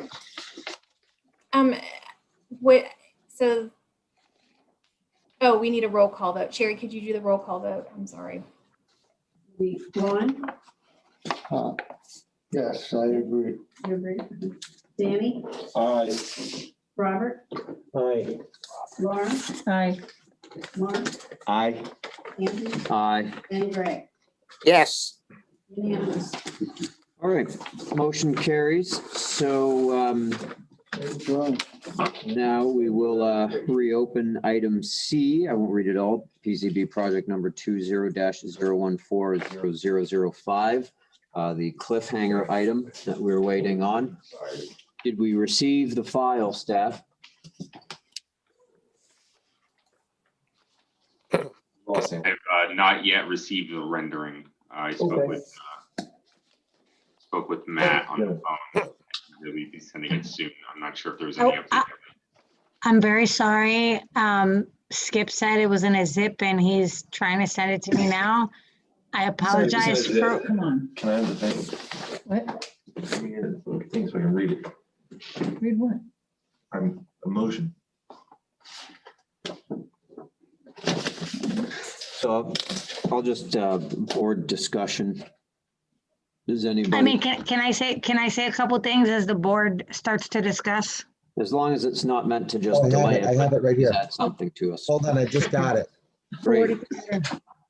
Hold on, I have it now. It just came in. 1 second. I'm going to forward it to Andrew. All right, go ahead and forward it and go ahead and please make your comment. There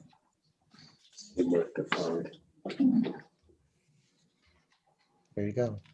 Send.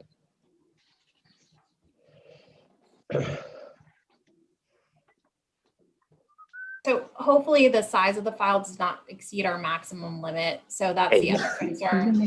So we'll see, they'll forward it, we'll see. 30 seconds. But it's, you know, you would have the option obviously at this time. Okay, so how do you send just there? So obviously you would have the option at this time to either make a oral motion on the project. We haven't called for public comment yet, so do we have any public comment? All right. We're running out of things we need to cover on this one. So you would also have the option to make a motion to continue the item to a date certain until the packet was We do. complete. Staff, you can correct me if I'm wrong. I believe we have 4 options. We can make a motion to approve, a motion to deny, motion for rehearing date certain, or to move the item to a date certain, or to sit here and wait. I say we move it to a date certain. We can get it on next month's agenda. All right. I move that we. I'm so sorry. I want to apologize. I'm extremely unprofessional in the sense that I really have no idea what I'm doing. I know that I could probably make that sound better. We are longtime residents and real estate investors in the city of Lake Worth. This is the first time we ever try to do anything like this. Andrew, It's very hard for us. We just, I'm sorry, we don't want to come across like we're unprepared or like we don't appreciate and respect your time. We're just like the 3 blind mice here. I just sent over the picture of the rendering. I'm so sorry. That's okay. We appreciate your comments. And I think the motion that was about to be made wasn't to turn your project down, but rather to give you an opportunity to come back before us. So Greg, is that what you're? Yes, that's the intent of my motion. And I don't know what the date is of next month's The date meeting. is April 7th. April 7th? To the April 7th meeting, if we can get it on the agenda. Yes, Mr. Chairman, we can. Thank you. All right, there's a motion on the floor to move date certain April 7th. Do we have a second? Second. Is that Mark? You seconded that? Yep. Okay. Sherry, you want to do a roll vote? Sure. Do it again. One more time. Juan, Yes. Mark, Yes. Anthony, Aye. Bob, Aye. and Danny, Aye. Laura, Aye. and Greg. Yes, and I. Unanimous. April 7th. Okay. Item move to April 7th, where we will be able to see the rendering and complete our vote on that. All right, moving along. Staff, what else do we have? Planning issues. How about if We have no planning issues this evening. I think we've inflicted enough on you. We had a heavy agenda and you guys came through. Obviously, we continue to have a lot of investment activity in the city and a lot of new applications that are continuing to come in, which is very good news. All right, Mark is requesting a comment. Juan had mentioned it earlier, but this is the second time in the last few meetings that, we've had the same kind of issue, that we don't get the finished project, and we're voting on this. And I don't know why it's not better prepared before it comes to us. Just to add to that comment too, staff did mention earlier that they were also blindsided by this change of rendering. Yeah, we had no notification of the change of rendering. We knew the rendering did not reflect the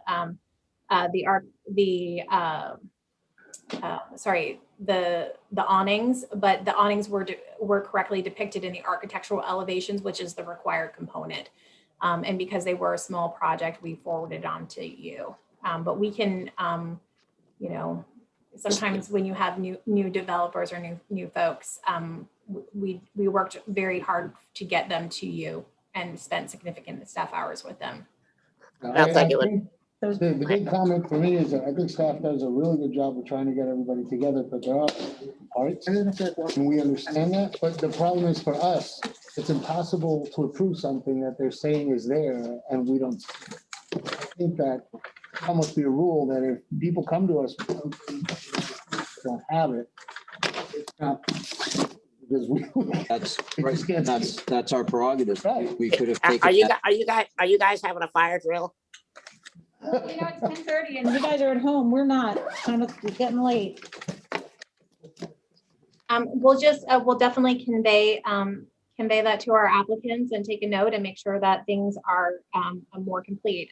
Like I said, we do our best to provide one of the fastest, but also one of the most complete review process. We also have extremely detailed staff reports, and we do a lot of analysis, and we work very cooperatively with our applicants to get them and really look at the requirements and to comply.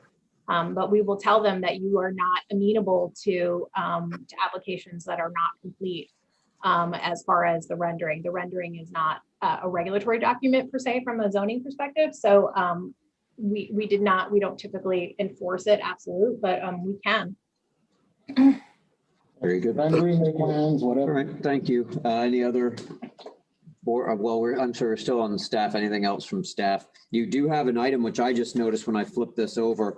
Are we moving that to the next? Is that what I'm getting? We're moving that up. Yeah, this was supposed to be your organizational meeting. So if you'd like to, we can just push that to.